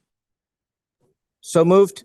Well, wait, just give us a minute. I'd like to read the motion. Yeah, that's what I was going to do, Chair Horseman. Here is my motion. Finding that the complete 10-year update to the Flagstaff Regional Land Use Plan 2045 meets the criteria of a minor amendment to the Coconino County Comprehensive Plan. Approve Resolution 2602 to adopt PZ-AM-25-003, the Flagstaff Regional Land Use Plan 2045, with the updated future growth illustration maps 4-1 and 4.1 and 4.2, as detailed in Attachment A and described in the staff report to be effective on June 3rd, 2026. Thank you. And Supervisor Vasquez, will you second that motion? Second. We have a motion and a second. All those in favor of the motion as made, please signify by saying aye. Aye. Aye. It is unanimous. Well done. We should have the balloons come from the ceiling. The confetti needs to come from the ceiling. This is a great day. And thank you so much for all your hard work. So really appreciate it. I mean, it feels so anticlimactic. I don't know what to say. So, thank you. And with that, we have, I believe, done the other items. And so we are ready to adjourn our meeting. Thank you all for your time and attention here today. Appreciate it. Have a good night.